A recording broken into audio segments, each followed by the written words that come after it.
Hello and welcome to the introduction for this course. What are the course requirements? You need a computer and internet connection to follow along with this course. Who is this course for? This course is for anyone who wants to learn something new. What is the course format? The format of the course is video.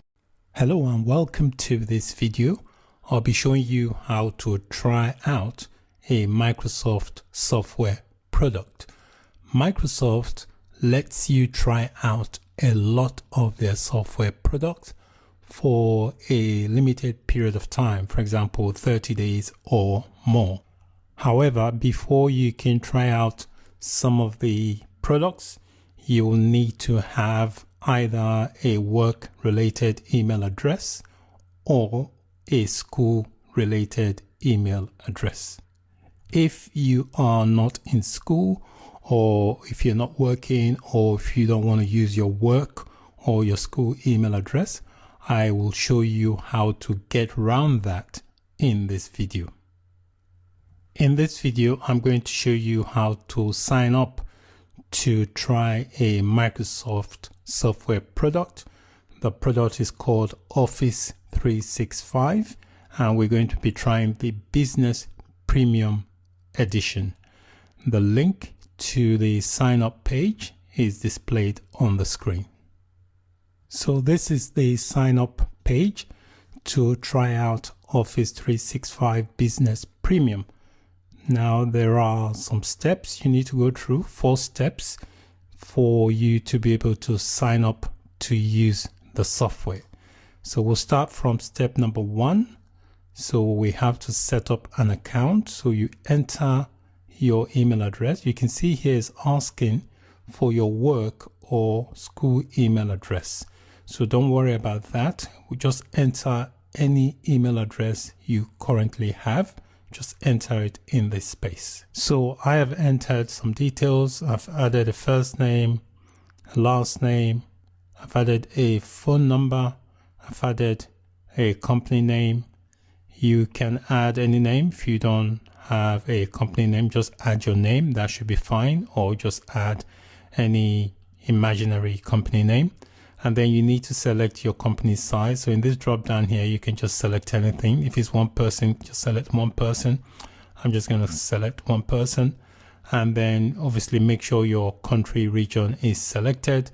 Once you've got that in, click on the next button, and that will present you with step number 2. Step number 2 here is saying, tell us about yourself. So here, Microsoft is going to send you a verification to the number that you supplied in the previous step.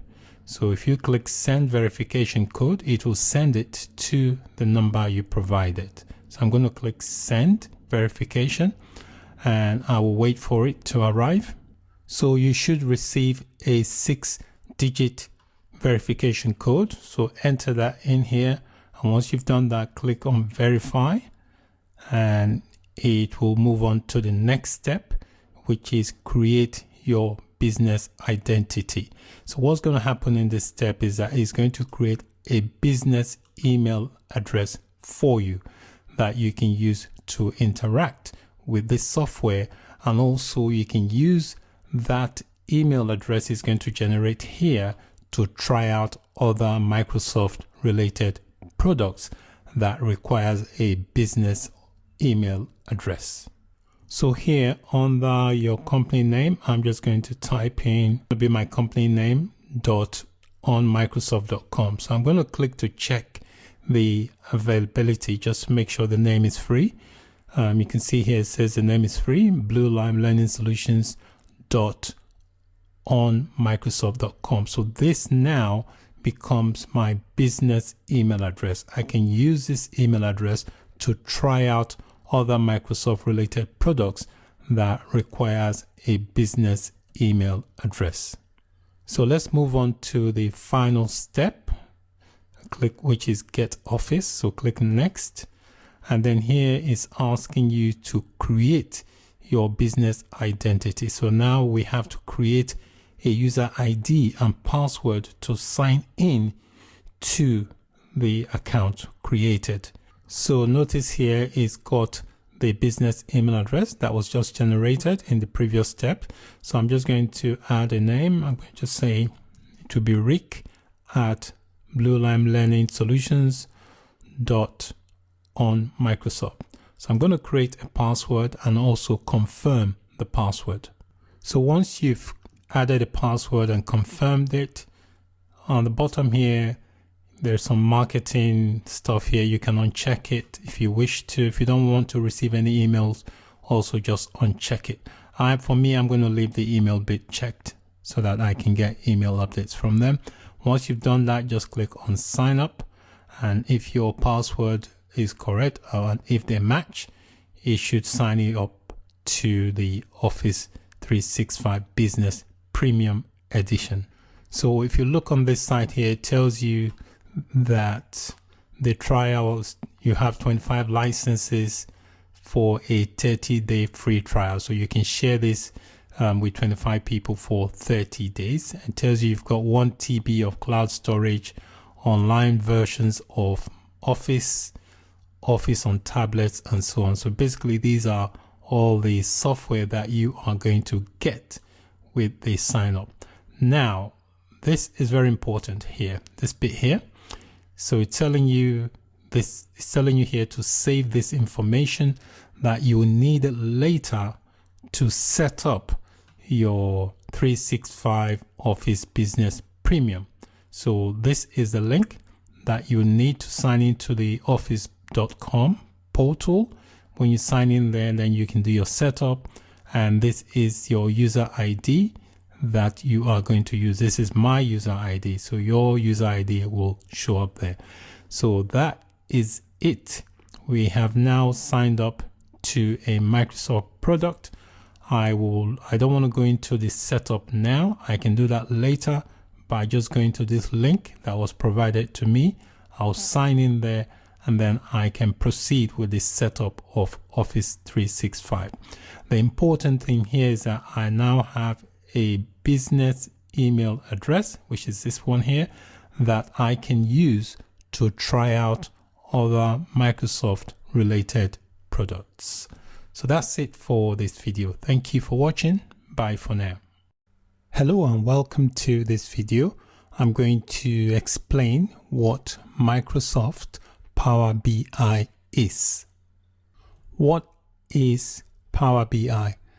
Microsoft Power BI is basically a collection of software services, apps, and connectors that work together in order to turn unrelated data sources into coherent, visually immersive, and interactive insights. So it doesn't matter where your data source is coming from. It could be a simple Microsoft Excel workbook or a collection of cloud-based and on-premises data, which could also include hybrid data warehouses. So it's a collection of software services, apps, and connectors that work together, and they turn the unrelated data sources into a coherent, visually immersive, and interactive insight. So in the illustration here, you can see these are different data sources that you can pull data from. Power BI allows you to easily connect to your data sources. It also enables you to visualize and discover what's important in that data, and also enables you to share the data with whoever you want to share the data with. Power BI can be simple and fast, capable of creating quick insights from something as simple as an Excel workbook or a local database. Power BI is very robust and enterprise ready, so you can use it not just for pulling data sources. You can also use it for extensive modeling and for real-time analytics. You can also use it for custom development and as a source of personal report or visualization tool for analytics and decision making. The link to the official Power BI website is displayed on the screen. If I scroll down here, you can see it tells you here you can go from data to insights in minutes. And here it tells you their own definition of Power BI, that it's a business analytic service that delivers insights to enable fast, informed decisions. So we can transform data into stunning visuals, as you can see on the side here, and share them with colleagues on any device. All right, so you visually explore and analyze data on premises and data that's also in the cloud. Allows you to collaborate on and share custom dashboards and interactive reports. You can scale it across your organization with built-in governance and security. Power BI is also very useful for various types of professionals. On the website, it tells you that it's useful for analysts. So analysts can quickly go from data to insights to action. You can connect to hundreds of sources. You can prep data with ease and create beautiful reports in minutes. And for IT professionals, you can simplify management, achieve compliance, and keep data secure while giving people access to insights they need. And for developers, it tells you you can bring your apps to life with data, easily embed interactive data visuals, and deliver compelling reports with high fidelity on any device. So feel free to click to learn more about the various benefits of Power BI. Finally, in this video, I'm going to show you some organizations that are using Power BI. Again, on the official Power BI website, you can see the organizations worldwide using Power BI, and these are various things they've said about them. And if I click on here, you can see here that Heathrow Airport uses it, and this company as well. You can see more by clicking on see more customer stories. And if I scroll down here, you can see these are different companies that are using Power BI, also in the banking and financial sectors. So feel free in the government and educational sector as well, in health, manufacturing and resources, and much more. So feel free to go through the various lists and just read more about their stories. So that's it for this quick introduction to Microsoft Power BI. Hello and welcome to this video. In this video, I'm going to briefly describe what Power BI Desktop is and also specify some of the common uses of Power BI Desktop. What is Power BI Desktop? Power BI Desktop is a free Windows application that you can download and install on a Windows-based computer. So it is designed to be installed on Windows-based computers only. It's not available to be installed on Macs. With the Power BI Desktop, you can connect to multiple data sources and also combine the data from those sources. So when you combine data from multiple sources, it is also referred to as modeling. So you can combine those data into a data model, and that allows you to then build visuals that you can share with others. Power BI Desktop also allows you to create reports. So let's take a look at some of the most common uses of the Power BI Desktop. It is mainly used to connect to data. It can be used to transform and clean that data that it collects. It's also used to create data models.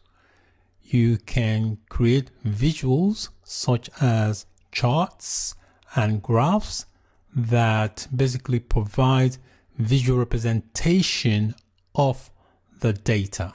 You can also use Power BI Desktop to create reports that are collections of the visuals on one or more report pages. Power BI Desktop can also be used to share reports with others by using the Power BI service, which is a software as a service utility that can be used to share your reports on different devices. Power BI Desktop tool is used a lot by data analysts and also by business intelligence professionals.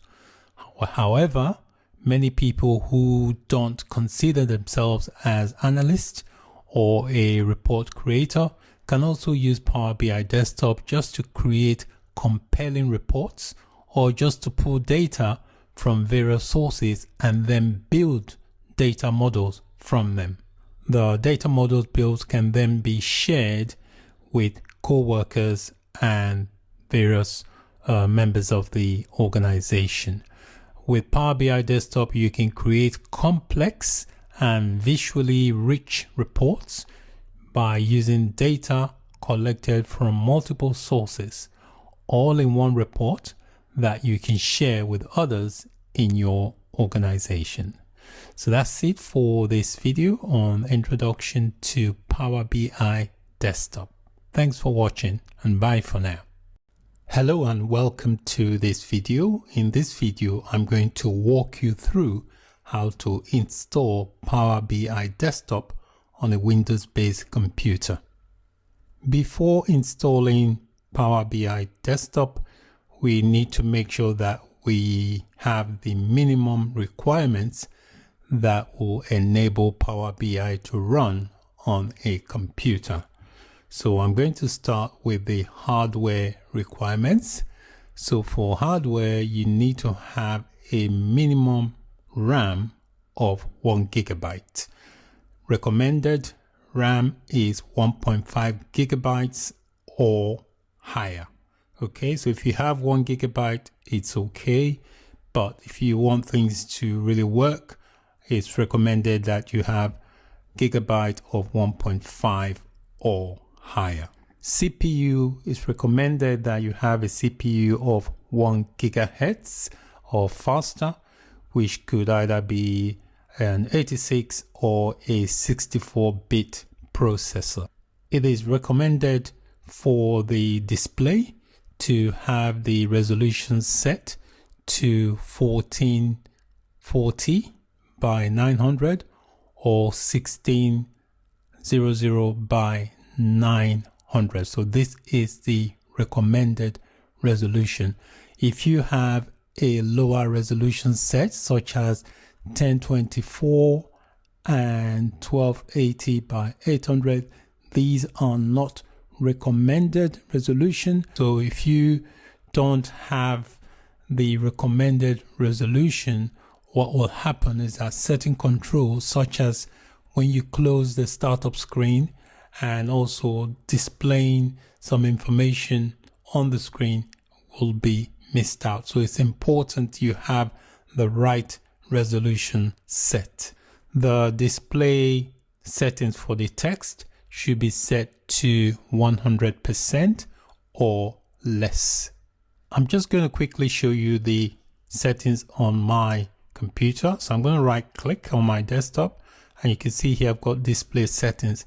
So in my display settings here, you can see here that I have, this is the text that is talking about, that we must have it set to 100% or less, because if you have it set to higher, you may miss out some of the text for the app display.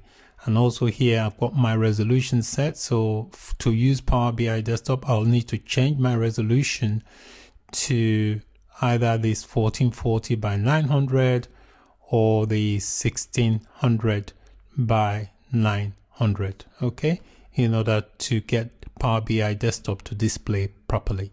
So now let's take a look at the software requirements. So the minimum software requirements are: you need to have either a Windows 10 computer, a Windows 7 computer, a Windows 8 computer, also a Windows Server 2008 and Windows Server 2012. Also the Release 2 versions of the Server 2008 and 2012. Those are also recommended. You must also have the .NET at least 4.5 on your computer. Finally, you must have Internet Explorer version 10 or later. So these are the minimum software requirements. To download Power BI Desktop, we need to go to the link displayed on the screen, which is the official Power BI website. So this is the official Power BI website. So if you scroll right down to the bottom of the page, there should be a download section. You can see here I've got the download section. So I'm just going to click to download the Power BI Desktop. So click on that and it tells you here you have the advanced options. So before you download it for free, click on the advanced options and you see the options available to you. So the language, default language is English. If you're not English, select the language that relates to you from the drop down. And before you click on the drop down, just expand the details so you can take a look at the version. So you've got the desktop. If you are running a 32-bit desktop, you need to download the .msi, this one. And if you're running a 64-bit desktop, then you download the 64-bit. Okay, so just download the relevant one that relates to your operating system. You can take a look at the system requirements as displayed here and also the installation instructions.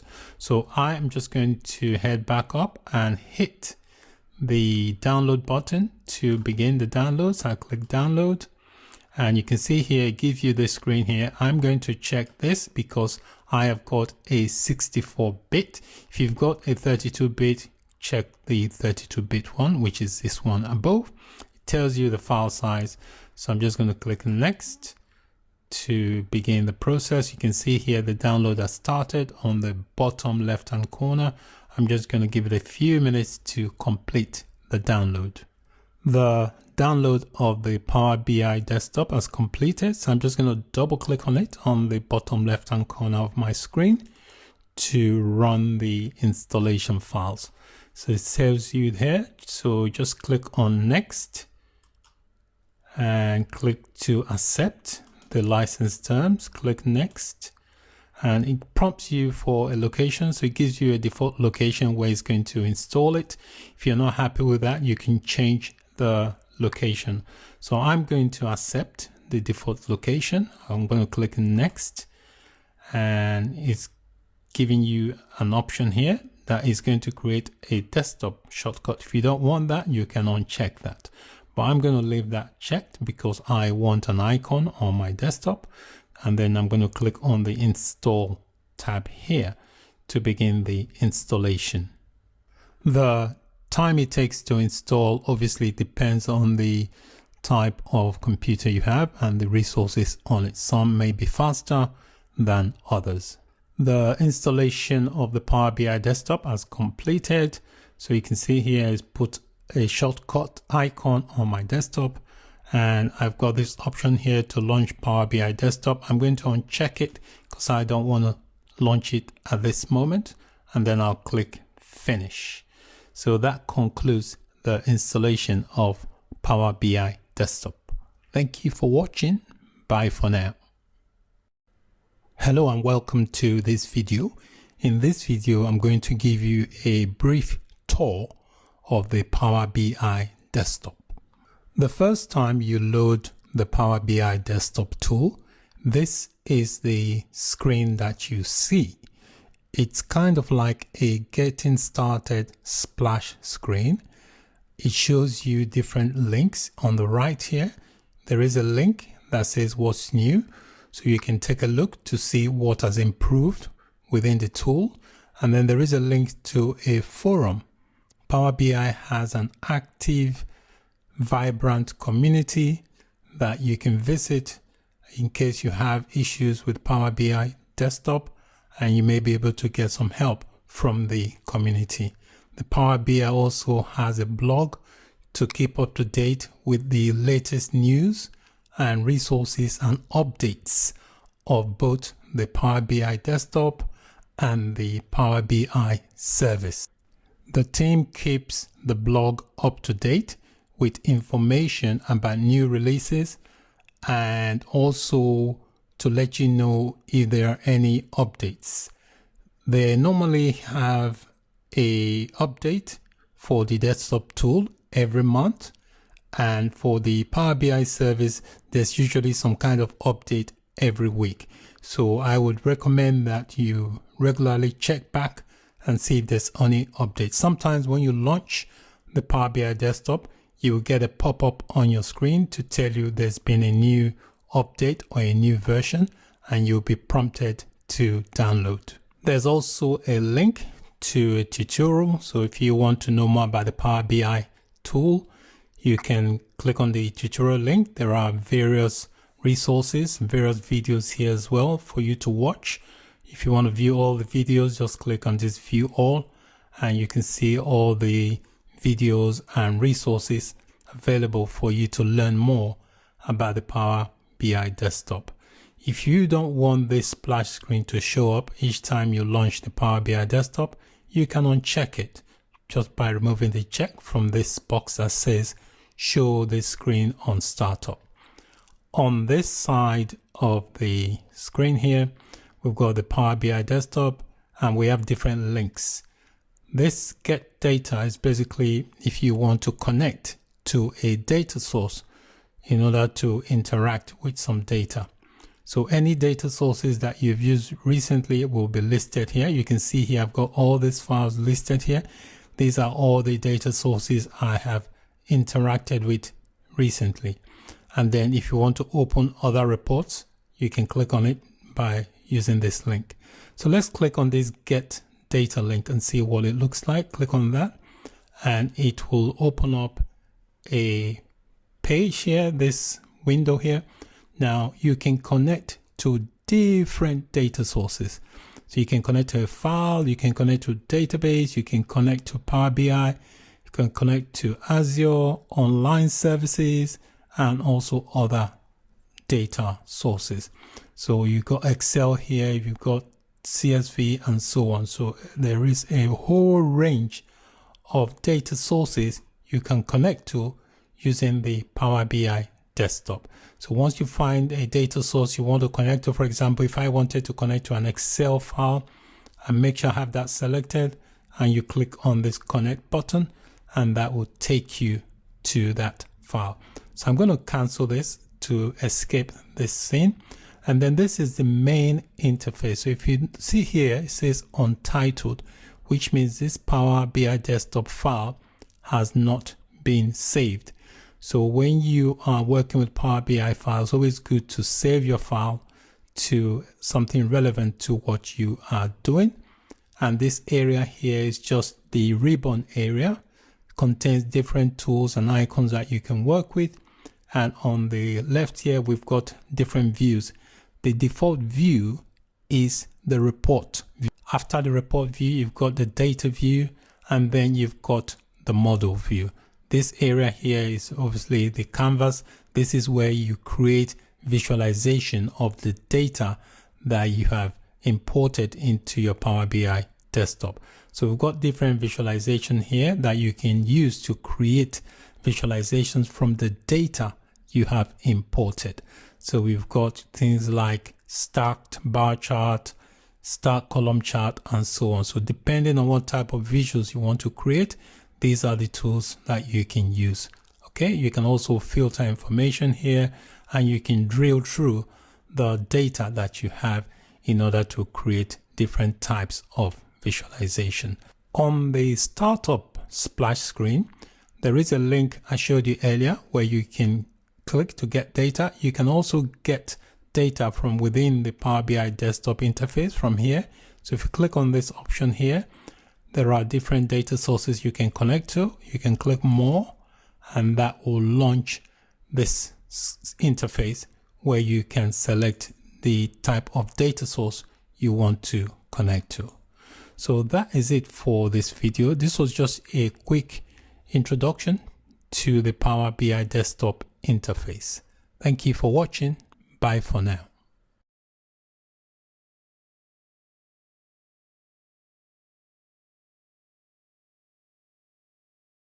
Hello and welcome to this video.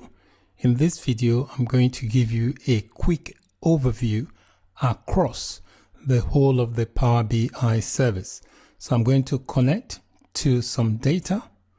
We're going to put that data into a report and then publish that report to the Power BI service so that it can be shared and viewed on the web and also on mobile app. To begin, I'm going to launch the Power BI desktop. This is the icon on my desktop.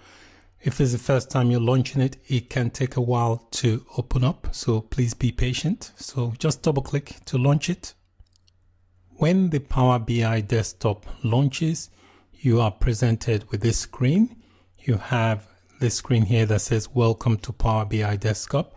Basically, it's asking you to provide some information where it can send you latest tips and tricks for Power BI. So if you want to do that, just fill in the relevant details and then just click done. If you have already got a Power BI account, you can skip that.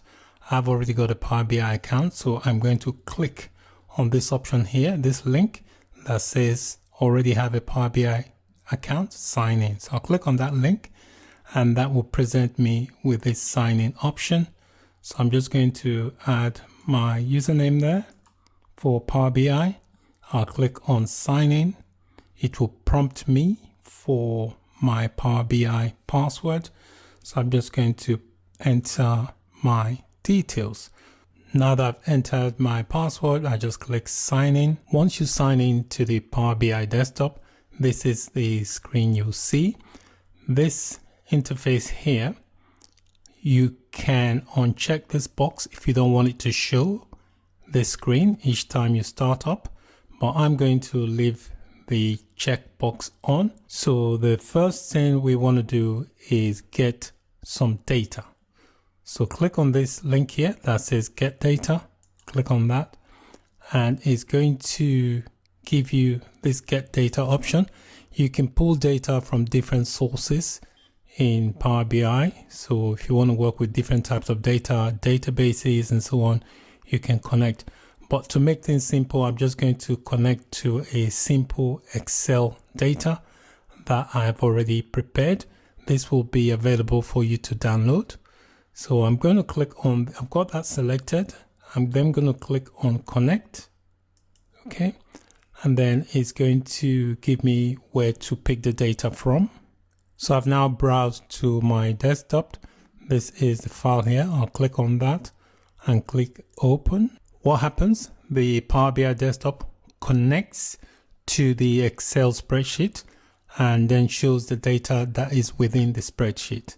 So I'm going to click on this that says financials. You can see here, it then displays the content of that sheet. What you need to do is just check the box, click to check it.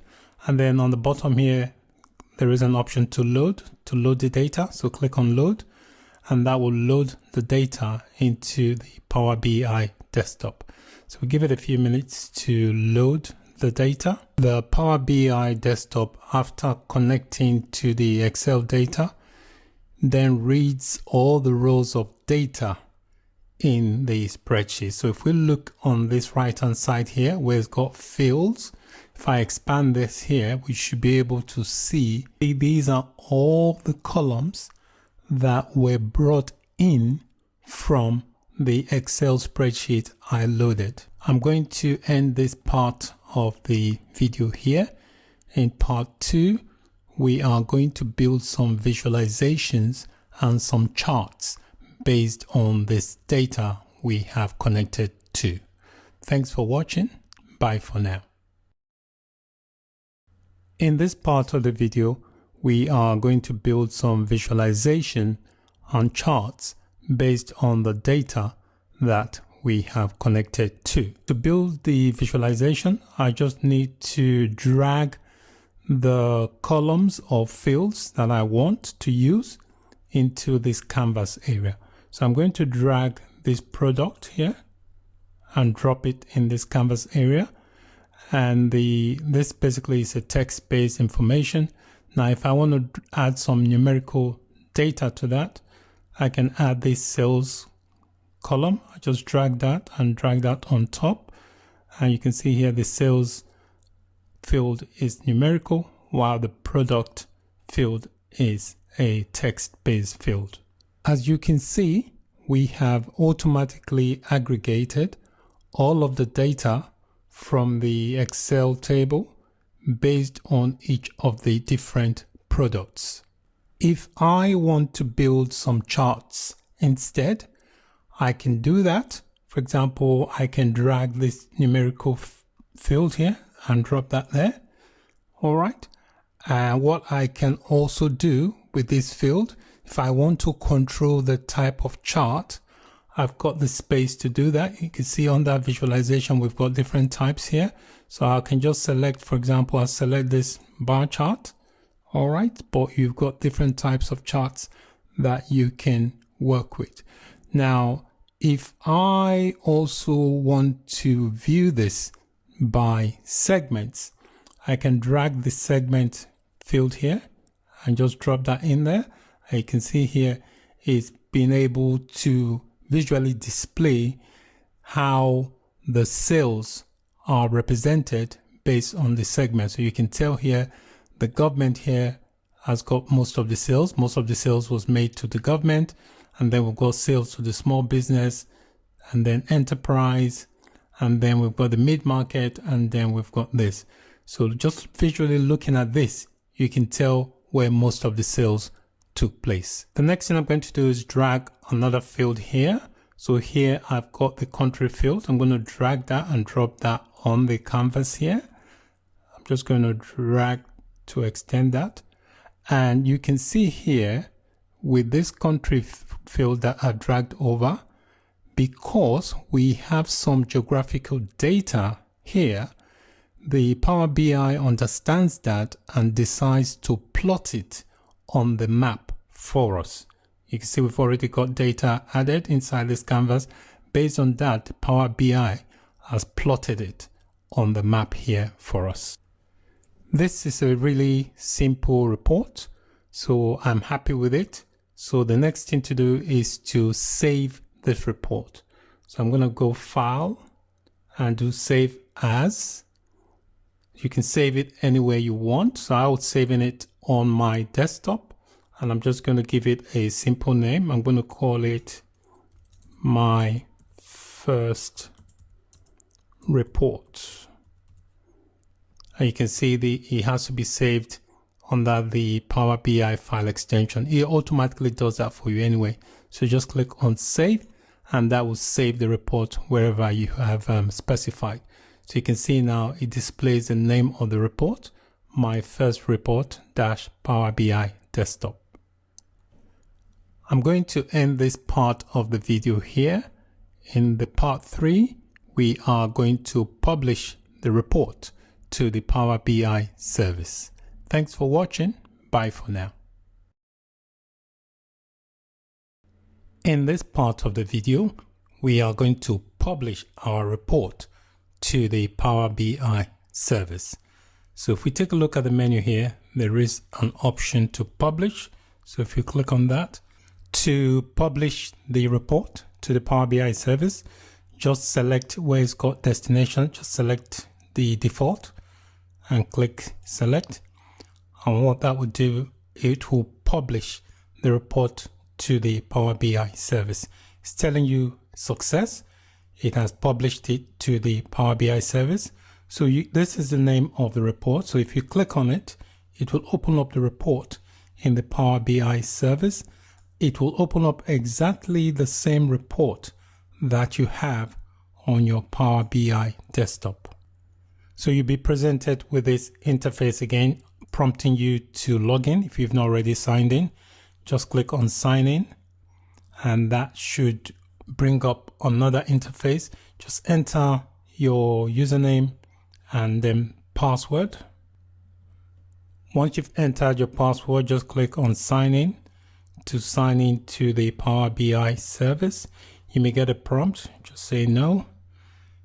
I'm just going to click on this. So this is a separate browser window. This here is actually the Power BI service. You can see here on the Power BI service, we have exactly the same data, the same report that is being displayed in the window of the Power BI desktop. Okay, I'm just going to exit that and open up the report. So looking at the Power BI service here, we can see that the data has been transferred across, as well as the visualization for our report. So this window, this browser window I've got here is the Power BI service, and this one here is the Power BI desktop. So we've published the report from the Power BI desktop onto the Power BI service. Within the Power BI service, you can create dashboards and also pin your visuals and your charts or map, whatever data you want. You can pin that to your dashboard. So under my workspace area here, if I expand that, you can see in my dashboard area, it says I have no dashboard. So to create a new dashboard, what I can do, you can see here, if I put my mouse over this information here, you can see this pin here. So it says pin visuals. So I click on that, it gives me this option. So I'm going to create a new dashboard. I'm going to call it my first dashboard, and I click pin. So that will pin that information to my dashboard. And I can do the same with this data here. I could click pin if I want to pin the visuals. Again, I can say existing dashboard. It will pin that to this dashboard I just created. I say pin, and I'll do the same. I come here on the map here. Just going to exit that and do the same. Pin this to my dashboard. Again, I'll pin it to the existing dashboard. Okay. Now, if I go over to my workspace, you can see here under dashboards, I've got one dashboard here called my first dashboard. If I click on it, you see exactly the stuff that I've pinned onto the dashboard. So you can always go back into your reports. So this is under reports here. I've got my first report. I'll click on that and that loads the report. So you can go back into the report. You can add more visualizations from different data sources or from different data sets. Okay. So now that the report is published, we can share it among members of our team or organizations. Take a look at our dashboard area here under the data set. This data set basically is the data or the model that this visualization report was created from. So if I click on my first report here, it shows you the actual data here. So these are all the columns from the table that we used to build the visualization. So that's it for this video. Thank you for watching. Bye for now. Hello and welcome to this video. I'm going to briefly describe the components of Power BI. Power BI consists of three parts. The first part is called the Power BI Desktop. The Power BI Desktop is a free application that you can install on your local computer. It lets you connect to, transform, and also visualize your data. With the Power BI Desktop, you can connect to multiple different sources of data and combine them. This process is often called modeling. So you can combine them into a data model that lets you build visuals and collections of visuals that you can share as reports with other people inside your organization. Most users who work on business intelligence projects will use the Power BI desktop to create reports. So the Power BI desktop is a Windows desktop application that is free to download and install. The second component part of Power BI is called the Power BI service. This is basically an online software as a service that basically allows users to share their reports with others. The third component part of Power BI is called the Power BI mobile apps. So these are basically apps that are available on Windows Phone, tablets. They are also available on Apple iOS and on Google Android devices. So these three elements, the desktop, the service, and the mobile apps, are designed to let people create, share, and consume business insights in the way that serves them best. How you use Power BI basically depends on the type of role or project that you are engaged in. So this means that you can use each element of the Power BI at different times depending on what you are trying to achieve or what your role is for a given project. Hello and welcome to this video. I'm going to briefly explain the basic building blocks of Power BI. They are visualization, data sets, reports, dashboards, and tiles. So let me start with visualization. Visualization basically represents the data, which could be in a form of chart or color-coded map. So when you talk about visualization, you're basically referring to the visual representation of the data. You can create different types of visualization from the data that you have connected to in Power BI. So looking at this Power BI service here, we can see a visual representation here of some data. This is a bar chart, and then we've got a map here, and then we've got some data here. So this screen, this area here, all this information here, you can regard them as visualization. Visualization can be simple. You can also make it complex. The main goal of a visual is to present data in a way that provides context and insights, both of which would probably be difficult to discern from a raw table of numbers or text. The next built-in block I want to explain is data sets. A data set is basically a collection of data that provides Power BI users the ability to create visualizations. So without the data set, there will be no visualization. So the visualization is actually created from the data set.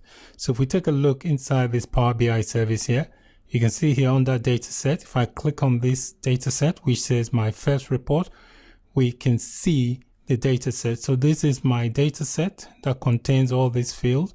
So it's from these fields that I was able to generate visualization to create the report inside my Power BI service. Data sets can be a combination of many different sources, which can filter and combine to provide a unique collection of data or data set for Power BI to use. So you can get data from different sources, for example, from database tables, database fields, from website. So it doesn't matter, you can pull data from anywhere and then make them available into Power BI. Filtering data before bringing it into Power BI allows you to focus on the data that really matters to you. Power BI has a multitude of data connectors that allows you to connect to different data sources. The next Power BI building block is reports. In Power BI, a report is a collection of visualizations that appear together on one or more pages. A report in Power BI is basically a collection of items that are related to each other.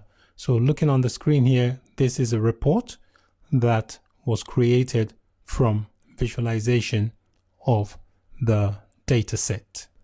Reports let you create many visualizations on multiple pages if necessary, and let you arrange those visualizations in whatever way that is best for you.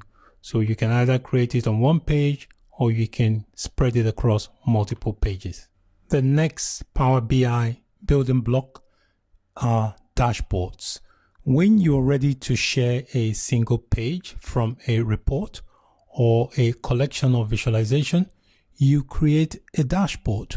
Much like the dashboard in a car, a Power BI dashboard is a collection of visuals from a single page that you can share with others. Often, it can also be a collection of selected groups of visuals that provides a quick insight into the data or story that you're trying to present. If we take a look inside my Power BI service here, you can see I've got a section for dashboard, and inside there I've got one dashboard here. So this is my dashboard, which has some visuals. The next Power BI building block I want to mention is called tiles. In Power BI, a tile is basically a single visualization on a report or a dashboard. For example, here, this bar chart is regarded as a tile. Here also, this map can be regarded as a tile.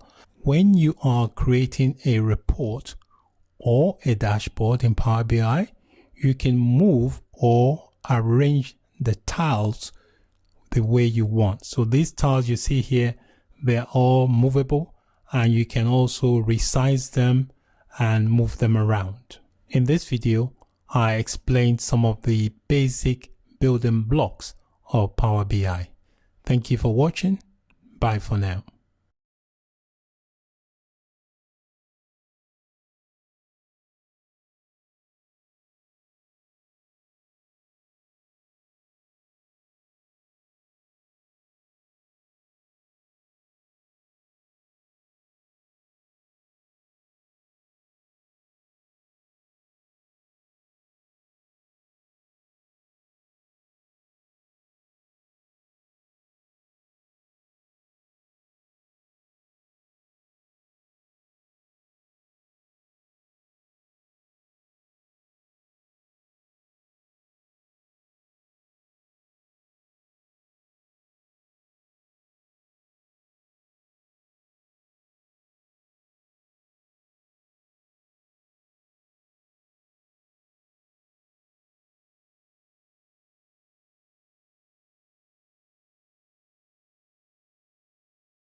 Hello and welcome to this video. In this video, I'm going to briefly explore the Power BI desktop interface. When you launch the Power BI desktop, you are presented with the welcome screen, which is this area here. If you do not want the welcome screen to show up each time you launch the Power BI desktop, you can remove the check from this checkbox, and that will prevent this welcome screen showing up. On the welcome screen, on the left hand side here, you've got different links. If you want to get data, you can click on this get data link, and under recent resources shows the recent resources that you've used. You can see here I've got my first report here, which is a Power BI desktop file. And then if you want to open up other reports, there is a link to open up other reports. So if you don't want to use anything from this welcome screen, you can just X out by clicking on the X here, and that will exit out. So this is the Power BI desktop interface. You can see here it says untitled. Untitled means that you have not created a report yet. So when you have a report created, you then give the report a name, and then that changes from untitled to the name of your report. The default view for the Power BI desktop is the report view, which is this icon here. That's the report view. If you've got any data, you click on that and that will show the data. And then if you want to see the model for that data, you click on the model and that will show you the model for the data. But the default view you get is the report view. If we take a look at the menu options here, you've got the get data. So if I click on this little drop down, these are all the various places you can get data from into Power BI desktop. You can also extract data from the web if you wish to do so. And if you click on the more here, there are more options that will show you the different data sources that you can use to input data or get data into Power BI desktop. We've got the recent sources here option. So if you want to get data from a recent source, you can use that. Next here, we've got the Power Query Editor. So if you got a query you want to edit, you can click on that. What that will do, it will launch a different screen. And this is the Power Query Editor. You can see here it says untitled. So anytime you have a query and you save it, then you can give the query a name. So I'm just going to X out of that. If you want to enter data into a table, you can click on that, this enter data, and that gives you the option to create a table and then enter some information. And then along the line, we've got other options here. If you want to create a new page, you can do that here, create a new page. If you want to add a new visual, you can do that. There are also buttons there if you want to add more buttons. And then if you want to get something from the marketplace, like visuals, you can use that option there. From a file, if you want to get some data from the file, you click on that. If you want to switch the theme, if you want a darker theme or something like that, these are the options for the theme. There is a theme gallery also. And then of course, to publish your report, you have this publish icon there that enables you to publish your report. And then you've got the visuals.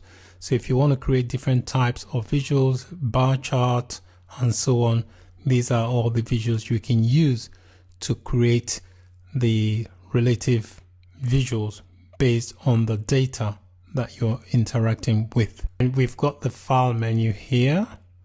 We've got the home, we've got the view, we've got the modeling, and we've got the help. So if we take a look at the view, these are, if you want to show grid lines, you can check on that, show grid lines and so on. And then these are all the modeling options. This is a file menu if you want to open a file, save as, and whatever. Let's say I want to open a file like this file here. This is my recent file. I'll click on that and that will open up the file inside the Power BI desktop. So this is the file I've just opened, and the default view is the report view, which is this view here. If I want to see the data that generated this view, I click on this data option here, and that will show me the data. If I want to see the model, I click on this model icon here. That will show me the model that was used to generate that report. So that is it for this video. I gave you a brief exploration of the Power BI desktop interface. Thanks for watching. Bye for now.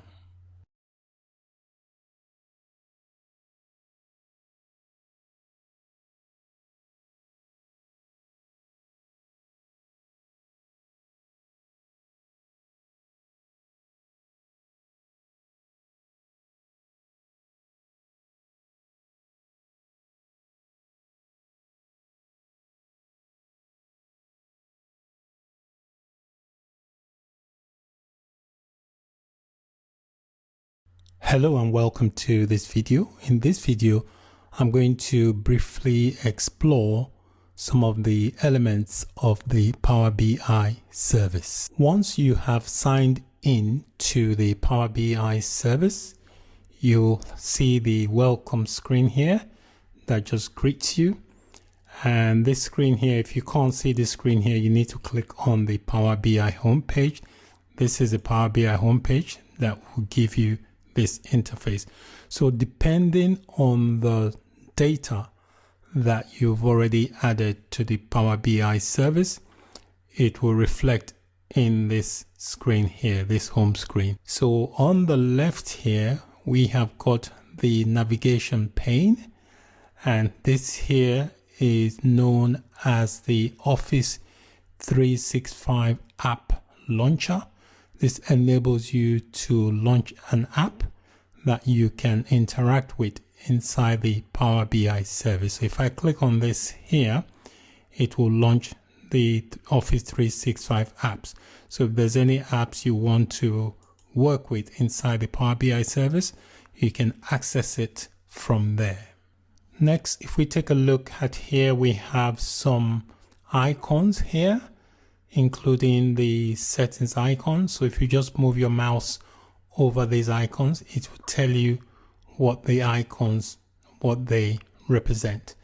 Next, we also have a search box here. So if you want to search for stuff that might be inside the Power BI service. And then here we've got favorites and frequent. So anything that you have used frequently and your favorites will be listed in this area here. And then under recent, you'll have the most recent things that you've interacted with inside the Power BI service. You also have workspaces. So if you have any workspaces, they will also be listed inside this workspace area. And then you may have this recommended apps. So you have a list of apps that Power BI service has recommended for you to use. If you want to interact with data, you can also do that. You can see here there is a link that says get data. If you click on that link here inside the Power BI service, there are different ways to interact with data. If you want to discover apps published by other people in your organization, you can get that from there. If you want to connect to different types of services and interact with data there, you can do that by just clicking on the get button. If you want to bring in your own reports, your workbooks or data from Excel or the Power BI desktop or even CSV files, you can do that by just clicking on the get button. That will open up and allow you to pick where you want to reference the data from. Also, you can get data from databases. If you want to create a new content, you can do that from databases and also from files.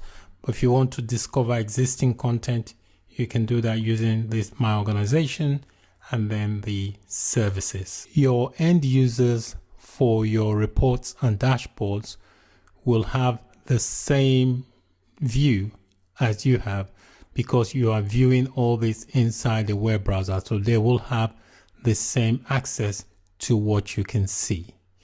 So that's it for this video. In this video, I briefly explored some of the elements within the Power BI service. If you notice on the top here, we've also got my workspace and the get data. So this get data here is the same as this link.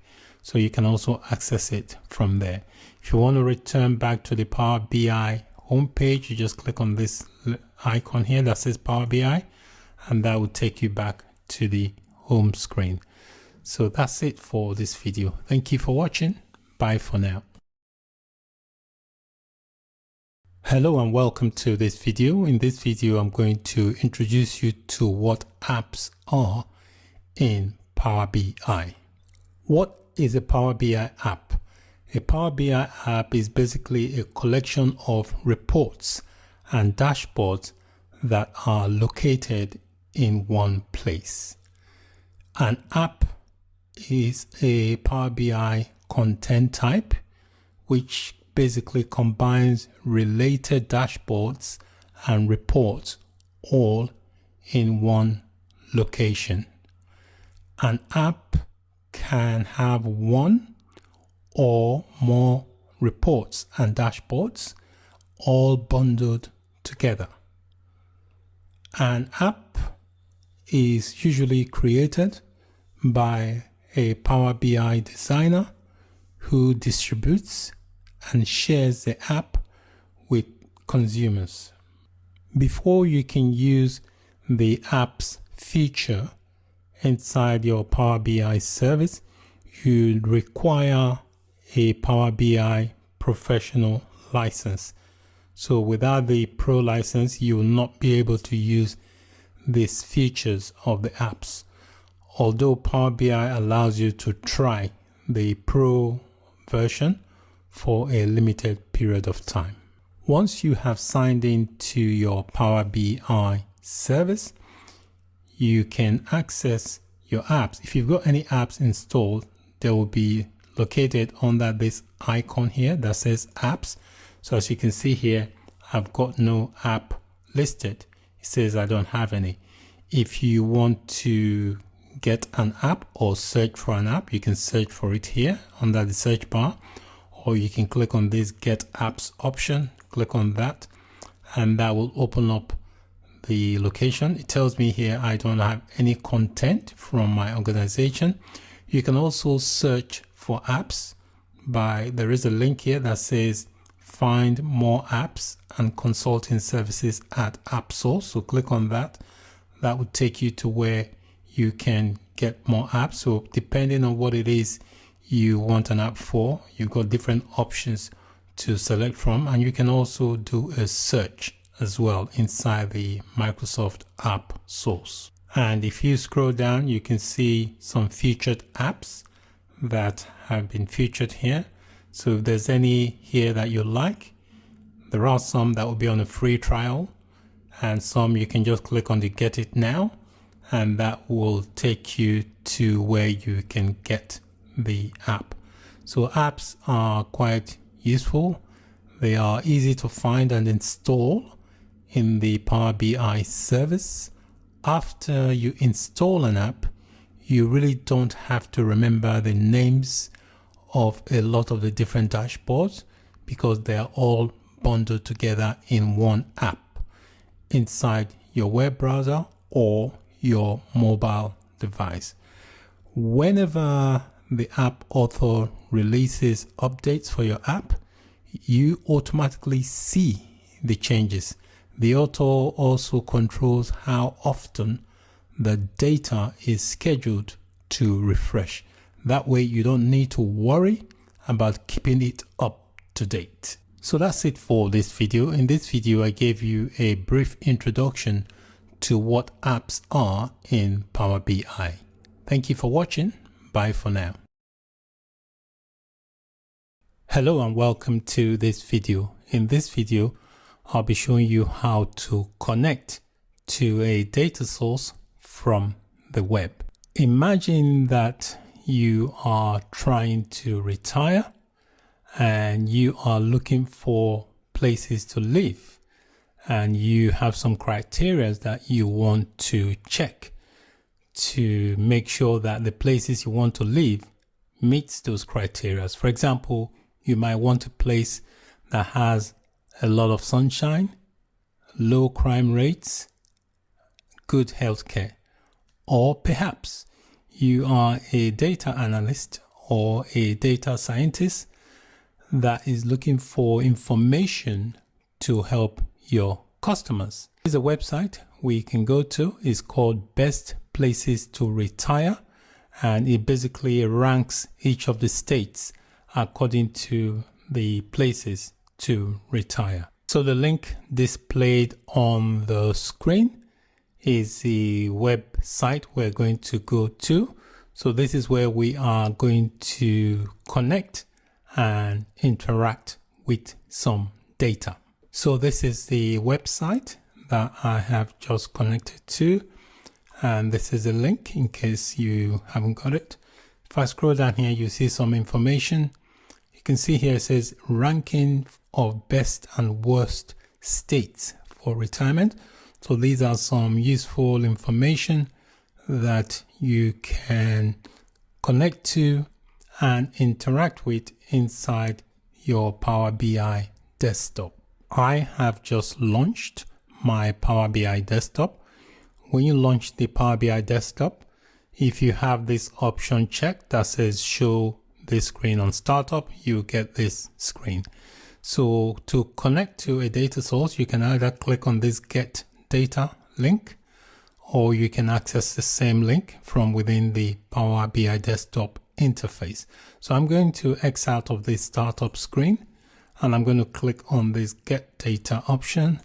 And within this get data, you've got the option for web, because I want to interact with some web data. I'll click on that and I'll wait for it to launch. So it's giving me the option. So from the web, I need to paste in the URL of the website I want to interact with. So I pasted that in. I'm going to click on the OK button and see what happens. So it's trying to connect to that data.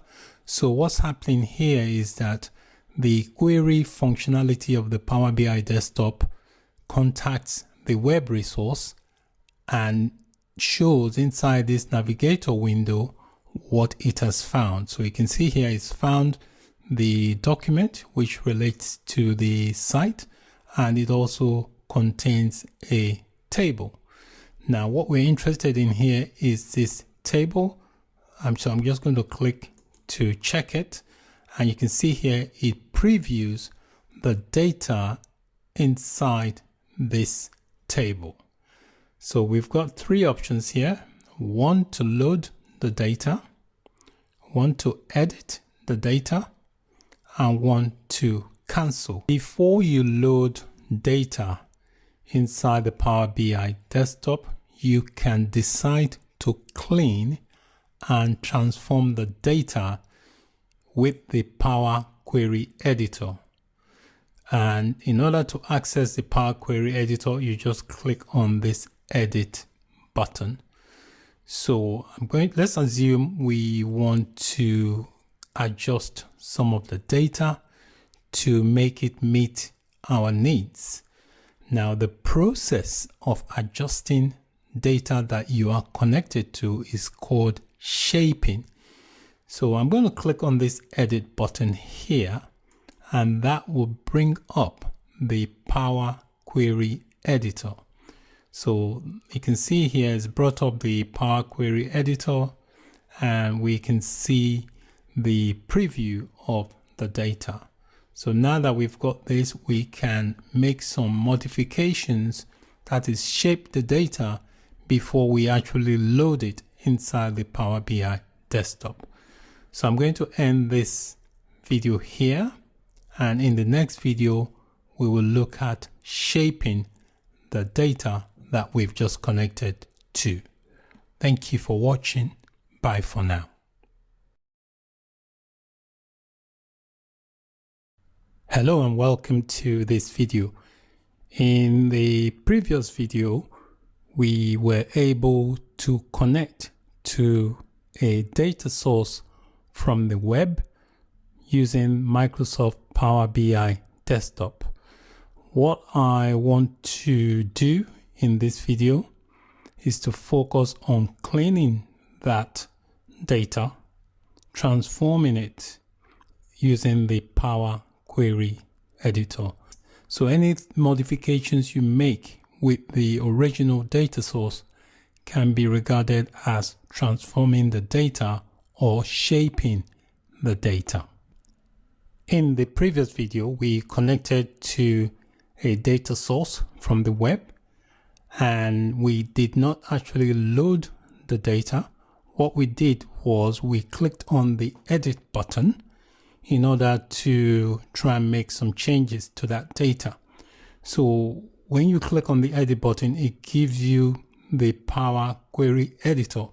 So what we can see here is the Power Query editor. The Power Query editor inside the Power BI desktop makes use of the shortcut menus. So it has a lot of shortcut menus that it uses to interact with data. So the shortcut menus could include the right click. So if you right click, you could see, look at some menu here, and you can also have some sub menus. So it gives you more menus and also context related menus. In addition to having these, it also has the ribbon area here. You can see this is the ribbon area. Most of what you can select on the transform tab on the ribbon, this is the transform tab here. So most of what you can select from that tab is also available by right clicking on an item. When you shape data in Power Query editor, what you're doing is providing a step-by-step instructions to the Power Query editor so that it can carry out those instructions to adjust the data as it loads and presents that data. When you adjust data from a data source, the original data source is not affected. Only this particular view you can see on the screen of the data is adjusted or shaped.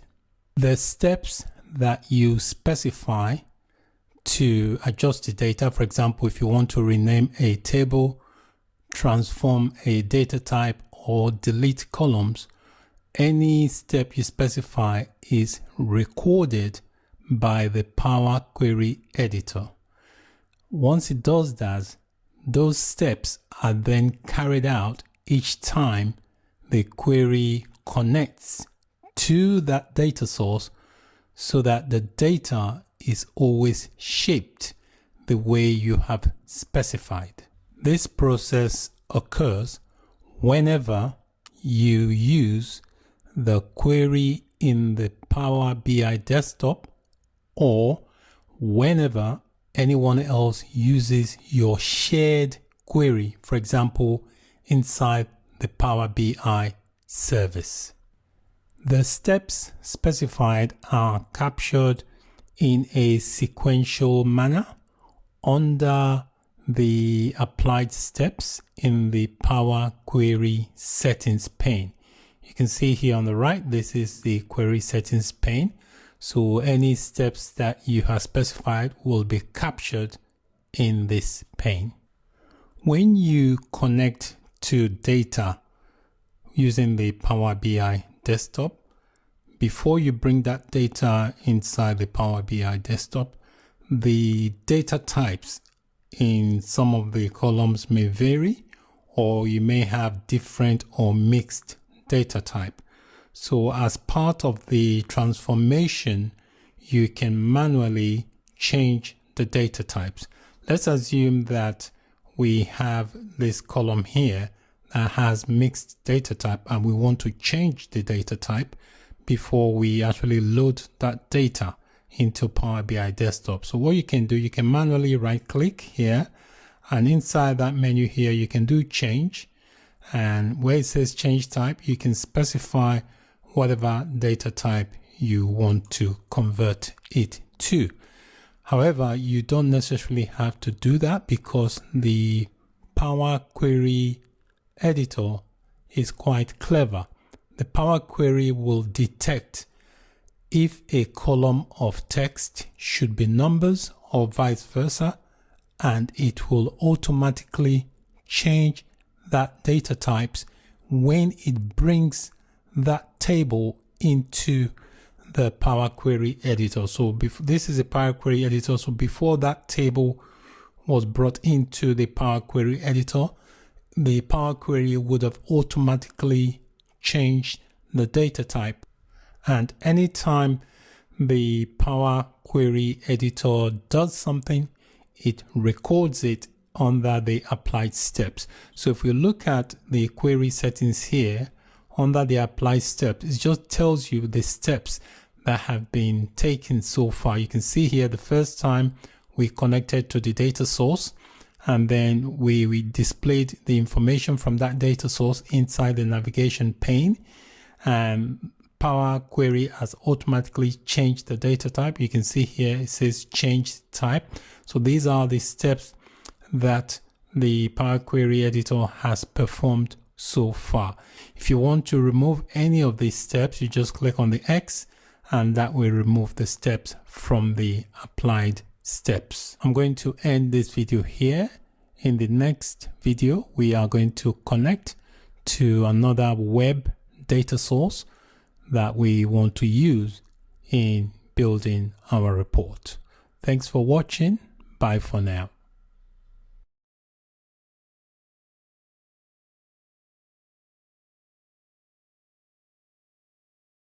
In this video, we are going to continue from where we left off in the previous video. So what I want to do is connect to another data source. So the data we're looking at the moment here, it's okay. However, this column here that's got state, it's got the full names of the state. Sometimes when you're working with data, it's good to have the abbreviations for the states as well. So, and usually the abbreviation are usually 2-letter abbreviation. So we're going to connect to a public data source on the Wikipedia site and then interact with the data there, which gives the abbreviated 2-letter names for each of the states. So this is the Wikipedia site, and if you scroll down here, it tells you it's got a list of US state abbreviations. This is the data we want. So if you scroll down here, you can see the list. We've got the states and then we've got the abbreviations. So we are going to connect to this data source and interact with it. We're going to do some shaping of the data so that we can get it to work with the data we have. So to begin, let's copy the link from this site. I'm going to click and copy, and then we'll connect to the data source and bring that data into the Power Query editor.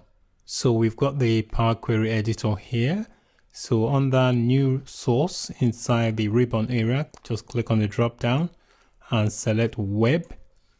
And we're going to go to here. We're going to paste in that link from the Wikipedia site and click OK to connect to that data source. So you can see here it's connected to it, and the navigator area shows us the type of data that it has brought back. So these are all the data from that site. The one we're interested in at the moment is this one that says codes and abbreviations for US states. So click on that checkbox, and that previews what's inside that table. So once you've got that previewed, click on the OK button to bring this data into the Power Query editor. So we have the data now brought in to the Power Query editor. We will need to shape this data before we can work with it. So let's start shaping the data. First thing I want to do, I want to remove the top 3 rows. These rows are a result of the way the web pages table was created, and we don't really need them. So to remove them, inside the home tab here, there is an option that says remove rows. So click on this inside the ribbon area and just click on remove top rows. We want to remove the top 3 rows. So just type in 3 and click OK. We also don't need the bottom 26 rows. So we want to remove those as well. So we go through the same process. So under the remove rows, we click on the drop down, select remove bottom rows and just type in 26 and click OK, and that will remove the bottom 26 rows. The next thing we want to do is filter out Washington DC. The retirement table does not include Washington DC, so we'll need to exclude it from our list. So to do that, select the drop down arrow besides the name and status region 2. Click on that drop down here, and inside there make sure you clear the checkbox next to the federal district. So uncheck that federal district and click OK. The next thing we want to do is remove unwanted columns.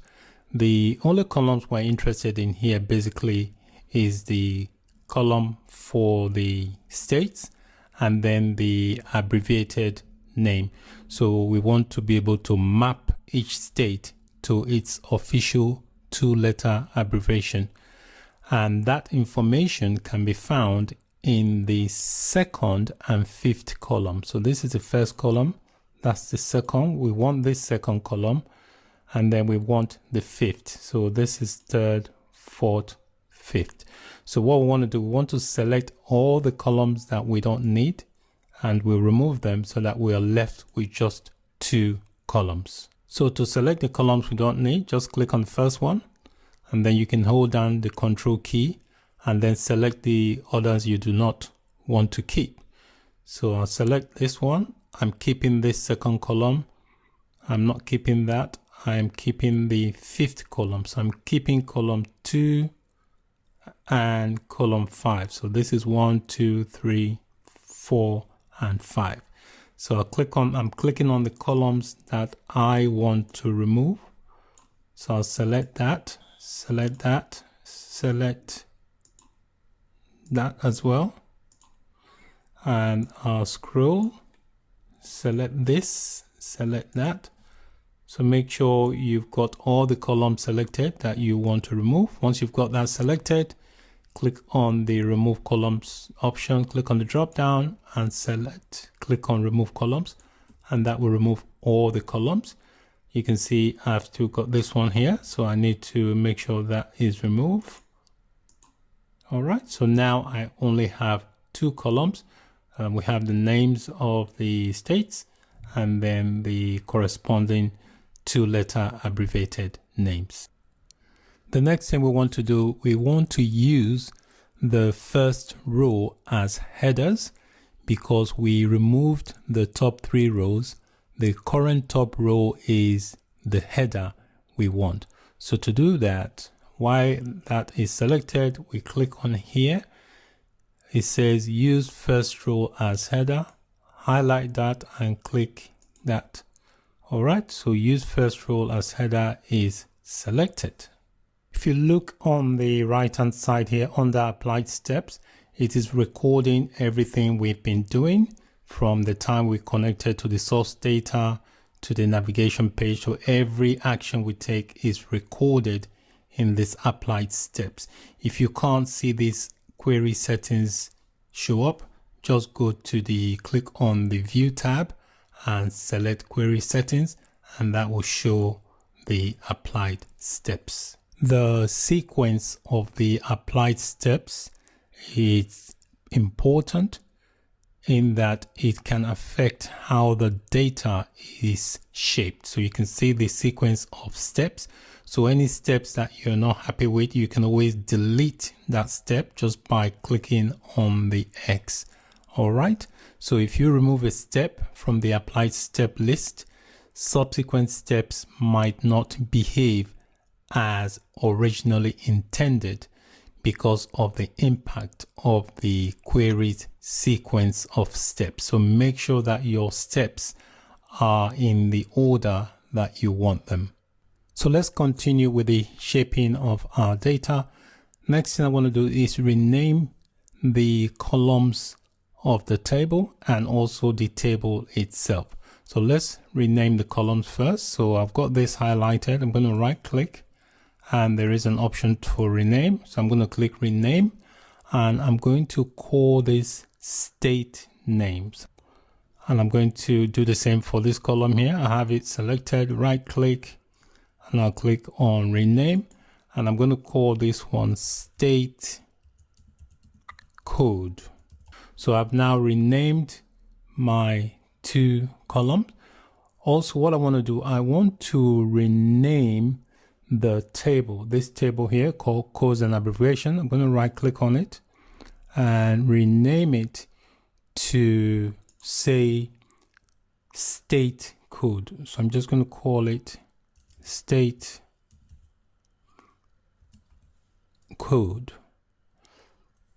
and make the first letter capital. All right. So now I've renamed my table and also renamed the two columns inside that table. I'm going to end this video here. In the next video, we're going to combine data. So we now have two tables, one called ranking of best and worst retirement places, and then we've got this state codes. We're going to combine the data from both tables.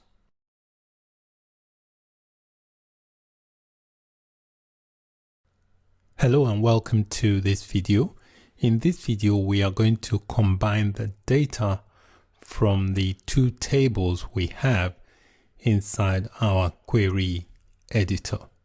Because the tables that we have are a result of the queries we applied to the data, they are referred to as queries. So if we look here on the left, under queries, it says 2. Because these are the two tables which are known as queries. What I want to do, I want to rename the first one, which is this ranking. I'll right click on it and click on the rename. I'm going to rename this to say retirement stats. There are two primary ways of combining queries: merging and appending. When you have one or more columns that you want to add to another query, you merge the queries. When you have additional rows of data that you want to add to an existing query, you append the query. In our own case, we want to merge the queries. So to get started, select the query to merge the other query into. Once you have that selected, so I'm going to select the first query, which is this one, and then you click this merge queries option here, select the merge queries. Okay, so now under the merge here, we can see the first table here. So we have to select the second table. So under the drop down here, we select that, and that gives us the two queries. So that's the first query. We're merging this query with this query. The next thing you need to do inside this merge box, make sure you have this state option selected. So make sure all that is selected. And also make sure the under state codes here, you select where it says state name. So once you've got those two highlighted, the OK button will be activated. Once you've done that, just click on the OK button to do the merge. And it says information is required about the data privacy. Just click continue. So you are then presented with this privacy levels here. So you can choose to ignore it by checking on that, or you can just click on the drop down. So these are links to the various data sources. So you can click on the drop down, select if it's public, organization, private. I'm just going to say public for now. I click on that and make that public, and I click save. And you can see it's trying to merge the data. We'll give it a few minutes to do that. If we look at the data here, we can see a new column was created called the state code. So these are all, this here is a new column created at the very end of the query. So if you don't see it, you need to slide to the very end and you will see it there. So the table query, this was what was merged with the existing query. All the columns from the merged query are condensed into this new column here called state codes. But you can expand the table and include whichever columns you want. So to expand the merge table, click on this arrow here. So here, the only column I want is this column that says state code. So I'm going to uncheck that and just leave the column that says state code. That's the only column I want from this merged table. So also, you can also clear this last one that says use original column name as prefix. So you can uncheck that, just remove the tick from that. What will happen if you don't remove this checkbox that says use original column name as prefix? If you leave that on, the merged column will be named new column dot state code, the original column name or new column, then a dot. And that name can be a bit confusing to the column and can affect the query. When you're done, just click OK. So now we have a single query, which is a table that combines two data sources, each of which has been shaped to meet our requirement. This query can serve as a basis for lots of additional interesting data collections. For example, you can add housing cost statistics, demographic, job opportunities in any state, and so on. To apply the changes inside the Power Query editor and to load them into the Power BI desktop, what you need to do, you select this option here that says close and apply on the home tab of the ribbon. Click on that, and that just click on this option here, close and apply, and that will bring that data inside the Power BI desktop. The data in your model is now ready to work with, so we can now use this data to build visuals for our reports. So if we look here inside the fields area, we've got the two tables, which are the data models, retirement stats, and the state code. So we now have the data we want inside the Power BI desktop. The final thing we want to do in this video is save the work we have done. So under the file option here, click file and do save as, and just save it wherever you want to save. I'm going to save mine onto my desktop, and I'm going to just call it state data. You can call it whatever name you like, it doesn't really matter, and click save. Okay, and you can see here inside the Power BI desktop, you can see the name of the file we have saved. So that way we've got our data models saved and we can interact with them to create visuals for our reports. Thanks for watching. Bye for now.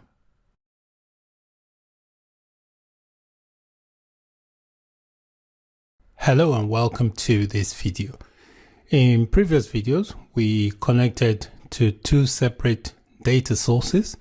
We then shaped and combined those data sources to meet our requirement, As a result, we had a data model that we can use as a basis for creating reports. You can always make changes to a model inside the Power Query editor after the model is loaded, and you can reload a model to apply any changes that you make. To get started creating a report with the data model we created, you need to have that opened and have the report view showing in Microsoft Power BI desktop. So this is the Power BI desktop, and we can see here this is the report view, which is this view here. The report view is the default view in Power BI desktop. We've got other views as well. This view here is called the data view, and this one here is called the model view. The report view has 5 main areas. We've got the ribbon area, which is this area here with all these various icons. That is a ribbon area. It also shows the common tasks associated with reports and visualizations. And then we have the canvas. This is the canvas area.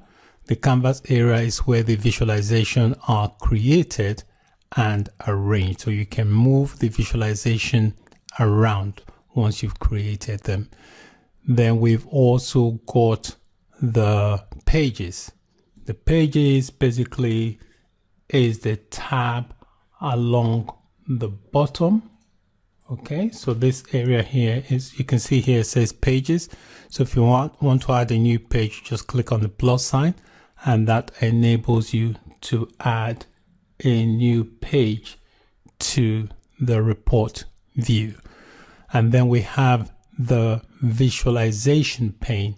You can see here we've got visualization, and inside the visualization pane we have different tools available that you can use to customize and create visualization just by dragging it onto the canvas.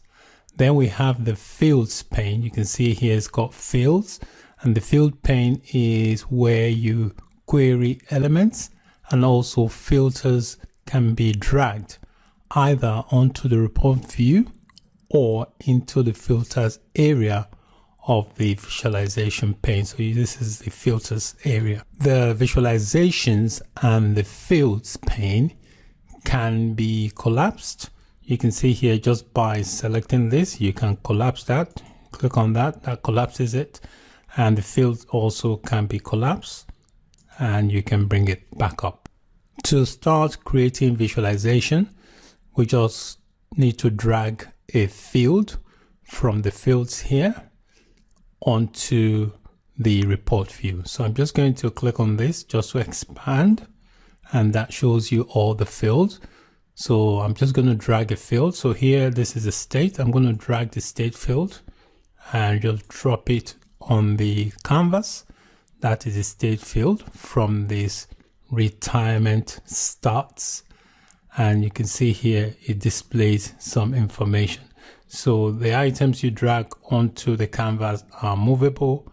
You can expand them and you can move them around. If you want grid lines to show inside your canvas, you could click on the View tab and just click on Show Grid Lines, and the grid lines will appear on the canvas. So you can see just by dragging the field onto the canvas that the Power BI desktop automatically created a map-based visualization, because it recognizes that the state field has geological data. Notice that you can select different types of visualizations from this visualizations area here, this pane.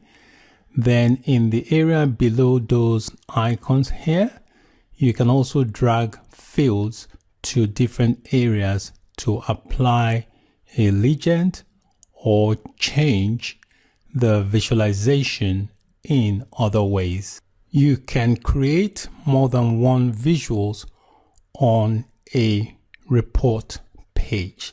You can also change the type of visuals just by selecting it on the canvas.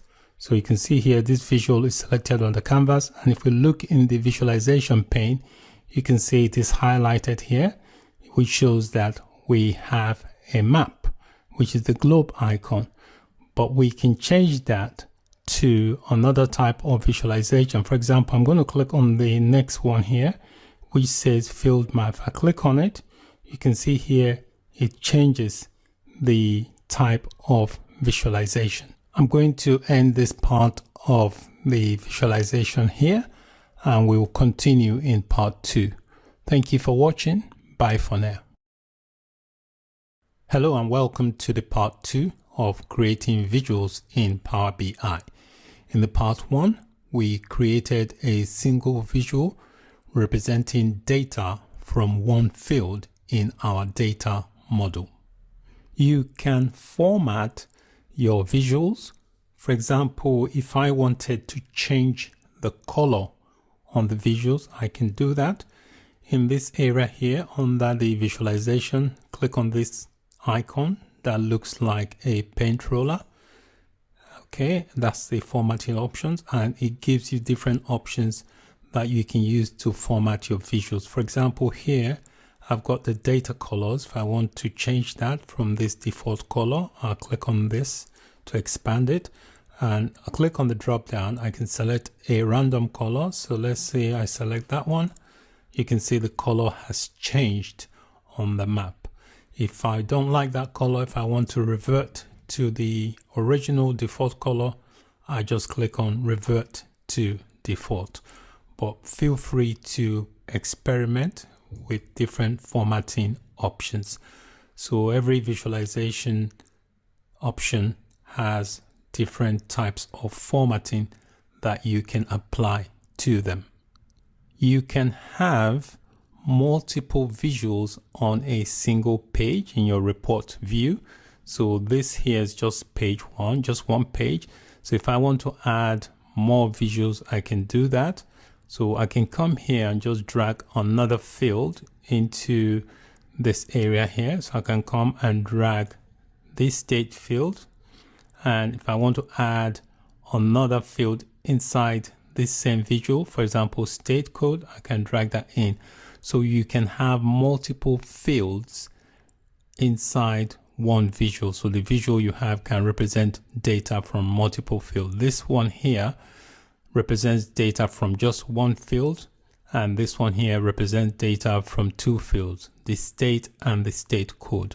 You can also change the type of visuals. For example, I can represent this visual in a table format. So I can come here, look at the visualization and select this option for table. You can see by having this in a table format, I'm able to see the state and see the state code clearly. So this is just visuals on one page. So the key thing to note is that you can have multiple visuals on a single page, and you can have multiple fields in a single visual. So I want to create more visuals, but on a different page.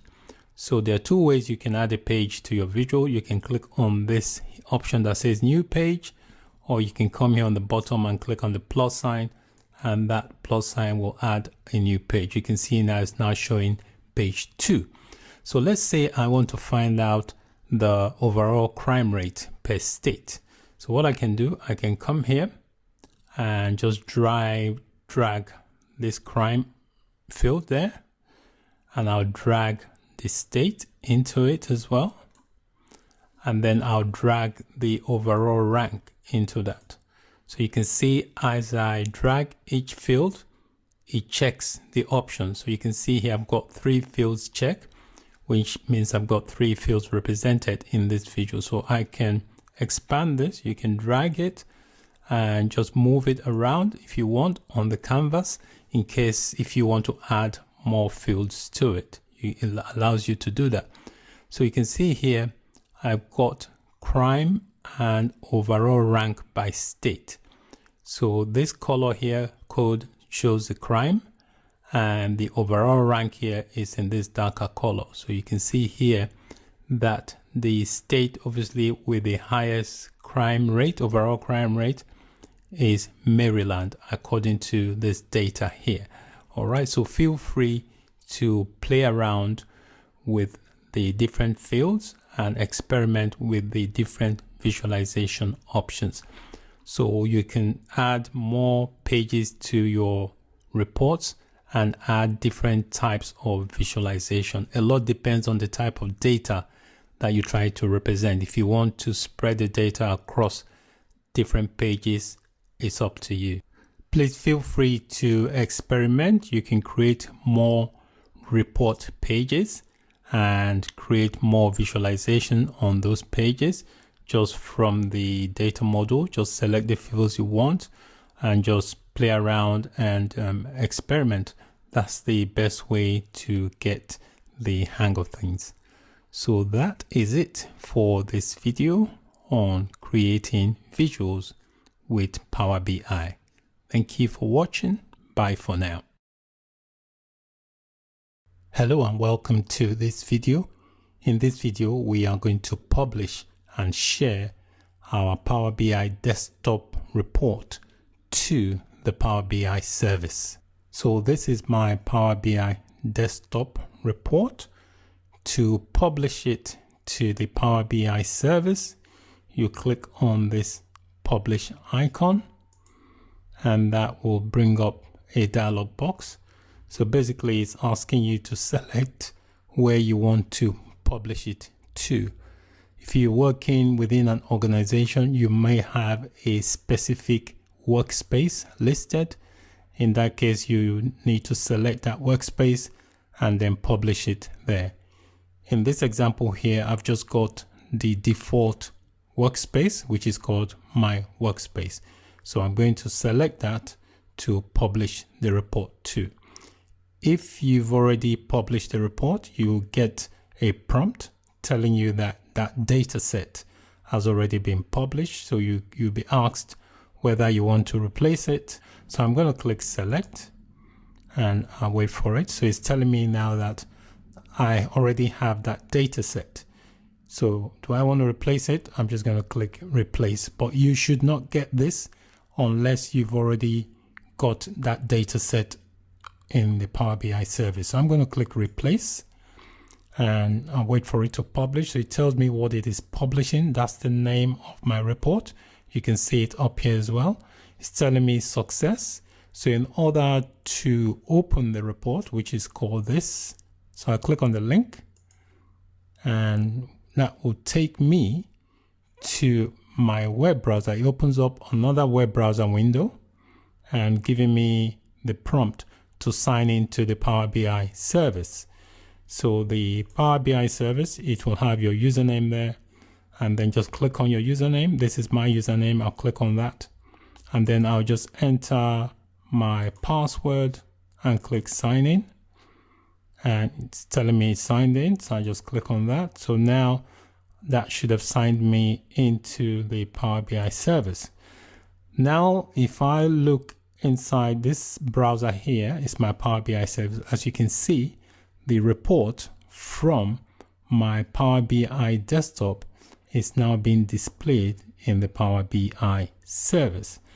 So that is the beauty of publishing reports from your Power BI desktop to the Power BI service, because it enables you to share the report with members of your team or whoever you want to share the report with. Another way that you can share your report is by directly loading the file into the Power BI service. So if you look down here, there is an option here called Get Data. So click on that link and it gives you different options. So if you want to discover apps published by other people, you can use that. But in my case, I want to pick up the local file that we've just published. So you click on Get and you've got different options. So in my case, I would have to click on this local file to pick up the file that I have just published. I am not actually going to load any file, but I just wanted to show you the options available for you to share your data inside the Power BI service. The Power BI home screen, which is the screen you're looking at, shows you some useful information, shows you favorites and the frequency. Like this is my first report, I've got another report here, and then under recents shows you what you have accessed recently.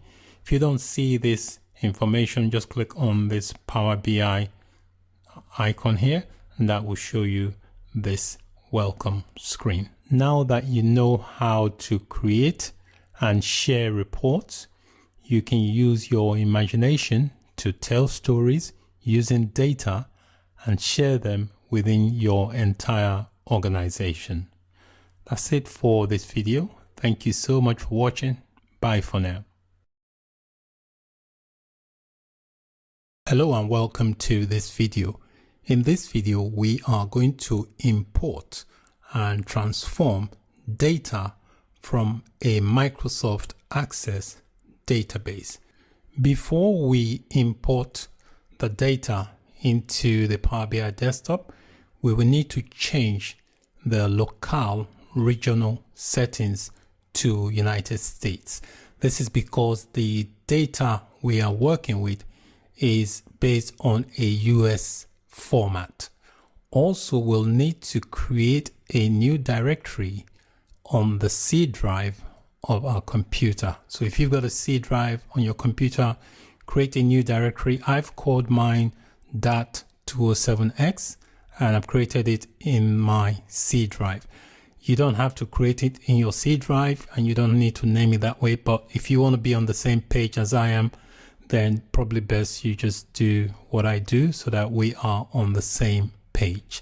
And finally, we are going to extract a zipped file, which is a zipped Microsoft Access database file. We're going to extract that file inside the new directory that we are going to create. So I have created the directory already. So this is a directory. You can see it says DAX207X and I've created it on my C drive. This is the Microsoft Access database file. This file is going to be available in a zipped format under the resource page for this lecture, so you can download it. So once you've got it inside this directory, just right click and extract it and just click on extract here. The zipped file, you need a software that can extract it. I am using a software called WinRAR. WinRAR is free, so you can use it to unzip files, which is what I've done here. So this is the Access database file that has been unzipped. So this is a file we're going to connect to and transform the data. I have got my Power BI desktop open. So I'm going to click on this Get Data link and click on More. We'll wait for it to bring up the screen here. And on the Get Data, I'm going to select Access Database and I'm going to click Connect. So it's going to prompt me. So I need to browse to where that file is. So this is the file here, the Access database file. I'm going to click on it and click Open. So it's going to try and launch the file. So trying to connect to it. We'll give it a few minutes to try and establish connection.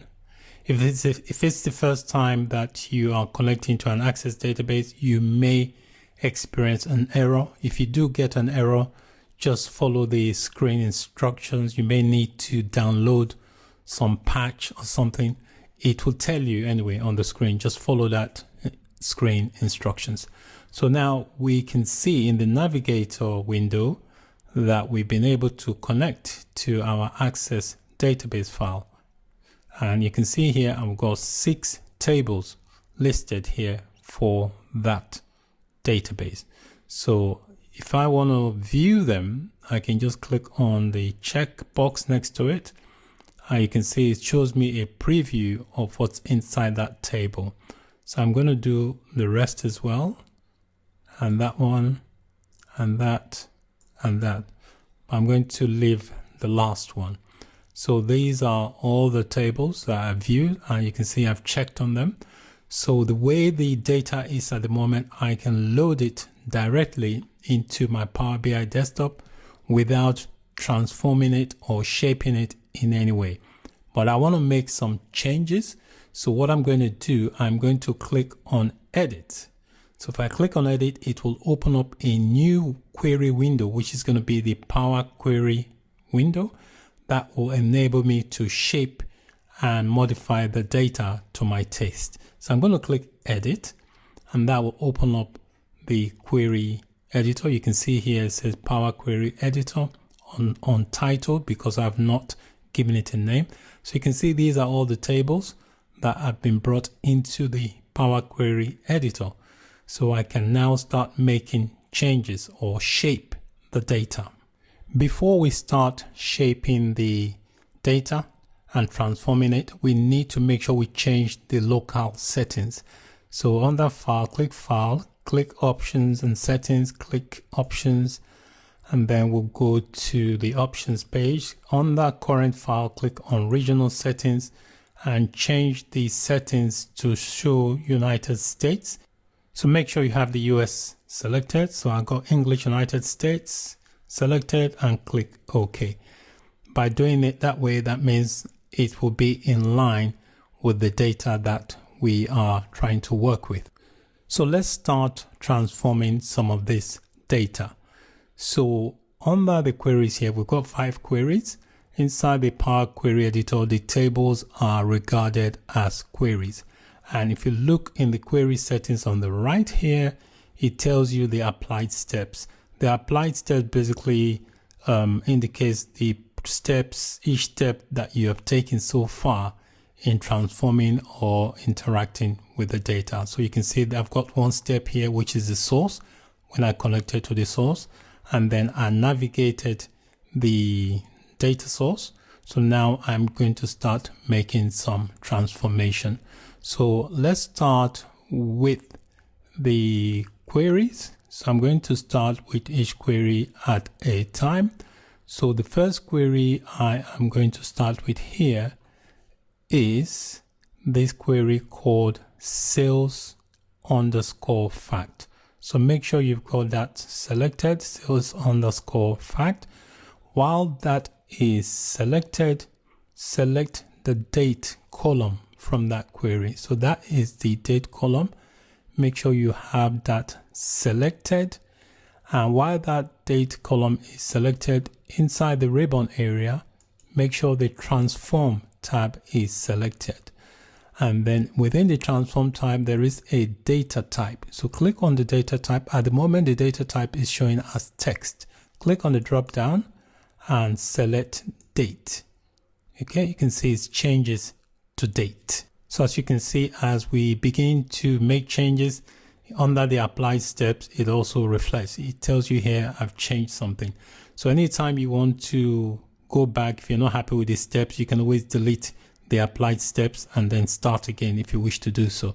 So right, under the date column, click on the drop down and you see this thing that says date filters. Click on date filters, and within that date filters menu, click on the one that says after. Click on that. It will bring up a window. So it gives you this window here because we have now changed our local regional settings to US. So we should be able to have the data format in US. So let's enter a value in the field. So you can either click on the drop down, enter this format. So let's enter a format. Let's change the date. So change the date here to say 31/12/99. If your date format is set to DD, that is day, month, and year, so set it that way. If your date format is set to day, month, and year, then you set it to reflect that. So once you've got that entered in there, click OK. If the format is not right, you get a little warning sign here telling you that. So next, let's select another query here. This time I'm going to select the query that says by date. So click on that. this query that says by date, make sure you have the date column selected and make sure you have the ribbon showing. Okay, so within the ribbon area here, you can see the data type is showing as text. We want to change that to date. So click on the drop down, change that to date. You can see it's trying to change that. It's changed it to date. So we're going to do what we did previously. So click on the drop down and under filters, go to after, and then we're going to enter a date format. So enter this format 31/12/99, which basically indicates the format, which is day, month, and year. Once you've done that, click OK. The next thing I want to do is rename the queries. All these queries here inside on the left hand side here, I want to rename all of them. So I'll start with the first one, which says by_date. I'm going to right click on it and there should be an option for rename. Click rename, and I'm going to just call this date and then press enter, and that renames it. And I'll go on to the next one. I'll highlight it and click rename, and I'm going to call this one locations and press enter. And I'll do the same with the next one. I'll right click, click rename. I'm going to call this one manufacturers, and I'll do the next one. I'll rename again, and I'm going to call this one product. And then finally the last one, I'll right click, rename, and I'm going to call this one sales. So once you've done that, if you now click on the home option inside the ribbon area, click on home, and then click on this button that says close and apply. Click on that and then select close and apply. So what that will do, it will try and apply the changes. So we'll wait for it to apply the changes, and then we can probably view the changes. So it's trying to apply. So it's applying all the queries at the moment. So we can see here on the right hand side under the field section that our queries, which are the tables, has been brought into the Power BI desktop. So you can still make further modifications if you wish to do so. What I want to do, I want to rename this manufacturer. I just want to add an S to it. So I'm just going to say rename, and I just add an S to the end and press enter. So you can also explore and view the imported data in the data view. So there are three views.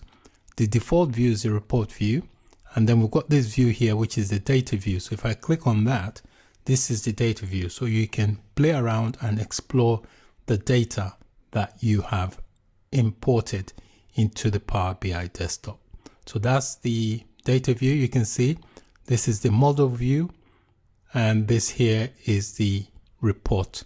I'm going to end this video here. In the next video, we are going to import data from a folder that contains several Excel files.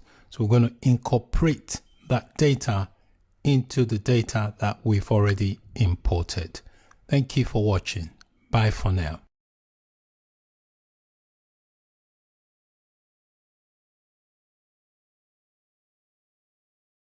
Hello and welcome to this video. In this video, I'll be showing you how to change the local regional settings within your Power BI desktop. When you import data into your Power BI desktop, you might need to set the local settings of your Power BI desktop file to be the same locale as the data source. Displayed on the screen is a Power BI desktop file with some imported data. So let's say I want to change the local settings for the data I imported. To do that, you click on the file option and you go to options and settings, Within the options and settings, you click on options and we'll wait for it to bring up the screen. So you get this options screen. In this area here, titled current file, you can click on this regional settings. And within the regional settings, you can see mine is set to English, United Kingdom. If you are in the US, you can select your US or select the appropriate local regional settings for your area if you don't want to set it to, say for example, English, United Kingdom. So this is where you would need to change the locale for any data that you import into your Power BI desktop. So that's it for this quick video. Thank you for watching. Bye for now. Hello and welcome to this video. In this video, I'll be showing you how to connect to a Microsoft Access database file. Microsoft Access database is commonly used in most organizations. I will be providing the Microsoft Access database file for you to download under the resource page for this video. If this is the first time of connecting to an Access database, you may be prompted to install the Microsoft Access Database Engine Redistributable. The link to install that is also displayed on the screen. When trying to connect to the Microsoft Access database file from within the Power BI desktop, if it is the first time of connecting to an Access database, you may be prompted with this message here that says unable to connect. That's because you haven't got the Microsoft Access database engine. So it also gives you a link here where you can go and download that engine. So once you download the engine, install it, then go back and try and reconnect to that Access database. If you do get any connection errors to the Microsoft Access database file, this is the page you need to come, and you need to download this Microsoft Access database engine. So when you click on this download option here, it gives you two files depending on the operating system type. If you're running a 64-bit, then you need to check and download the 64-bit. If you're running a 32-bit, then you need to download and run the 32-bit engine, which is this one. So once you've run and installed that, you can then go back and try and connect to the Access database from the Power BI desktop. When you launch the Power BI desktop, you will see this startup splash screen. If you are not signed in, you'll see this option here to sign in. The advantage of signing in is to make it easier for you to collaborate and share your content.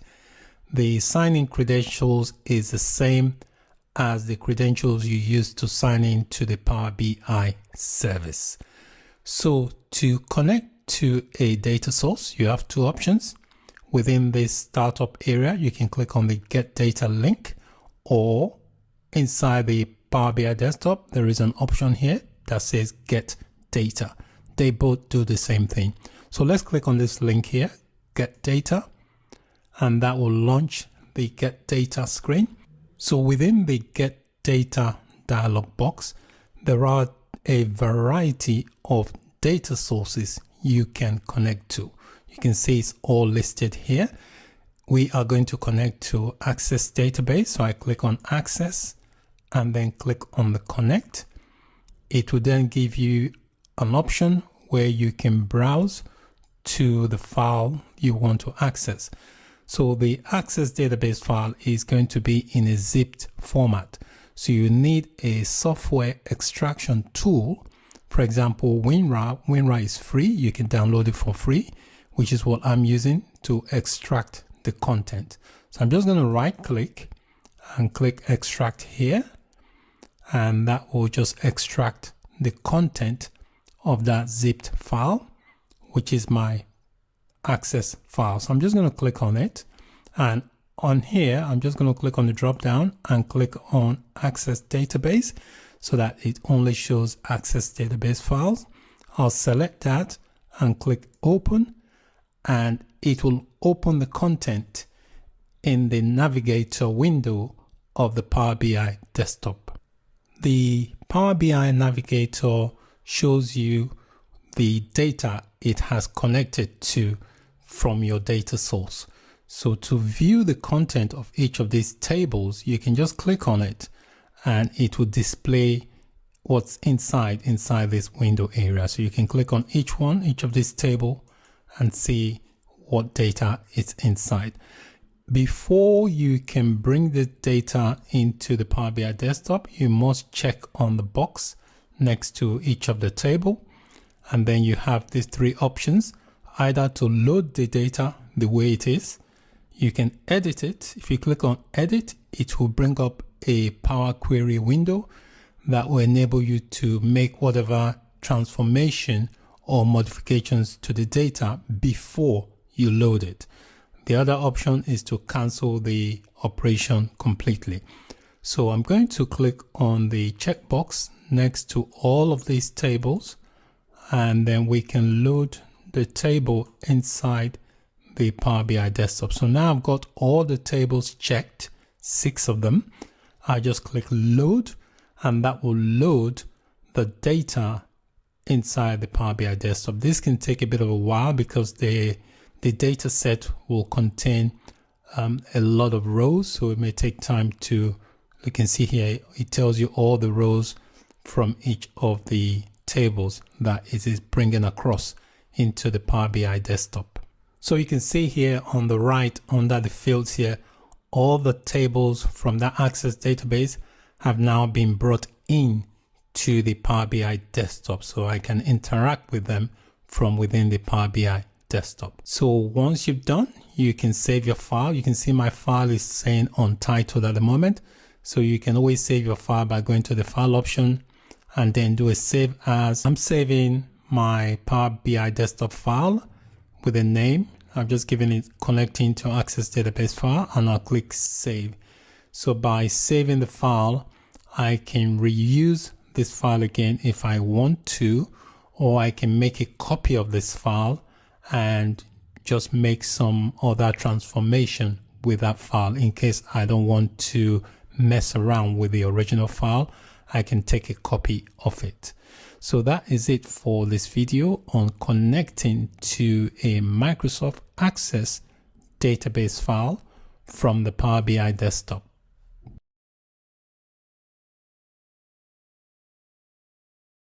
Hello and welcome to this video.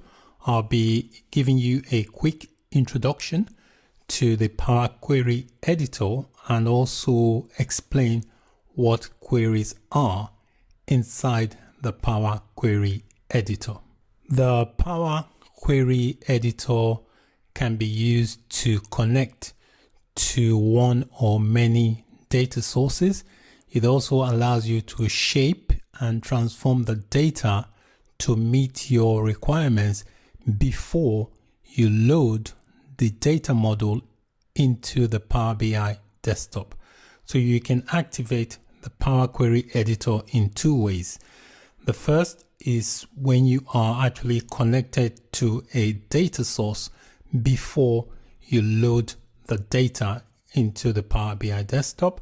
And the second way is to interact with the Power Query editor when you've already loaded the data into the Power BI desktop. So let's connect to a data source. So I'm going to click on this link and we are going to connect to an Access database. So I'll click Access database and click connect and wait for the option. So I'll click on this. This is my Access database. I'll click open, and once it connects, it will preview the data it's connected to inside this navigator window. So in order to activate the Power Query editor, I will need to click on the tables here that I have access to. So I clicked on all the table. I don't have to. I can only just click on one and still get the same options. So in order to activate the Power Query editor, we click on the Edit button. At this stage, we can transform the data the way we want before it gets loaded into the Power BI desktop. So click on the Edit button to activate the Power Query editor. You can see here it says Untitled because this is a new document we haven't given a name to, and it says Power Query editor. So now we have the queries inside this Power Query editor. These are all the tables from the Access database that was pulled into this Power Query editor. They are regarded as queries inside the Power Query editor. They are not known as tables, but queries. So if you look on here, it says queries, and under query in brackets here, we have 6, which represent the 6 tables that I have connected to and brought in to the Power Query editor. So for demonstration purposes, I'm just going to do a very quick transformation. So I'll click on this query here, which is a table. And you can see here on the side here, it's got ABC, which means the data type is represented as a text. So it inherits the data type from the source, but we can change that. Say, for example, I want to create some report with this data, but I want it to have the right format. The format at the moment is showing as text, but I want it to appear in a date format. So I click on this ABC here, and it gives me a drop down of the different data types I can change it to. Because I'm working with date, it's a date column. I click on date, and you can see here it's changed the format to a date format. So now I've finished with this minor transformation. What I need to do now to load all these queries into the Power BI desktop, I just come here and click on Close and Apply. It will then apply all these queries, including any changes, and then pull them into the Power BI desktop. So as you can see on the right here, the queries have all been pulled into the Power BI desktop. So now we've got all our queries inside the Power BI desktop.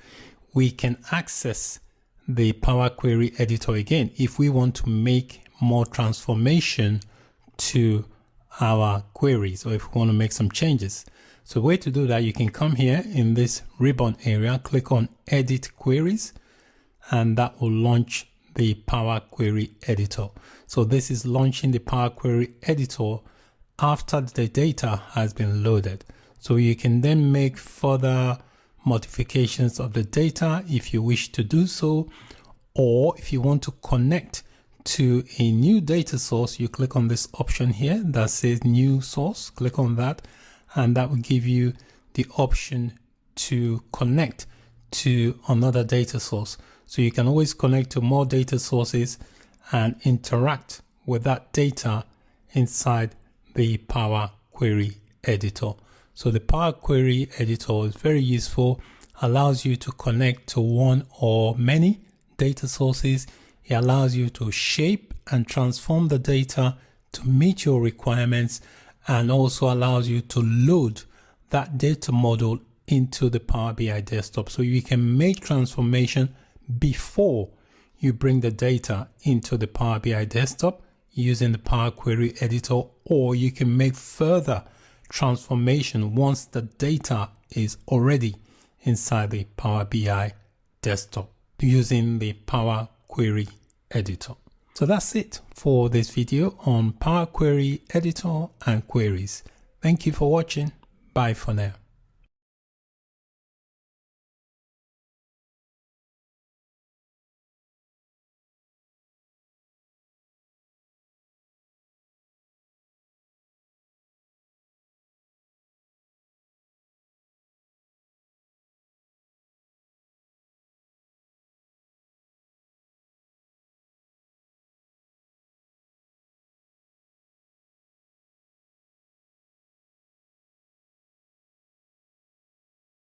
Hello and welcome to this video. In this video, you will learn how to create and manage query groups within the Power Query Editor. In a previous video, I connected to an Access database file and loaded some queries. These are the queries on the right that are imported from a Microsoft Access database file.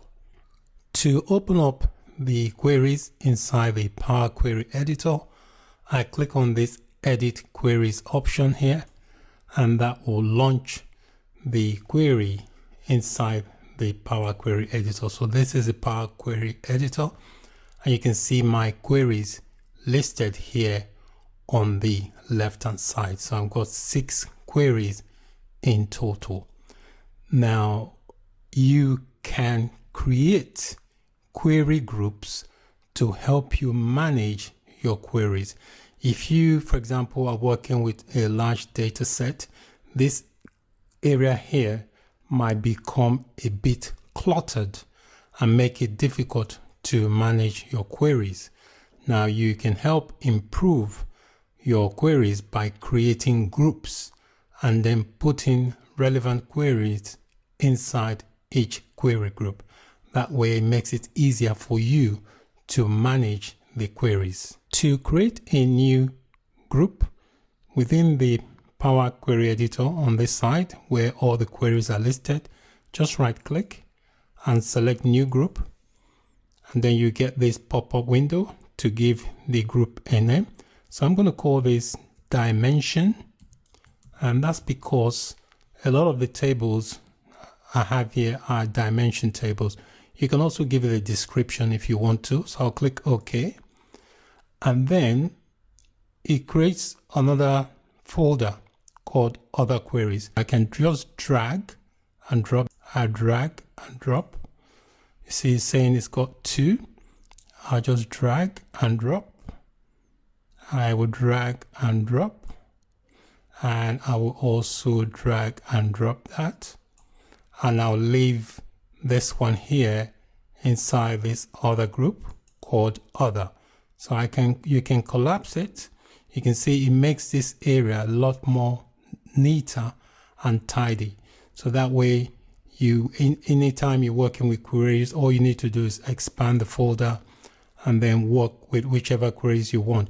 You can also move the queries around just by dragging and dropping. So if you don't like the order that they are, it's easy to move them around. For example, you can move that to the top and just move them around to suit your purpose. Okay, so groups are very useful because they can help you organize the way your queries are displayed inside the Power Query Editor. There are other things you can do to a group as well. If you right click, you'll see the menu available. So if I right click this, you could copy a group, you could create a new query inside, you could ungroup. So for example, if you don't want it to be in a group anymore, you can ungroup things, you can delete a group, you can rename a group, and you can also move to a group. So there are different things you can do within a group inside your Power Query Editor. Anytime you make changes within the Power Query Editor, you can apply the changes by clicking on this Close and Apply. If you click on the drop down, there is an option here to apply. You can click Apply, and that will apply the changes you have made. Alternatively, you can also do Close and Apply. There's a drop down here that says Close and Apply. You can also do that, and that will apply and then close the Power Query Editor. So that's it for this video on creating and managing query groups inside the Power Query Editor. Thank you for watching. Bye for now. Hello and welcome to this video. I'll be showing you how to rename queries in Power BI Desktop and the Power Query Editor. I've got a Power BI Desktop file opened, and inside the Power BI Desktop I've got some imported data here. So these data here are all queries that I imported in a previous video when I connected to a Microsoft Access database file. So the way to rename queries, you can rename them from inside the Power BI desktop, this area here. For example, if I want to rename this one, I just right click and there is a menu option for rename. I can just come here and just get rid of that and just call it date and press enter. You can see here that has been renamed to date. I can also rename the queries inside the Power Query Editor. So if I click on Edit Queries here, that will open up the Power Query Editor. And inside the Power Query Editor, I can also rename the queries. So these are the queries inside the Power Query Editor. You can see this is the one I just renamed from the Power BI desktop. So if I wanted to rename this one, for example, called by_geo, I can click on it and it displays the name inside the properties area of the query settings. So I can come here and just get rid of that and call it, for example, I can call it geography and press enter, and that will rename it. And you can see here it renames it here as well. You can also rename it from within the query area here. So for example, here this query called by_manufacturer, I can come here and do a right click and click rename and just get rid of the by bit if I want to. Just rename it and I'll get rid of that and just make that a capital M, press enter, and that renames it. So you can do the same with any query you have. You either rename it from the query area here inside the Power Query Editor, or you could click on the query and rename it under the properties area inside the Power Query Editor, or you can rename it directly from the Power BI desktop inside the field area here. Under fields, you can rename it there as well inside the Power BI desktop. I'm just going to rename some of the other tables. I'm going to remove the by_ and just rename it. So I come here and do a rename, and I'll just remove the by and just make the P uppercase to make it product. And I'll come here, do the same, right click on this one and click on rename. I will get rid of the by_ and just make that a uppercase S, press enter, and I'll do this one as well. So I'll close this query group, and inside this query group I'll right click this one, go rename, and again I'll remove the by_ and make that a capital S and press enter. So I've now renamed the queries I have inside my Power Query Editor. Anytime you make changes to your Power Query Editor, it's good to apply the changes. So I'm going to click on this drop down here inside the Power Query Editor window, and there is a close and apply. Close and apply will apply the changes and then close the Power Query Editor. If you choose apply, it just applies it, it doesn't close it, or you can close. But before you close the Power Query Editor, we'll always make sure you apply the changes. So I'm going to click on close and apply, and that will apply the changes. So you can see here all the query names have been renamed. So that's it for this video on renaming queries. Thank you for watching. Bye for now. Hello and welcome to this video. One of the most common operations you will perform when working with queries is splitting columns. So I'll be showing you how to do that in this video. I have got my Power BI desktop file opened, and inside this file I have got some queries that are imported into Power BI desktop when I connected to a Microsoft Access database file. So let's open up the Power Query editor by clicking on the Edit Query option and then clicking on Edit Queries, and this will open up all the queries inside the Power Query editor. So you can see all my queries here. Now the table I want to perform the split column operation on is this table called product. Now there are different ways you can split a column. You can either split by delimiter. Delimiters could include commas, spaces, and so on. And then you can also split by characters. So this is the query called product, and the column I want to split is this column here called product. You can see here we've got the product name, and then after a space we've got this MA dash. So I want to separate this MA dash, which is separated with a space from this manufacturer name. I want to put that aspect in a separate column on its own. So within the ribbon area here, if I click on this transform tab, there is an option here to split column. So if I click on the drop down, you see the different options that you can split with. You can split by delimiter, which is what we're going to do. You can also split by number of characters, by lowercase to uppercase, by uppercase to lowercase, by digit to non-digit, and by non-digit to digit. You can also access the same menu just by right-clicking on the name of the column, and it will give you this option to split column, and within the split column you have the same menu options. So I'm going to click on this by delimiter because I want to separate by space. So the default here is space. So if you click on the drop down, you can see more delimiter options. So colon, comma, equals to sign. These are all various types of delimiters. You can also specify your own custom delimiter if you wish to do so. I'm going to leave it on space, and then you've got the options how to split. You can split leftmost delimiter, rightmost delimiter, or each occurrence of the delimiter.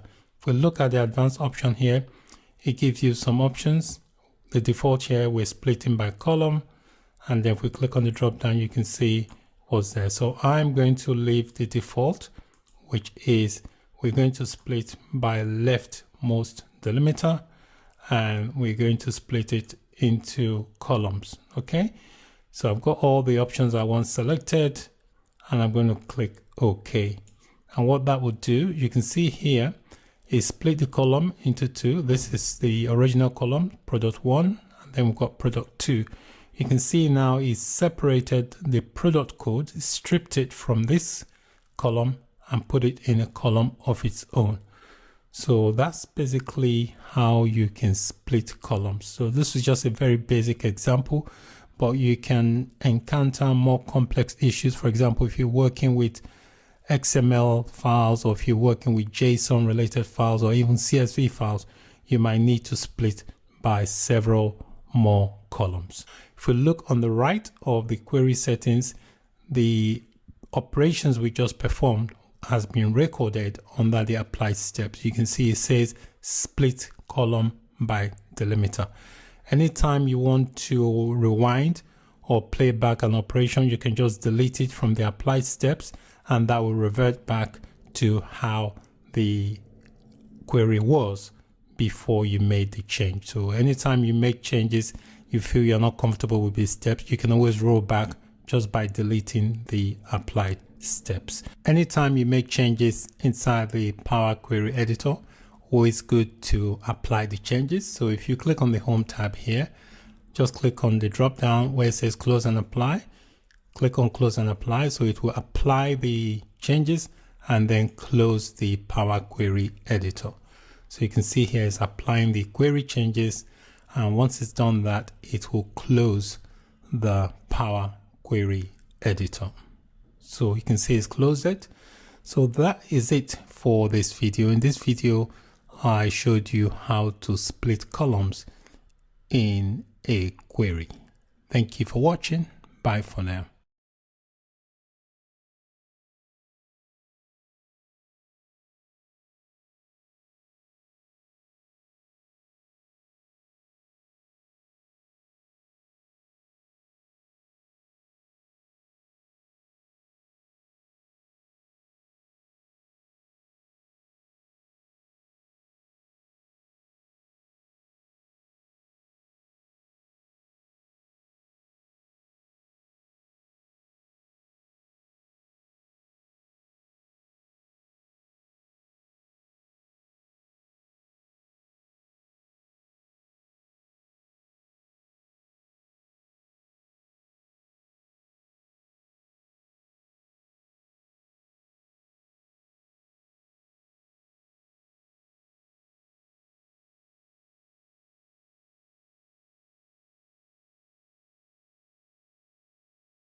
Hello and welcome to this video. In this video, you'll learn how to change the data types specified within a column of a query. I have got opened here my Microsoft Power BI desktop file, and within the Power BI desktop file, I have imported some queries on the right. These are queries that I have imported in from connection to a Microsoft Access database file. When you first connect to a data source, Power BI will sample the top couple of hundred of rows of that data, and it will then try to automatically infer the data type for each column. However, it doesn't always get it right. So let me open up the queries inside the Power Query editor so that we can explore how to change the data type. So within the ribbon area, I'm going to click on the drop down here for edit queries and click on edit queries, and that will open up the queries inside the Power Query editor. So I'm going to click on the date query here. Now, if you notice on the header for each of the column, just by the side, you can see this ABC. This ABC basically specifies that it is regarding the content as a text data type. While this one is a number, this one is text, number, text, number. So when we're working with date, we really want it to be in a date format. So there are couple of ways you can change that. You can change that from within this area here where you've got the transform option. You can see, because I've got this column highlighted on here, the data type is showing as text. So if I click on the drop down, I can change that to date because I'm working with date. If I was working with time, I could probably choose time, or if I was working with date, time and time zone, I would choose the specified data type. Another way you can access that same menu is by clicking on this ABC here. If you click on that, it will give you a list of data types you can change to. Because I'm working with date in this column, I'm going to click on the date data type, and you can see here it has changed the data type to date. And if you look here, the icon has also changed to reflect that. Anytime you make a change within a query, the change is recorded in this applied steps area here. You can see, because I've changed the data type, it's recorded it here as a change type. So I'm going to click on another query here, this query called sex fact. And if I look here on this query also here, we've got this ABC here, which specify that this column here, the data has been brought in as text. So I can click on this ABC here and change that to reflect date. Now, if I look on this column here called revenue, you can see the format it has specified. If I click on this little 1.2 here, it will give me a drop down menu, and you can see the 1.2 here represents decimal. Because this is a numerical type of information, since we're dealing with money, because it's revenue, I can specify a dollar, which is fixed decimal number. I can change that. I click on that. You can see the symbol here, and it has changed it by giving it 4 decimal places. So this is another way you can change a data type. So data types changing is quite common here. Where we've got units, I can click on this one here. If I want to represent the units as a whole number, I can click whole number, which is already selected, and just make sure they are represented as a whole number. So very easy to change data types within the columns of your query. Each time you make a change to a query, it is recorded in the applied steps. If you want to cancel that change, all you need to do is delete that step from the applied steps, and it will revert back to how the data was before the change was made. So again, once you finish making your changes, click on the Home tab, click on Close and Apply. That will close the query editor and then apply the changes you have made into your Power BI desktop. You can see here it's applying the changes because these are the 2 queries I worked with, the date and then the sales file. So once it finishes applying the changes to that query, it will exit out of the Power Query editor. So that's it for this video. In this video, you learned how to change the data types within a column of a query. Thank you for watching. Bye for now. Hello and welcome to this video.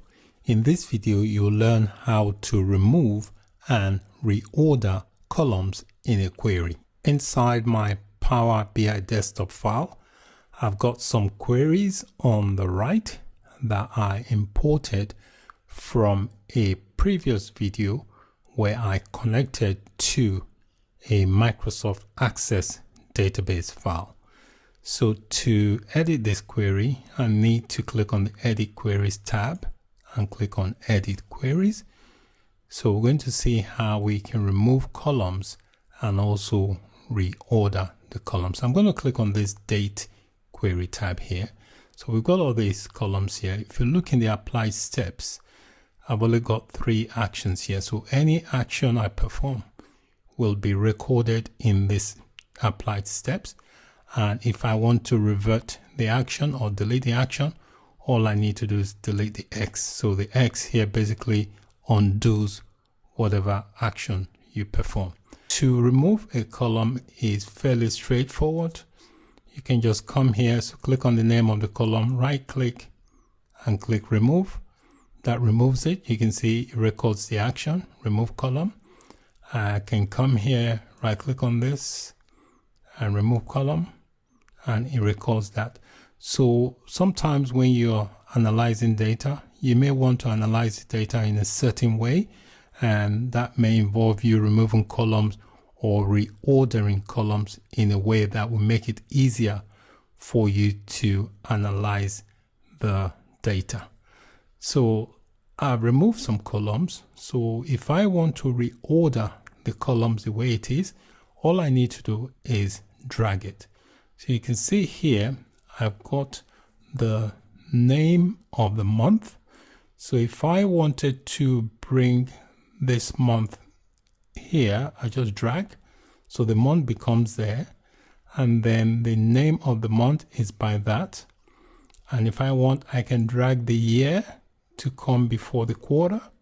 So we've got the month name and then the year, and then we've got the quarter. So I've reordered the columns in a way that will make it easier for me to analyze the data. So depending on what it is you're trying to analyze, you can always rearrange columns to suit your purpose, or you can remove the columns that you want. So if you want to undo the action, all you need to do is come here under the apply step, click on the X, that removes that, and then click on the X again. You can see it has reverted back to how it was before I removed and reordered the columns. Let's take a look at another query. So I'm going to click on this product query. In a previous video, I did make some modifications to this product query. I split a table. I had a table called product and I split it in two. So this is the original product 1, and then we got product 2. So these two were combined. So I had to separate this product code from the name of the product. So if we look here, this product.1 has the name of the manufacturers. And if we take a look here on this manufacturers table, is the same information. So we have redundant data. This column manufacturer is the same as this column product. So I can safely remove this because it's now redundant. So I will right click and click remove, and that removes that. And for this here, I'm just going to right click and rename it to say product code. All right, so I've now renamed that, and then I can rearrange if I want to. For example, I can put all the IDs to this side. This is product ID. I can drag and move the manufacturer's ID next to the product ID, and then we've got the product code. I can drag and bring the segment to there, and then we have the category. If I want to, I can remove this manufacturer's column. That's because this manufacturer column is basically acts as a lookup to this manufacturer query here. So if I click on this manufacturer's query here, I've got a manufacturer's column and a manufacturer's ID. So because this manufacturer column is also present inside this manufacturer query, I can remove the column from the product query. So I just come here and just do a right click and click remove, and that removes it from here. So I've been able to remove the redundant columns and also rearrange or reorder the columns in the way that I want to suit my query.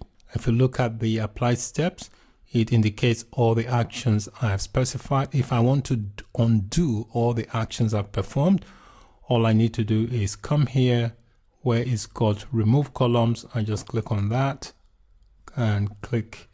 It says, are you sure you want to delete this step? Deleting this step may affect subsequent steps, which could cause your query to break. So if I want to do that, I can click delete and also delete this one as well, and delete that as well. Okay, and I'll remove this one as well. So my query has now returned to the original way it was before I made changes. So you can always undo your changes by removing it from the applied steps. So that's it for this video. In this video, I showed you how to remove and reorder columns within your query. Thanks for watching, and bye for now.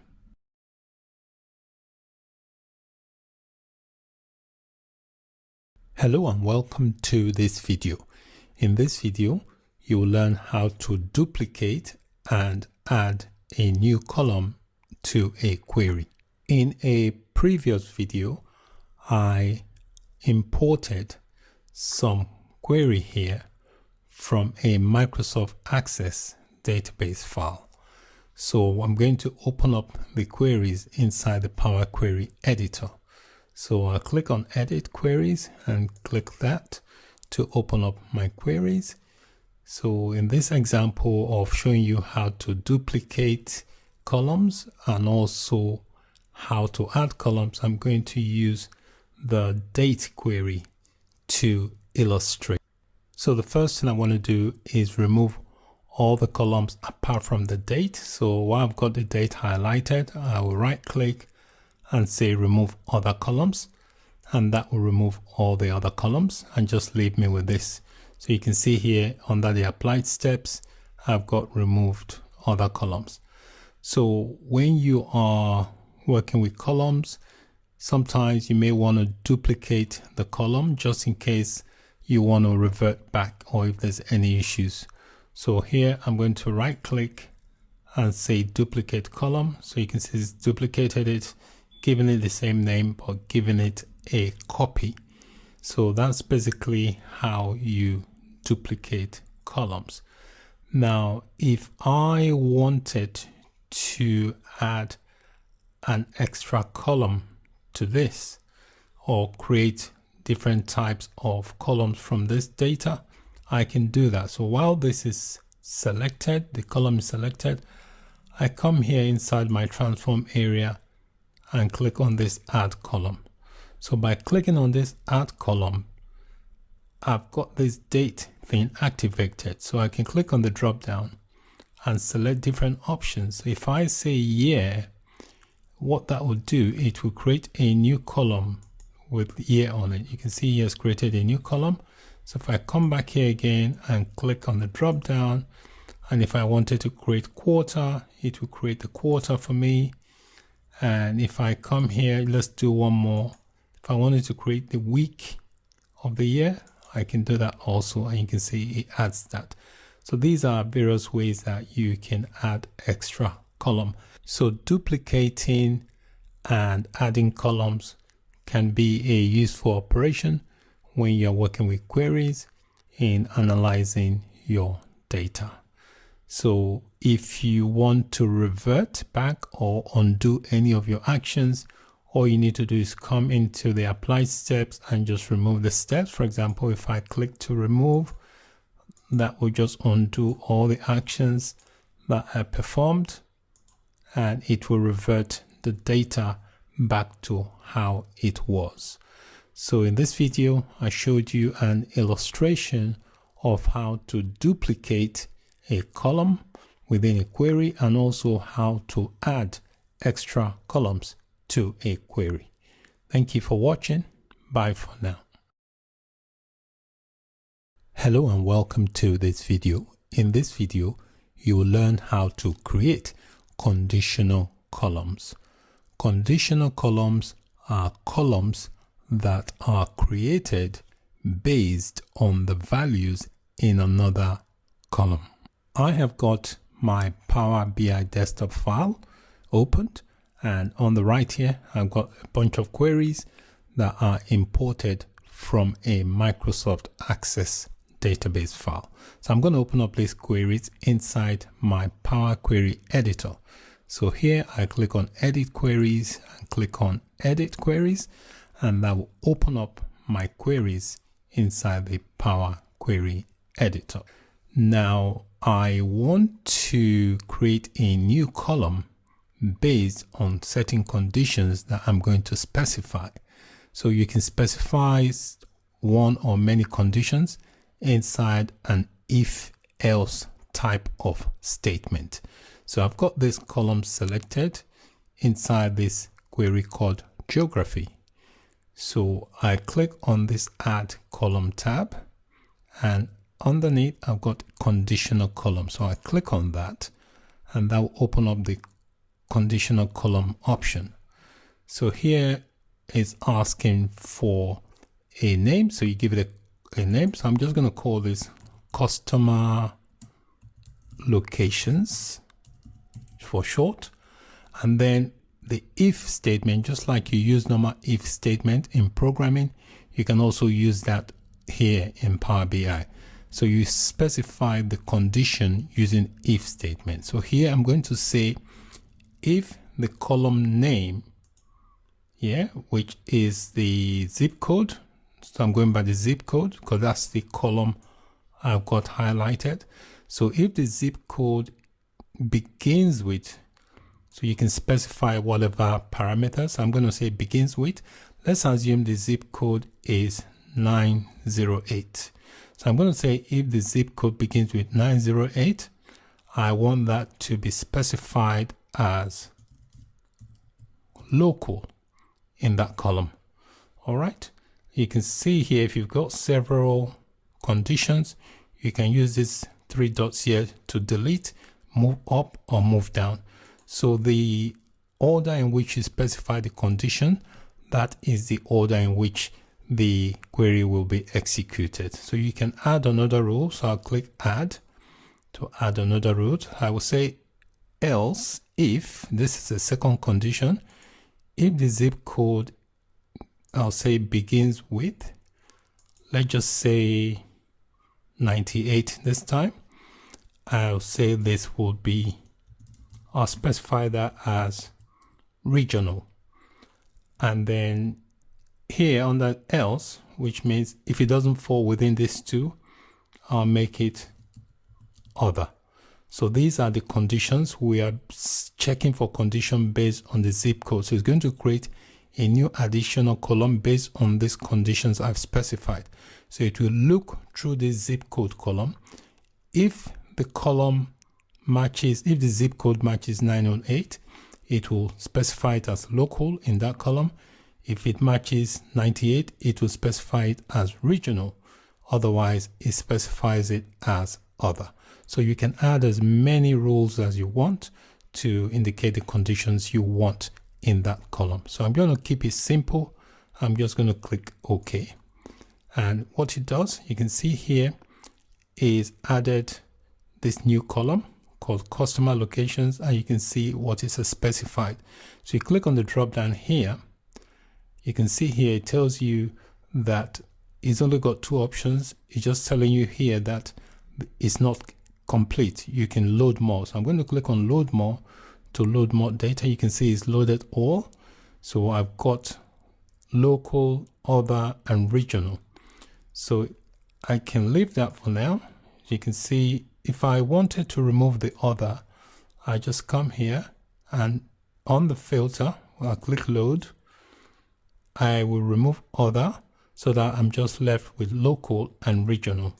Specify that. You can see here I've got just local that matches that zip code and also this. So as you can see in this column here, that was created based on the conditions we set when we specify the creation of the column from this original column. So this zip column here is the source column where we specified condition in order to create this new column called customer locations. So you can, anytime you're creating a conditional column based on the rules you've set, you can always tweak it to get the required output. So based on the condition I set, the output gave me this content, so this data. So you can always filter if you want to. So if I wanted to remove, for example, the regional data, I can go back into my filter and just remove that option so that it displays only local zip code that I have specified. So that's basically how you can specify conditional columns within your Power BI query. So they're basically columns that are created based on values in another column. Thank you so much for watching. Bye for now.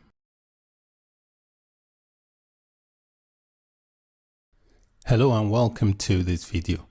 When working with the Power BI desktop, you can connect to a variety of data sources. In this video, you'll learn how to connect to files located in a folder. In a previous video, I connected to a Microsoft Access database file and imported some queries, which are these on the right here. Now, when you're working within the Power BI desktop and you already have some imported data set, you can always import more data set from other data sources to interact with the data you already have.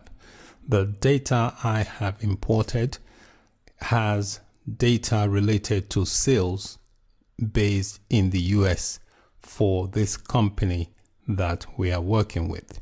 The company also has sales that are based on international level.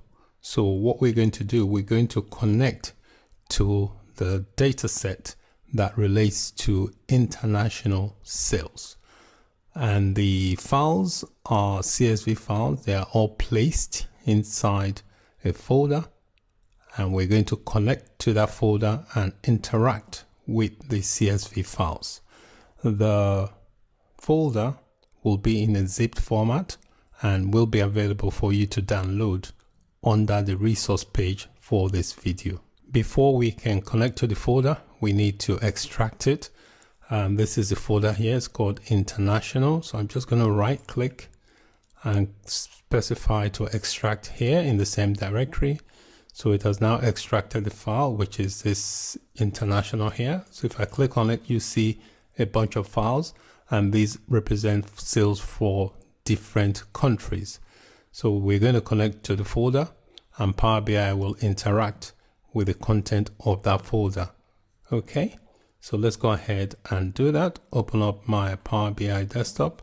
So these are all the data I've already connected to, and there are different views. The view you can see at the moment is the report view, which is the default view, which is this one.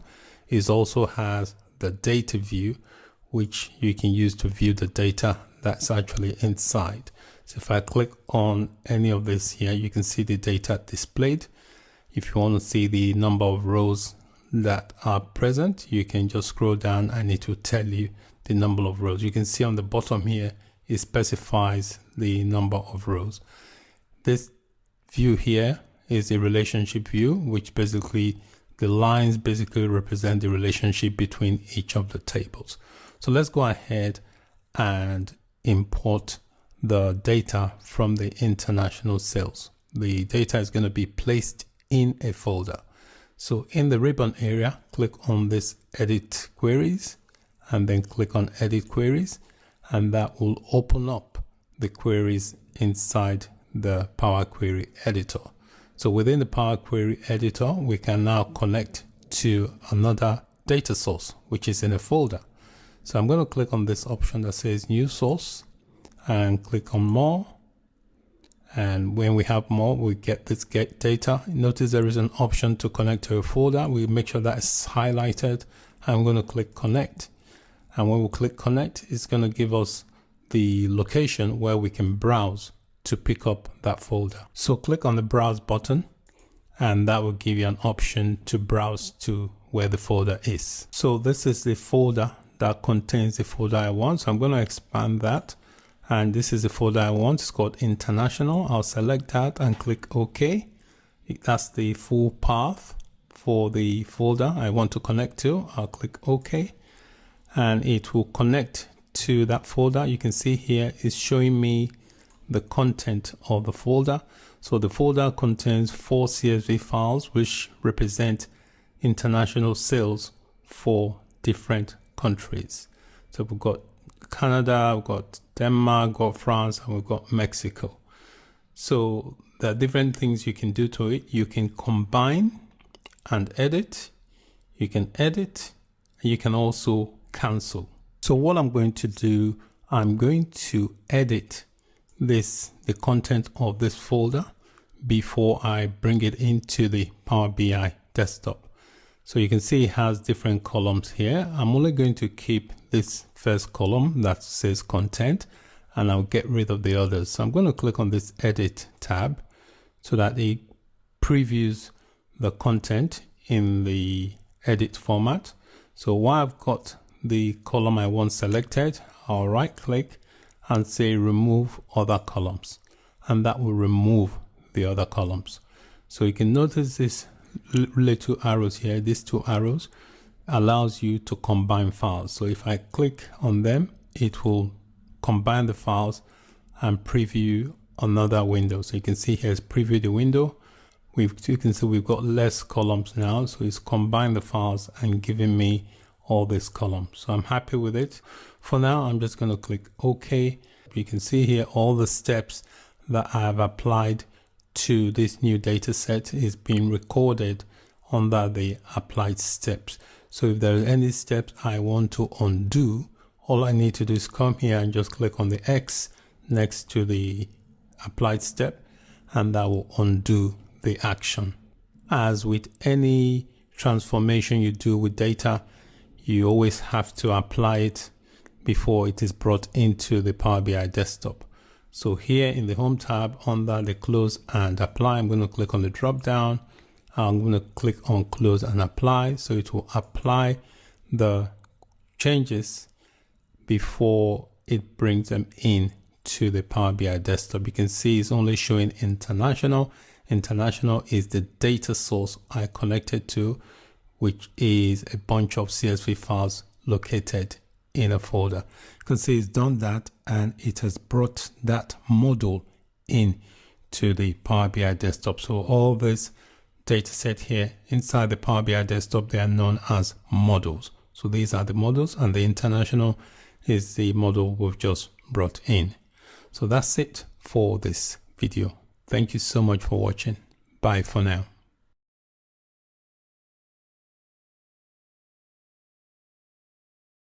Hello and welcome to this video. In this video, you will learn how to append queries. I've got my Power BI desktop file opened, and on the right, I've got some models that are imported from a Microsoft Access database file and from a folder that contained some CSV files. So I'm going to open up the models inside the Power Query editor. So inside the ribbon area here, I'll click on Edit Queries and then click on Edit Queries. And that will open up the models as queries inside the query editor. If you notice, we've got this folder called Transform File from International. This international represents the folder that we connected to that contains some Excel or CSV files. The transformation we made was basically recorded in this folder. So if we look here, it says sample query. And if I click on that, you'll be able to see some content. Okay, so this transform file from international represent the transformation that took place before the data was brought into the Power BI desktop.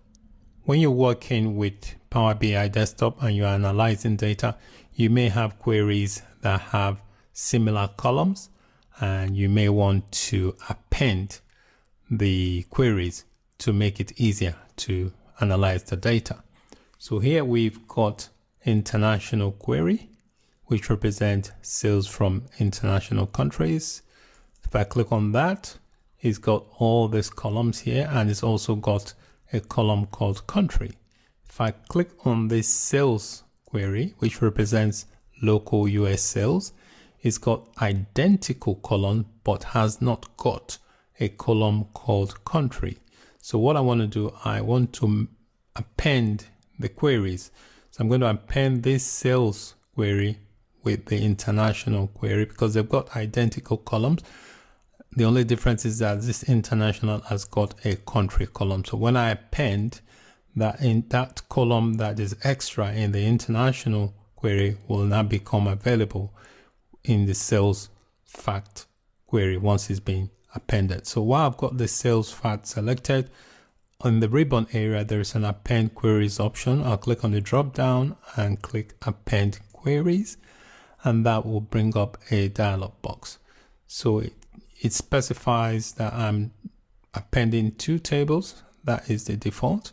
If I'm appending from 3 or more, I will select that option. But because I'm only appending within 2 tables, I need to select the table to append. So I click on the drop down, and the table to append is international. So I've selected the table to append, and now click OK, and that will append the data. So if we scroll down here, you can see under this sales fact query, we've got a new column So Power BI will match all the columns from both queries, and you can see it's brought in this additional column that was not previously in the sales fact query. Now notice that the data are represented as null. That's because this information came from international sales. So the US based data is not represented in the international sales column. So in order to get this value to show as USA, we need to create a custom column and apply some expression formula in order to populate the custom column properly. So in the ribbon area, click on Add Column and then click on Custom Column. It will bring up a dialog box. So I'm going to give it a name. I'm going to call it Country Name. And here is where we add the expression. Now there is a powerful language behind this here. It's called M. So we're going to use that to create an expression formula that will enable us to populate that column properly. So we're going to say if the country column, so we select from the available column. So if the country column is showing as null, which it is at the moment, then replace that null value with USA. Okay, that's what I'm saying. Else, if the value is not null, then replace it with the name of the original country. That's all this simple expression is. If the country name is showing as null, replace it with USA. Otherwise, leave it as the original country name. So that's it. I just click OK. And you can see now that custom column is now populating with USA. So we no longer need this country column here. I just right click and remove that. And what I can do also is change the name here of this query from sales fact. I just want it to say sales. Okay, and I'll press enter. Notice that all the applied steps are also recorded here. So if for any reason you want to revoke an action, you just come here and delete it, and that will undo the action. Now the next thing to do is to apply the changes we have made so that the data can be reloaded into the Power BI desktop. So here under the Home tab, I'll come here under Close and Apply and select Close and Apply to reload the data into the Power BI desktop. So we'll give it a few minutes to do that. So you can see the data is being reloaded into the Power BI desktop. So the data has finished loading, and you can see here in the model here, it has also changed the name from sales fact to sales. So that's it for this video on appending queries. Thank you for watching. Bye for now. Hello and welcome to this video. In this video, you'll learn how to merge queries. One of the common operations you will perform when you're bringing data into the Power BI is to merge data together, just like doing a join operation if you were writing a SQL query statement. In the previous video, you learned how to append queries. Inside my Power BI desktop file here, I've got all these model queries that I imported into my Power BI desktop. So let's edit them inside the Power Query Editor. So I click on Edit Queries and then click Edit Queries, and that will load the queries inside my Power Query Editor. So the two tables or queries I want to merge together is the product and the manufacturer. When you are merging queries together, it's kind of like a join operation, just like you perform in a SQL query statement. You have to look for identical columns that are present in both queries in order to merge or join them together.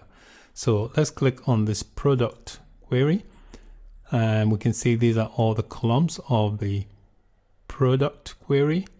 We can see it's got manufacturer ID and it's got a manufacturer.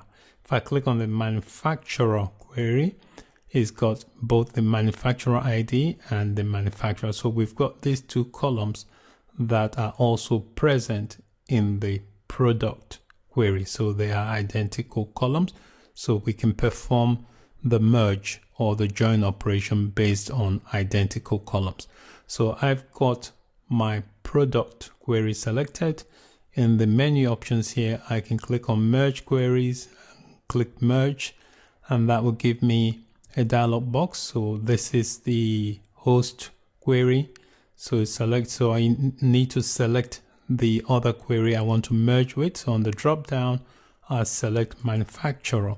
So I've selected the two tables that I want to take part in the merge or join operation. You also have to specify the columns that are going to be participating in the operation. So I want the manufacturer from this product query and also the manufacturer from this manufacturer query. When you're performing a merge or a join operation, you have to specify the type. Here we've got the join kind. If you click on the drop down, there are different join operations you can perform just like you would in a SQL query. So I'm going to perform the left outer, which would be left outer, that is all the columns from the first and any column that matches in the second. So it will join all the columns from the first and then anyone that matches. So the only thing that matches on the second is these two, manufacturer ID and manufacturer, but we're joining via the manufacturer column. So once we've got that specified, we just click on the OK button to perform the join. You can see here the join operation has taken place. So we've got the manufacturer ID, we've got the manufacturer, and then we've got the manufacturer from the participating table that took part in the join. So you can click it. At the moment it's just showing as table. If you click on this button here, you can select which of the columns that you want to appear. So if I don't want the manufacturer ID to appear, I can just select this one here. So for now, I'm just going to leave all these columns. I click OK, and you can see here is saying manufacturer.1, basically meaning it's representing the content from the other query. So that's basically how you merge queries, and you can also tweak and perform further transformation after you have done the merge. For example, you could remove columns that you feel that might be redundant and then further transform your data. So the steps you took are always recorded here under the applied steps. So if you want to revoke any action, you just come here and delete the step from the applied step, and that will revoke the action you've performed.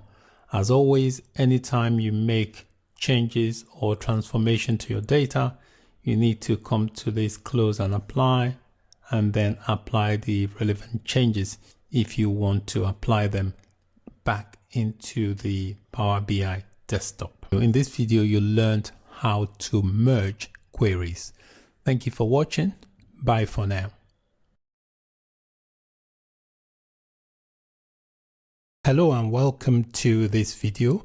In this video, we will explore the query dependency view that is located within the view menu of the Power Query editor. I have got one of my Power BI desktop files open, and inside this file, I've got some models here on the right that were imported in previous videos. So I want to open up these models in the Power Query editor.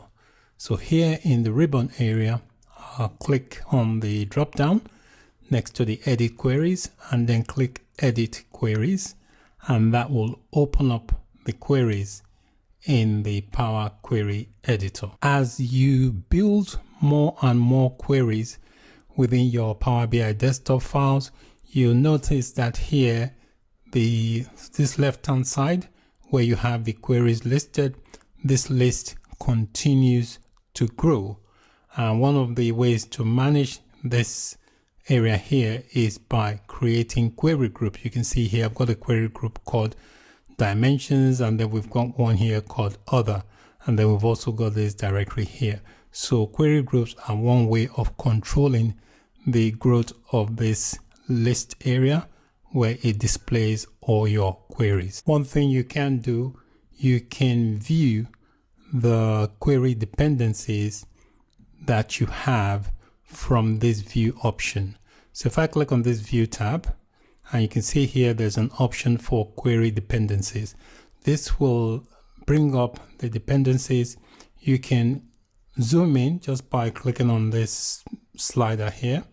That will zoom in so you can see the different queries, and you can see the links here, which basically tells you the way the queries flow from one to another, the data flow. Now, you can determine which queries belong to which data source. You can see here, I've got this data source. If I click on this, which is an object, anything here is regarded as an object. So let me click on this object, and you can see here, it lights up all the queries that are linked to this particular data source. So from this query dependency view, you can see what queries are dependent on what data source. I've also got another data source here. If I click on this, you'll see the queries linked to this particular data source. So all the ones here that are the same color, you got sales, manufacturer, product, and so on. So all these are all linked to this particular data source. If you want to revert back to the view so that you can view everything, just click on this here to fit the screen, and that will return the view so that you can see everything in the screen. So I've got two data sources here, one here which contains all these queries, and this one here which contains all these queries listed. So just by looking at the query dependencies view, you can see which queries are dependent on which data source, and you can also see with these arrows here the way the data flows between them. The query dependency view is quite useful. It enables you to view how data flows through all of the different transformations and all of the different queries that you are building. So that's it for this video on exploring the query dependency view. Thank you for watching. Bye for now.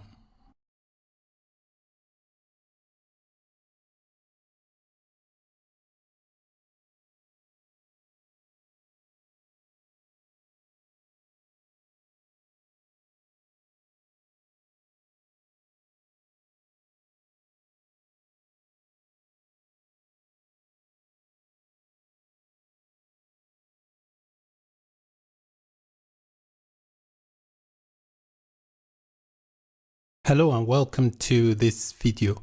In this video, we are going to work with less structured type of data.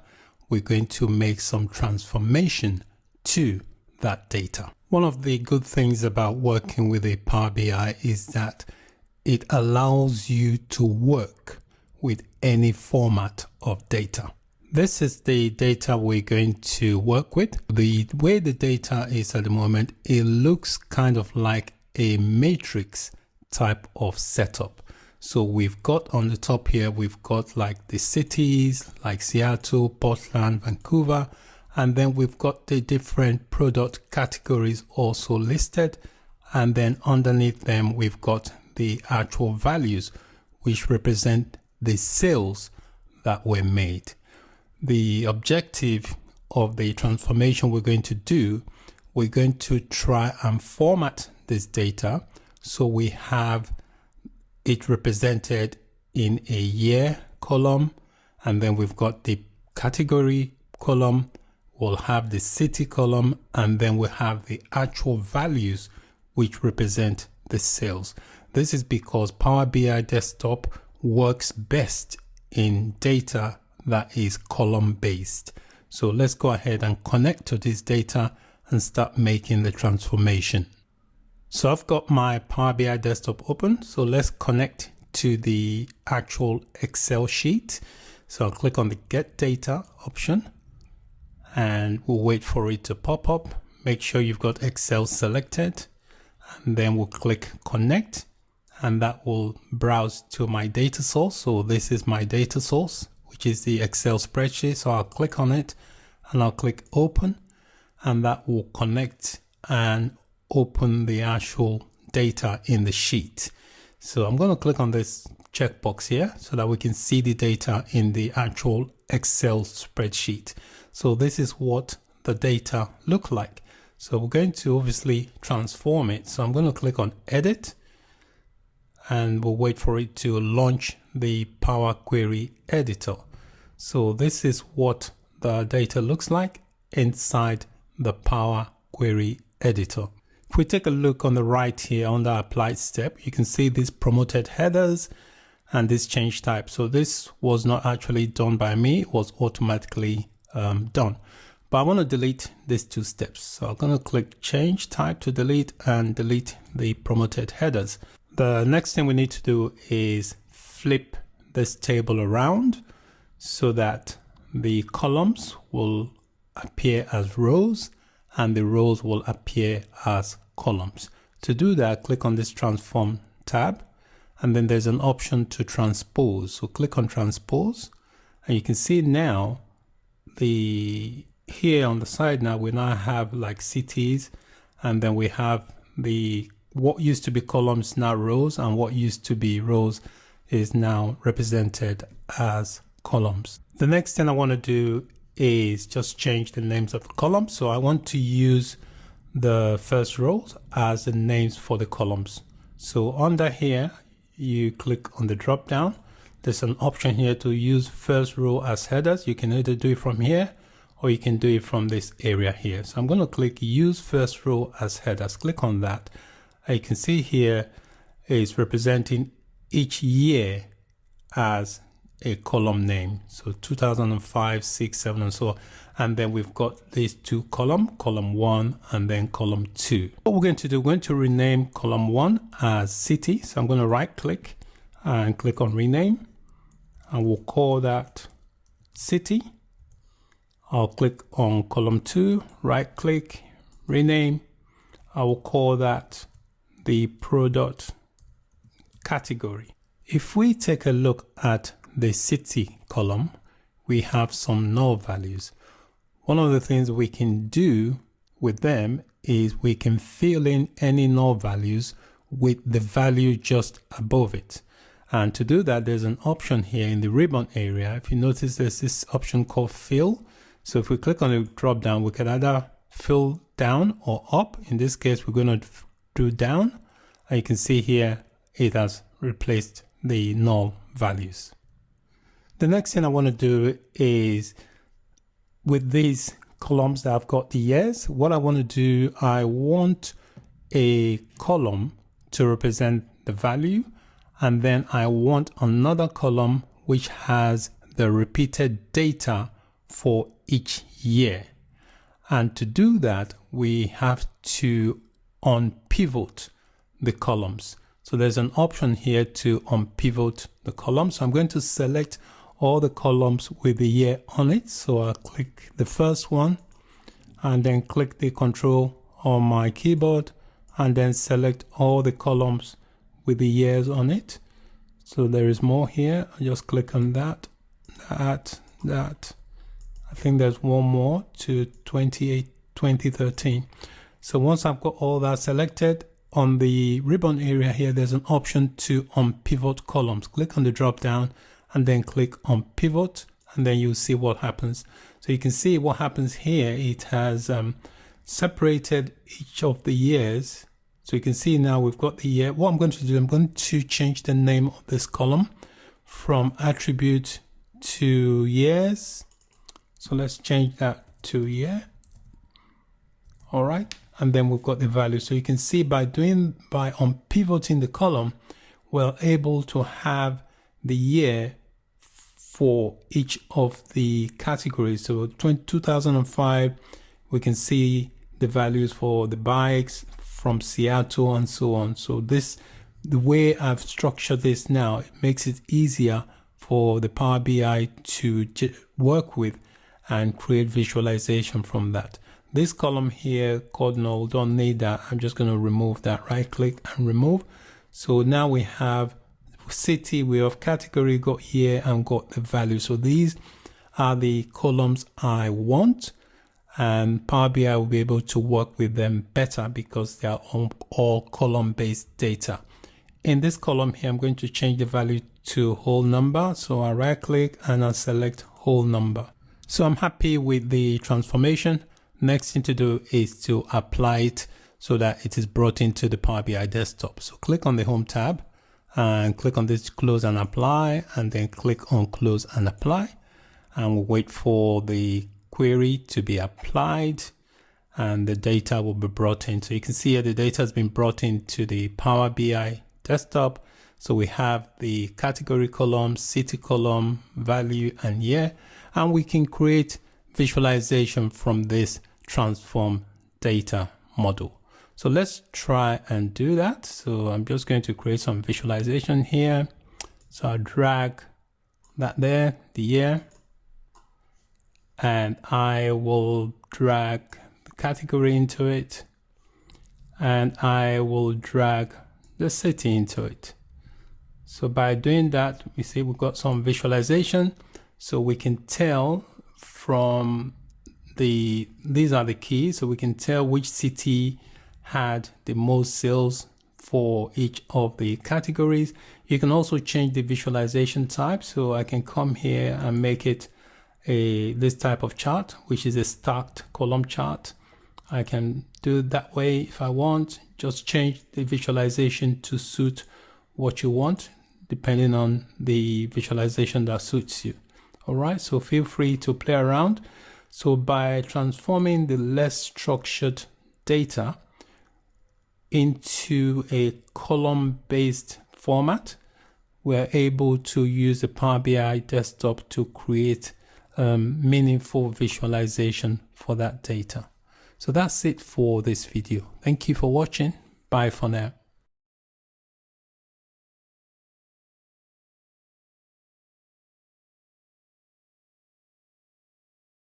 Hello and welcome. In this video, we will be transforming data that is in a less structured format.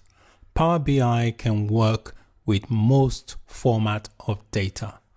And the data we're going to be working with in this video is inside an Excel spreadsheet.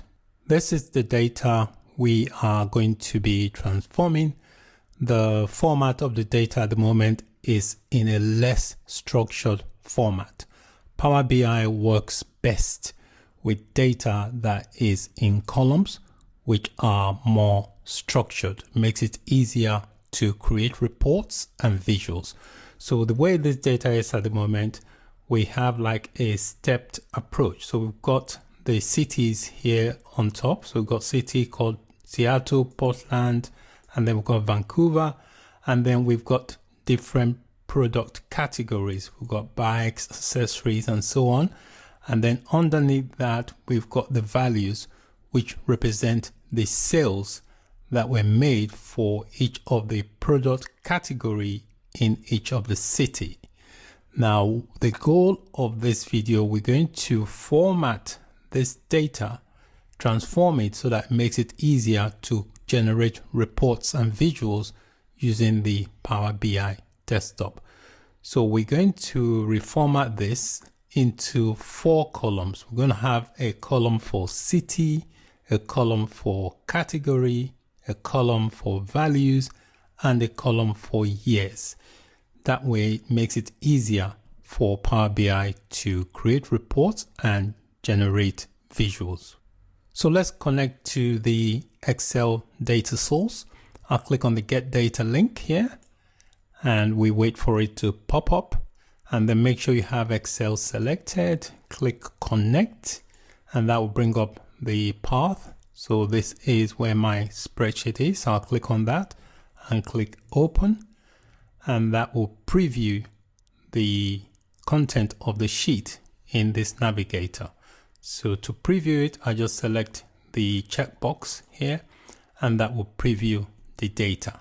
So I'm going to transform this data. To begin, I'll click on the edit, and that will bring up the Power Query editor. So this is the Power Query editor. If we look on the right hand side here, we've got the applied steps. This promoted headers and this change type is something that was automatically added. I didn't do this step, so I'm going to remove them for now. I remove this change type, and then I'll remove the promoted headers, and now we are left with these. So the column names at the moment are represented as column 1, 2, 3, and so on. I think the last column is column 10.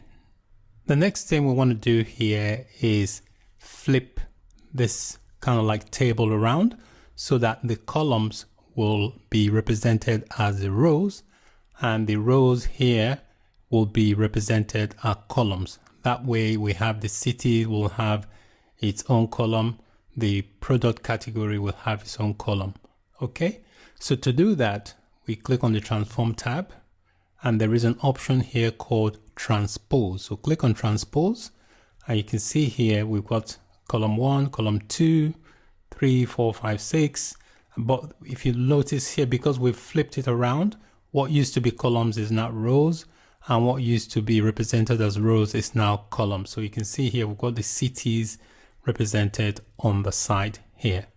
Any action that we perform during the transformation is recorded under the applied step. So you can see I've just transposed, and you can see it's here saying transposed table. Now, next thing I want to do, I want to use the first row to represent the names of the columns. There are two ways you can do that. You can come here where it says use first row as headers, or you can click on the drop down next to the first column and then click on use first row as headers. If I click on that, you can see the columns now are now represented in year. Apart from column 1, column 2, the rest are represented in the year. So we've got 2005, 6, 7, and so on. The years have their own column names. Next thing I want to do is rename column 1. This is going to be city because we've got the cities here. And column 2, we're going to rename it as category because we've got the categories here. So I'm going to right click on the column 1 and click on rename. And I'm going to change that to city. I'll do the same with column 2. Click on column 2, click on rename, and I'm going to call column 2. It's going to be the category column, and press enter. So we've now got the columns for the city, and we've also got column for the category. We notice on the city column, we've got some null values. What we can do, we can fill that in so that the data above is replaced with a null value. And there's an option to do that. If you look in the ribbon area, there's this fill option. If we click on the drop down, so we can either fill down or fill up depending on the way the data is flowing. So in this case, I'm going to fill down. So what it is, anywhere there's null, it will be replaced by the values above it. So I'll click down, and you can see now we've got all the null values replaced by the values that were above it. The next thing we're going to do is we are going to unpivot all the columns here that have the dates. We're going to unpivot the selected columns by changing them into rows in the data combined with each of the values. So to do that, I'm going to select all the column headers with dates on it. So that's the first one. Just hold down Shift on your keyboard, and then you can select all the others. And then once you've selected them, then we can unpivot the column, and that way it will be combined into rows with the data. So it will make more sense once I've done that. So I've got all the columns selected that's got the date on them. And then I come here in the ribbon area where it's got on pivot columns, click on the drop down and click on pivot. So you can see now all the years now are now turned into rows. I'm going to call this year. This column here, column 12, I'm going to highlight and remove that. I don't need that. So I've now got the data transformed the way I want. You can see all the applied steps. Anytime you're not sure of a step, or if you want to revoke a step, you just can come here and just X out, and that will remove that step. So let's apply these changes. So click on the Home tab, click on Close and Apply, and click on Close and Apply again.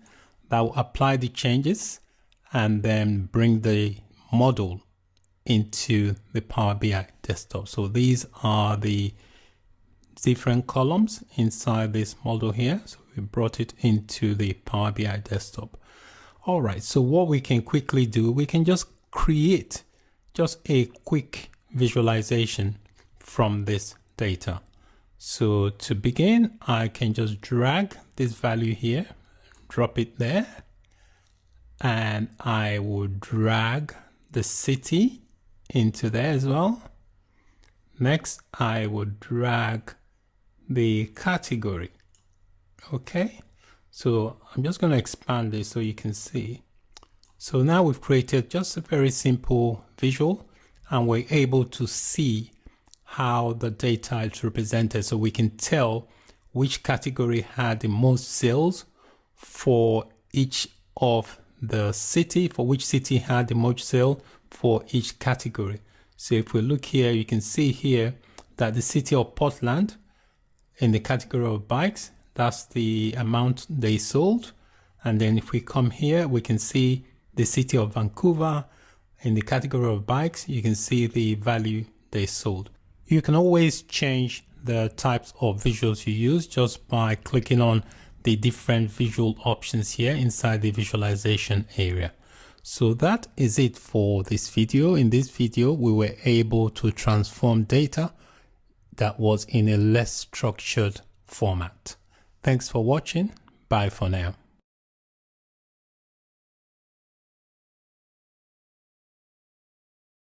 Hello and welcome to this video. In this video, you'll learn how to create tables in Power BI Desktop using a special feature called Enter Data.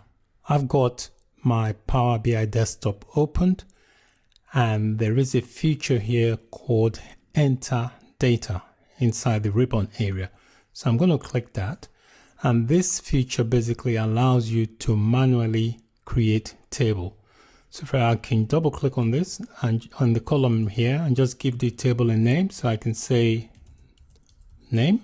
And if you need to create a new column, just click on this asterisk and change the name as well. I can just say city. All right. And then if you want to add more columns, just click on this asterisk and it will insert another column. And then you can start populating the table with rows. So for here, I can just say Rick, city, I can say London. Let's add another row. I'll make this blue line. City, I'll say Manchester. And then you can add as many rows as you want.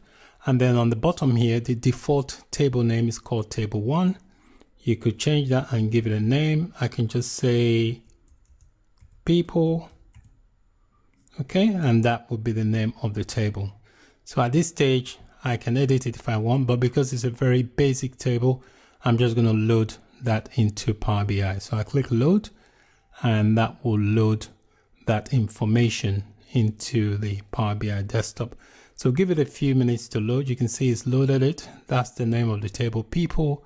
And you can see it's got 2 columns, which is city and then name.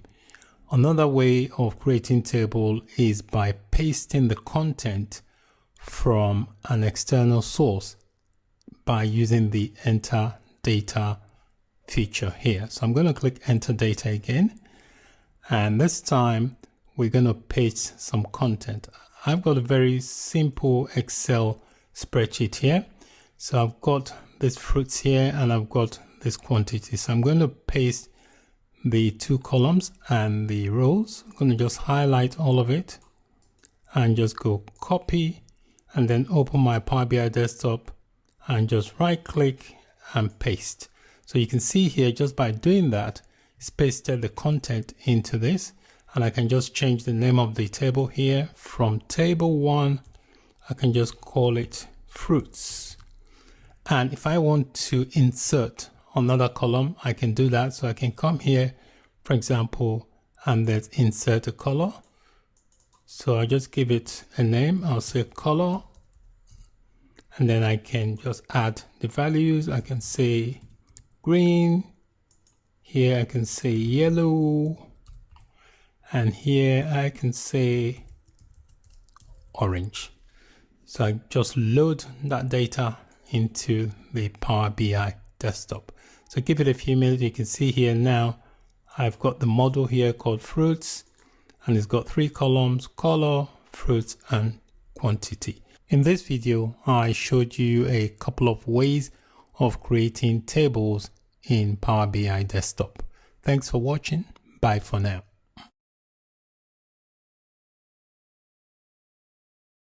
Hello and welcome to this video. Power BI allows you to use parameters to make your reports dynamic. The parameters can also be used to substitute connection information. For example, if you're connecting to several databases, it can also be used to substitute things like query filters and even calculations within a query. I've just opened up my Power BI desktop, and I'm going to connect to an Excel data source. So I'll click Get Data, and we wait for the Get Data screen to pop up. So I'll make sure Excel is selected. I'll click Connect, and this is my data source. I'll click on that. This file is going to be available for you to download under the resource page for this video. So I'll click Open, and we wait for the data to appear. So this is the data inside the navigator. So I'm going to put a check next to these financials, and it will display the content. So this is what the data looks like. I'm not going to make any transformation to the data. I'm just going to load it the way it is. So I click Load, and we wait for the data to be loaded into the Power BI desktop. The data is now loaded inside Power BI. So this is the model, and these are the columns or fields within that model. So I'm going to create a very simple visual from this data. So we're going to drag in the sales here, and we want to know the sales by each country and also for each of the product. So I'm just going to drag to expand this so you can see. So this visuals is telling us each of the sales by country. This is United States, Canada, France, Germany, and Mexico. If you put the mouse over it, you can see the details of the sales. That one says country Canada, the product is Paseo, and you can see the sales numbers. The same thing, if you put your mouse over there, you can see that. So we've been able to create a very simple visual from this data. So what I want to do is open up this model inside the Power Query editor. So this is the Edit Query tab. I'll click on the drop down and select Edit Query, and that will open up the model inside the Power Query editor. So what I want to do is create a new parameter. You can see here we've got Manage Parameters. So I click on the drop down and select New Parameter. So you have to give the parameter a name. I'm going to call this parameter, say, country. Okay, And then description, you can put anything. I can just say country sales. And under required here, we've got the type. So you need to specify the data type. I'm going to make this a text data type and suggested values. So you click on the values you want to be included. So I'll click on list of values. And in the list of values, I'm going to list different countries. So I'll start with Canada as my first country. And then I'll go to France as the second. And then we'll type in Mexico. After Mexico, I'll type in Germany. And the final one is going to be the United States of America. And then we need to specify a default value. The default value I would say is Canada, and the current value, that's the value that would show as current, it will be displayed. I'll make United States as the current value. So once that is done, I'll click OK. And you can see here it's created a new query for that parameter. So it treats that as a query. So I'm going to click on this financials query here. And next to this country column, I'll click on the drop down. And under the text filters, I'm going to click equals. And we'll wait for it to come. So these are the filters that we can specify. So under here, the drop down, because I've already defined a parameter, I'm going to use that. So I'll click parameter and it pops that parameter in there. I'll click OK. And we can see now the information here is now showing as United States.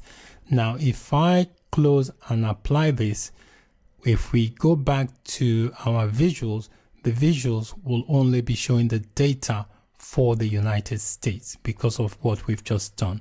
So let's go to close and apply.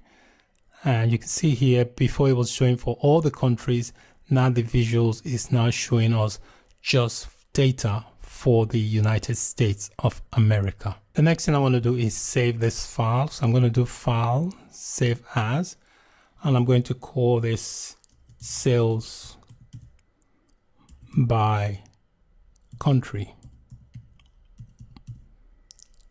and click save. So now I've saved this file.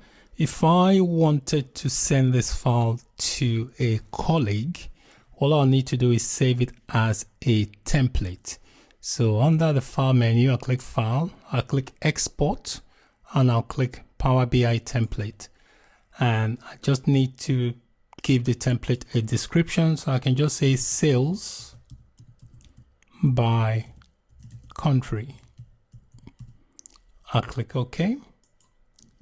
And then it will prompt me for where to save it. So I've got the file name here, sales by country. I will just save that, or I can change the name if I want to. So I'll click save.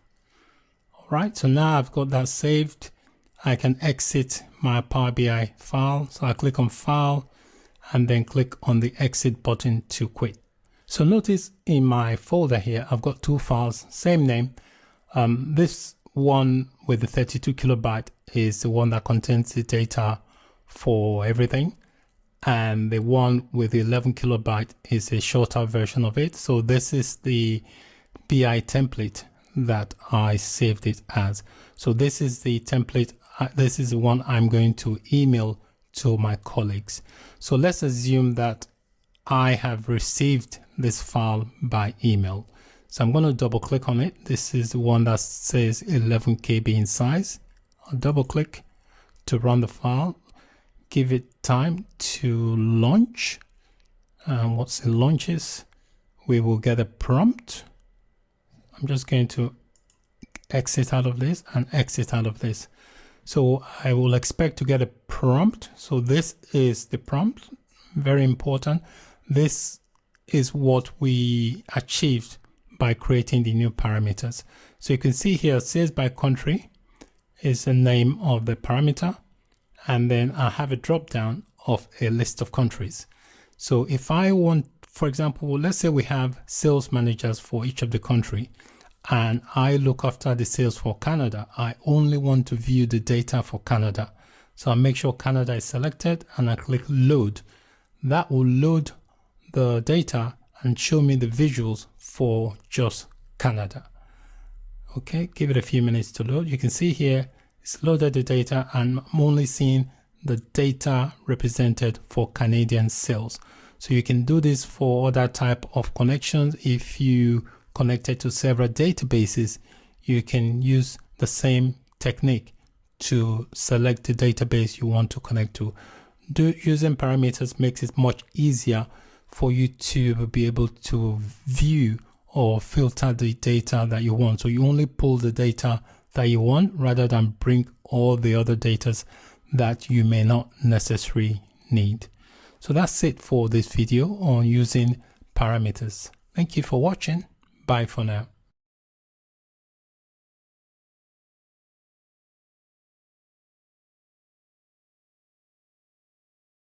Hello and welcome to this video. What is SQL Server? SQL Server is a relational database management system developed by Microsoft. As a database server, it is a software product with the primary function of storing and retrieving data as requested by other software applications which may either run on the same computer or on another computer across a network or the internet. SQL Server exclusively used to only run on a Windows-based environment, but for the past few years, Microsoft has made it also available to run on a Linux-based environment. The current version of SQL Server, as of the time I'm recording this video, is SQL Server 2019. In most production environments, SQL Server will be installed normally on a dedicated machine, and then users would log into that machine remotely from their own computer to access the databases that they want to use. You can also install SQL Server locally on your own computer. SQL Server can be used for different purposes apart from as a database server.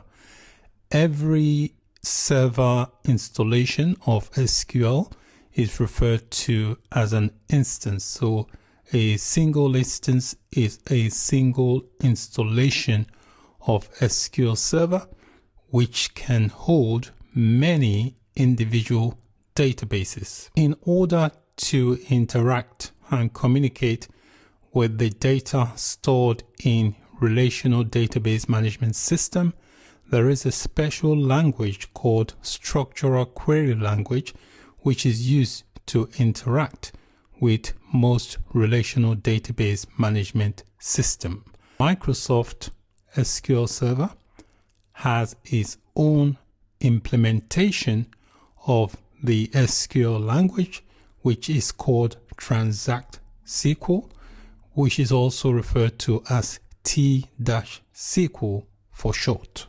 In this video, I gave you a brief introduction to what SQL Server is.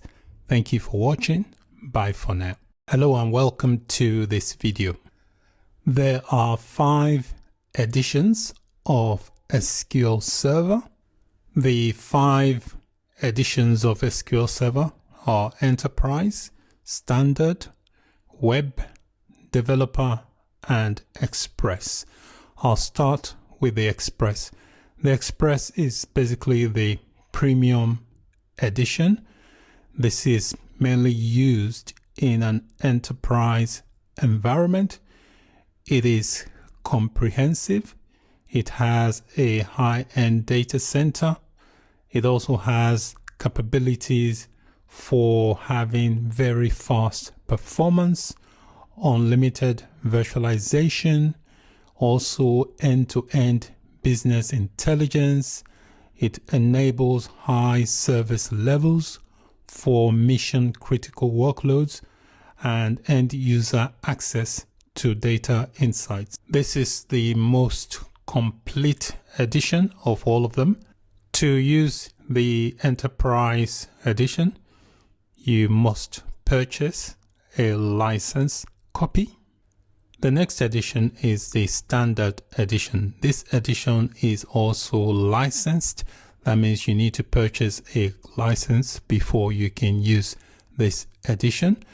And you can use this for basic data management and business intelligence, which is suitable for small to medium-sized firms. So it enables data management with some slightly minimal IT resources. The next edition is the Web edition. This edition is a licensed low-cost edition, which is very useful for web hosters to host their web applications. It is scalable, it is affordable, it's manageable, and can be used for small to large scale web applications. The next edition is the Developer edition. This edition is completely free to use. It has the same features as the Enterprise edition. The only difference is that it is licensed as a Developer edition. That means you can use it freely, but you cannot use it in a production environment. The Developer edition is very useful if you want to see what the Enterprise edition looks like, and then you can play around with the Developer one. You can also use it to build and test applications. The only difference is you cannot use it in a live production environment, but it's a good choice to experiment for educational purposes and to build and test medium to large scale applications. The final edition is the Express edition. This edition is completely free to use. It is an entry-level free database, and it is ideal for learning and for building desktop and small server data-driven applications. It is the best choice for independent software vendors, for developers, for hobbyists, if you're building small client applications. However, it is upgradable, so you can have it and also upgrade it to have more advanced database features. The Express edition is the most basic of all the SQL Server editions. It is completely free to use in a production environment. So if you have a small application, or if you're a small company that can't afford the Standard or the Enterprise edition, then you can use the Express edition in a production environment. And then if you decide that you want more advanced features, you can then upgrade it to a Standard or an Enterprise edition. In this video, I introduced you to the various editions of SQL Server. Thank you for watching. Bye for now. Hello and welcome to this video. This is the official website for SQL Server 2019 download. So there are some options here to try SQL Server on premises or in the cloud. So if you want to try it on premises, this is the trial version. If you want to try it in the cloud, then you have the option to go to Azure. But what we want the developer edition, which is free. There's also an option to download the Express if you wish to do so. Also, if you want to install SQL Server 2019 on Windows, Linux, or Docker containers, it tells you the way to do that here. But we are going for the developer edition. So I'm going to click on this button link to download the setup file for the developer edition. So I'll click on that, and that should start downloading. You can see here it started downloading the files for the developer setup.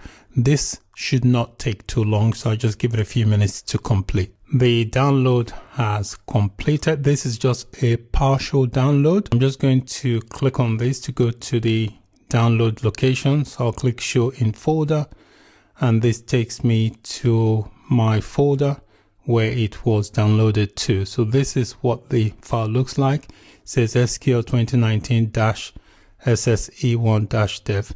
You can see the size is not that much. This is just a partial installation. You still have to run this file to download the full installation files. When you download the installation files, it will prompt you for a default location. So I'm going to create a folder here where it's going to download the other components of the SQL Server installation. So I'm going to right click here in my downloads folder, go new, and I'm just going to click on folder. I'm just going to give it a name. I'm going to call it SQL Server Download. So I've created this folder here inside my download file called SQL Server 2019 Download. So now that I have that folder created, I want to run this file that I initially downloaded. So I'll double click to run, and that will start up the setup files for the installation. So you can see here it gives you three options. You have the basic, the custom, and download media. Download media basically enables you to download the files so that you can later just run it from your computer or any computer you want to run the installation from. I'm going to go for the download media so that I have the option to install it later. It tells me to select the language. I'm going to accept the default package. So you have two options of packages you would like to download, either the ISO or the CAB. So I'm going to leave the default, which is the ISO. I'm going to browse to my downloads folder and just select the folder I created to download it into. So I browse to my downloads folder, and this is the folder called SQL Server. I'm just going to click OK. And you can see here on the select download location, it's now selected the folder I created. So it's going to download it into that. So once that's selected, I'm just going to click download for the download to begin. The download of SQL Server 2019 Developer Edition is now complete. So I'm just going to close this box here. It says, are you sure you want to exit? I'll say yes. I'm going to open up the folder that I downloaded the SQL Server 2019 into. So I'll double click to open it. You can see here it is a disk image file. So I'm just going to double click to open the content. So these are the content.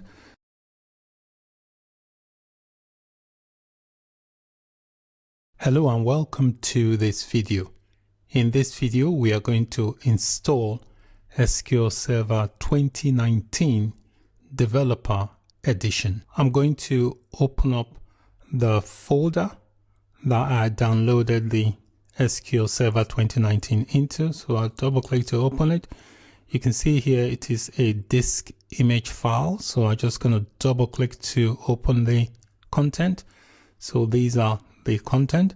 So to begin the installation, I'm just going to double click on this setup file here to run it, and that should start the installation. This is the initial screen you get when you try to install SQL Server, and on the left here it gives you the different steps that the installation is going to take. So the first step is basically the planning, where you just check to make sure that you've got the right hardware and software. If you want to do that, you can just click on this link here to take you to the hardware and software requirements. And there are different documentation as well, security documentation. If you want to read through it, you can. Now there is an important tool here, which is called System Configuration Checker. If you run this tool, it will check to make sure that your system is ready to install SQL Server 2019. So I'm going to click to run this checker, and that will quickly run through my system and tell me if my system is ready or not. You can see here it says the operation is completed. I have passed 8. So it ran 8 checks and I've passed it. If you want to see the details, just click show details and it will tell you everything it has checked, and you can see here the status is passed. I'm just going to click OK to close this. So now I know my system is ready for the installation because I have passed all the hardware and software requirements. Next, I'm going to move on to the installation stage. So I'll click on installation. Inside the installation page, we have the option here to install new SQL Server, standalone installation, or add features to an existing installation. So if you already have SQL Server installed and you want to add features to the existing installation, you can still use this link. But I am installing a single instance of SQL Server, so I'm going to click on that, and that will launch the installation wizard. So this is the installation wizard. The first thing it'll ask is for a product key. It has detected that I'm running a developer edition, so I don't need a product key. If you were not running developer, you'll normally have to put in your product key there. So I'm going to accept and click next, and that will give me the next screen here. So I'm just going to check this box to accept the license agreement. You can see these are the various steps. I'm on step number 2, license terms, that I'm going to go through to complete the installation. So I'll click on next, and it will do some basic checks. It will install some set of files. So I'll just wait for it to finish. On this step of the installation here, I've had some checks here. It says I've passed 3 and failed 0. You can see here the one that I have a warning on. So it's just a warning about the firewall. This is not serious. It's not a showstopper. It will not stop the installation from progressing. If you want to see what it says, you can click on the warning thing here, and it just tells you what that says. So I'm going to click next to progress to the next stage of the installation. The next step is you are provided with this feature selection, so that you select the component you want to install for this instance. In this case, I only want to install the database engine services, so I'm going to check that. That is the only thing I'm going to check. If you look on the right here, it gives you the feature description, tells you what it is, what it does. You can also come back to add features once you've installed SQL Server, and then you have the instance. It tells you this is where it's going to install it in the root of C program files, Microsoft SQL Server, and it tells you this is a shared feature directory. If you, for example, want to install all the features, you can click on this button and that will select all the features. But before you do that, make sure you do have sufficient disk space. So with the database engine services checked, I'm going to click next to progress to the next step of the installation. The next step is to give your instance a name. So this is the instance configuration. The default name for the instance is called MS SQL Server. I'm going to change that. I'm going to give it my own name. I'm going to call it SQL Server 2019. Make sure if you decide to change the default name of the instance, the name you give, make sure there are no spaces. The name you give your instance is also used as the instance ID. So I've given my name instance SQL Server 2019. The instance ID is also going to change to reflect that. All right, you can see it has changed. So I'm going to click next to progress to the next step, which is server configuration. So it's doing the instance configuration now. And once that is done, we've moved on now to the server configuration. So I'm just going to accept all the default that is there and click on next to move to the next step. So I'm going to click next to progress to the next stage. We are now on the database engine configuration page where you have to set the method of authentication to the SQL Server. The default is Windows authentication mode, which means whatever way you log into your computer, that will be used also to connect to the server.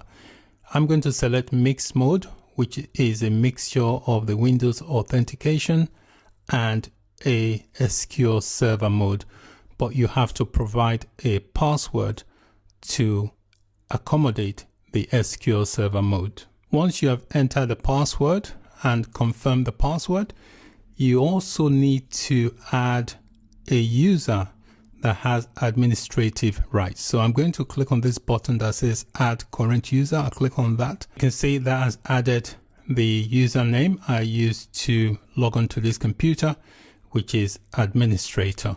So once that's been entered and we've entered the password for the SQL Server System Administration account, which is called the SA account, click on next. It then gives you a summary before it actually progresses with the installation. It tells you here ready to install. You can see here I've got 2 more steps. So feel free to read through the summary. If there's anything that's not right, you can change it before you progress. So I'm happy with everything. I'm going to click on install. It also tells you here the configuration file path. So I'm going to click install and that will begin the installation. You can see it says installation in progress. So I've gone through all the steps. I've got just one more step to complete. The installation is now complete. So you can see here status says succeeded and tells you all the features it has installed. So I'm just going to click on this close button here to exit the installation screen and also exit this screen. The next thing to do is to check for SQL Server in my programs menu. So I'm going to click on start, and on the start here there should be a folder for Microsoft SQL Server. You can see here it says new Microsoft SQL Server 2019. If I expand that, you can see here it tells me these are all the things it has installed. So these tools are quite useful. We've got the SQL Server 2019 Configuration Manager, SQL Server 2019 Error Usage, SQL Server 2019 Import Export, SQL Server 2019 Installation Center. So these are very useful tools that will come in handy if you want to perform configuration or import stuff and also add additional features to your installation of SQL Server. Hello and welcome to this video. What is SQL Server Management Studio? SQL Server Management Studio is also referred to as SSMS. SQL Server Management Studio is an integrated development environment which provides a graphical interface for connecting and working with Microsoft SQL Server. SQL Server Management Studio is a free tool provided by Microsoft to manage SQL servers. SQL Server Management Studio is used by professional developers and database administrators to manage and administer SQL servers. SQL Server Management Studio can be used to access, to configure, to manage, to administer, and develop all components of SQL Server. Let's go ahead and download and then install SQL Server Management Studio. To download SQL Server Management Studio, we're going to go to our Programs menu and look for the SQL Server 2019 folder and inside that folder we should have a tool. So we've got Microsoft SQL Server 2019. I'm going to expand that, and we have this tool here that says SQL Server 2019 Installation Center. So if I click on that, it will launch the installation screen, and then from there we can download the SQL Server Management Studio. So this is the SQL Server Installation Center, which allows you to add components to a previously installed SQL Server instance. So I'm going to click on this installation tab here, and within the installation tab, I'm going to click on the option that says Install SQL Server Management Tools. So if I click on this, it's going to take me to the download page where I can download it. So I'm going to click on that, and that will take me to the site that will enable me to download the SQL Server Management Studio. So it's trying to launch the site. So this is where it's going to take you. So I'm just going to scroll down, and you can see here there is a download link to download SQL Server Management Studio. It tells you the release number, the build number, release date. So I'm going to click to begin the download. You can see here the download has started here. So I'm just going to wait for it to complete, and then I will run the installation files. The download has completed. So this is the downloaded file. So I'm just going to click to show in folder, and that would take me to the location where it's downloaded. This is the location where the SQL Server Management Studio setup file was downloaded to. So I'm just going to double click on it to start to install it. So I'll double click, and that should bring up the installation page. So I'll give it a few minutes to load that page. So you can see here it's loaded the page and tells me the location. This is where it's going to install it, and there is an option to change the location if you're not happy with it, but I would recommend you accept the default location and then just click on this option to install. So I'll click on the install button to progress the installation. The time it takes to install depends on your processing speed for your computer. The setup has completed for the Microsoft SQL Server Management Studio. So I'm just going to click on the close button to exit. So if we go back into the start menu and locate the SQL Server folder, mine is called SQL Server 2019. So this is the folder. If I expand this, I should see a new component. You can see here it says Microsoft SQL Server Tools. If I expand that, we should see different tools that the SQL Server tools installed: analysis services, deployment, database engine tuning, and this is the Microsoft SQL Server Management Studio. So if we want to interact with the SQL Server and log into it, we'll use the Microsoft SQL Server Management Studio.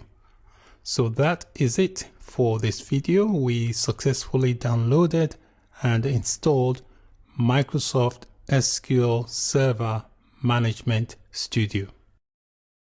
Hello and welcome to this video. In this video, we are going to connect to Microsoft SQL Server using SQL Server Management Studio. Let's open up the SQL Server Management Studio. So I'll click on Start and look for my SQL Server 2019 folder, and the SQL Server Management Studio should be in there.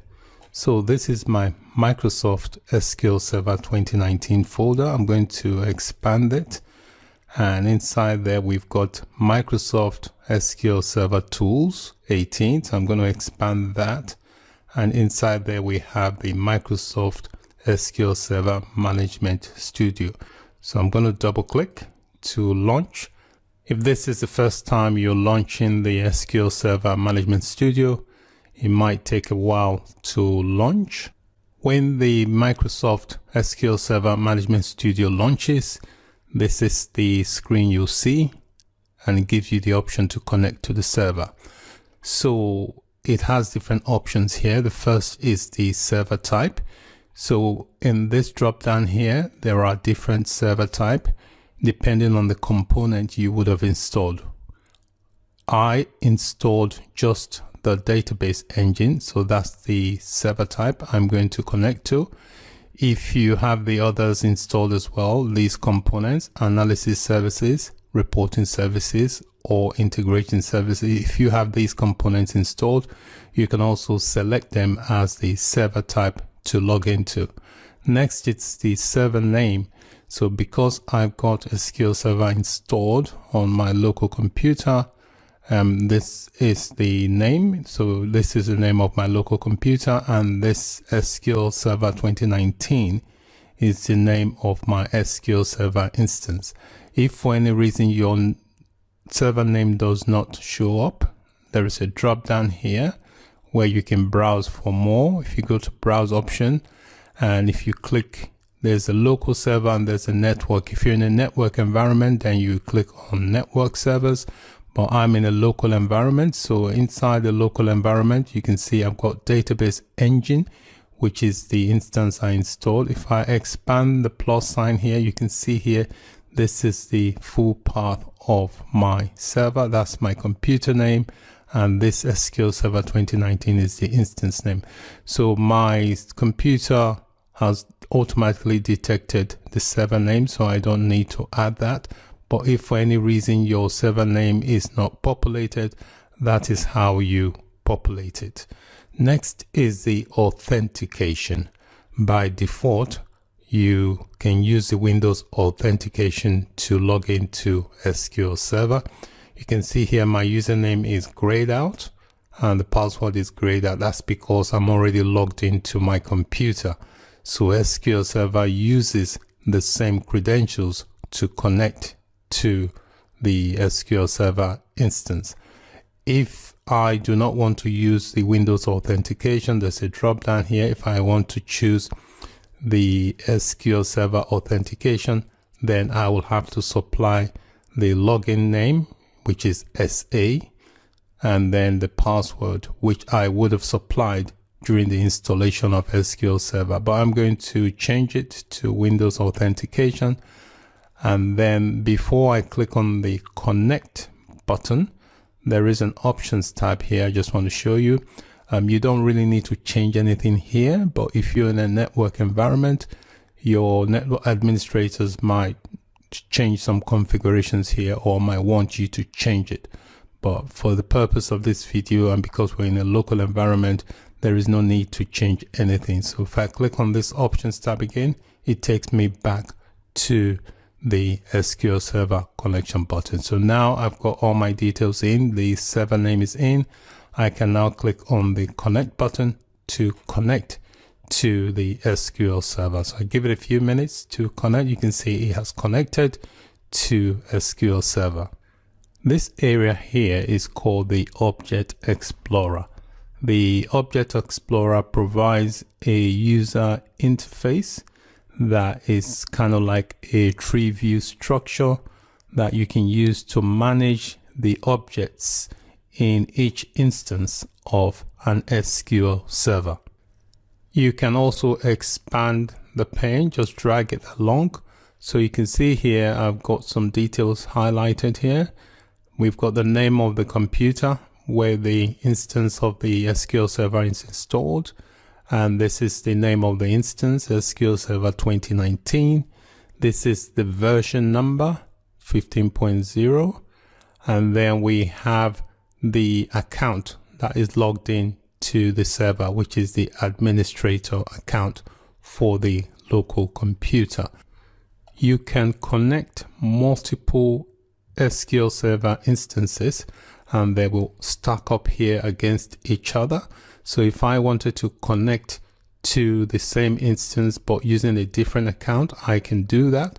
So here, this icon here that says Connect Object Explorer, I can click on that and I can connect using the SQL Server authentication. So I click on the drop down, I select SQL Server authentication, and the username for that is called SA, and the password would have been the password I provided during the installation of SQL Server. I've entered the password.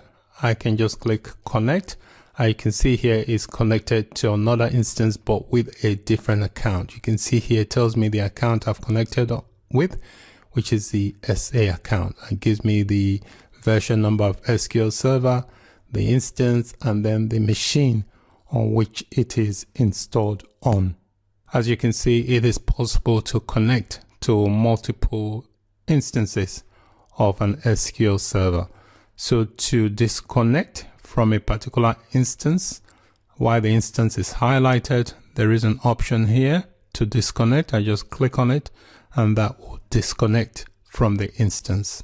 If you want to disconnect to all your instances, you can just click on this icon here that says disconnect. That will disconnect from your instance, and then to exit the Microsoft SQL Server Management Studio, you just click on File and there's an option here to exit. In this video, I showed you how to connect to an instance of SQL Server using SQL Server Management Studio. Thank you for watching. Bye for now.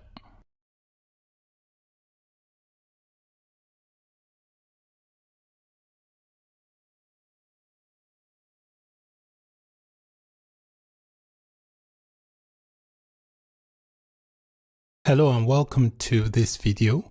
In this video, you'll learn how to install the AdventureWorks sample database. AdventureWorks is a fictional company that Microsoft uses in its documentation for demonstrations. Link to download the sample database is displayed on the screen.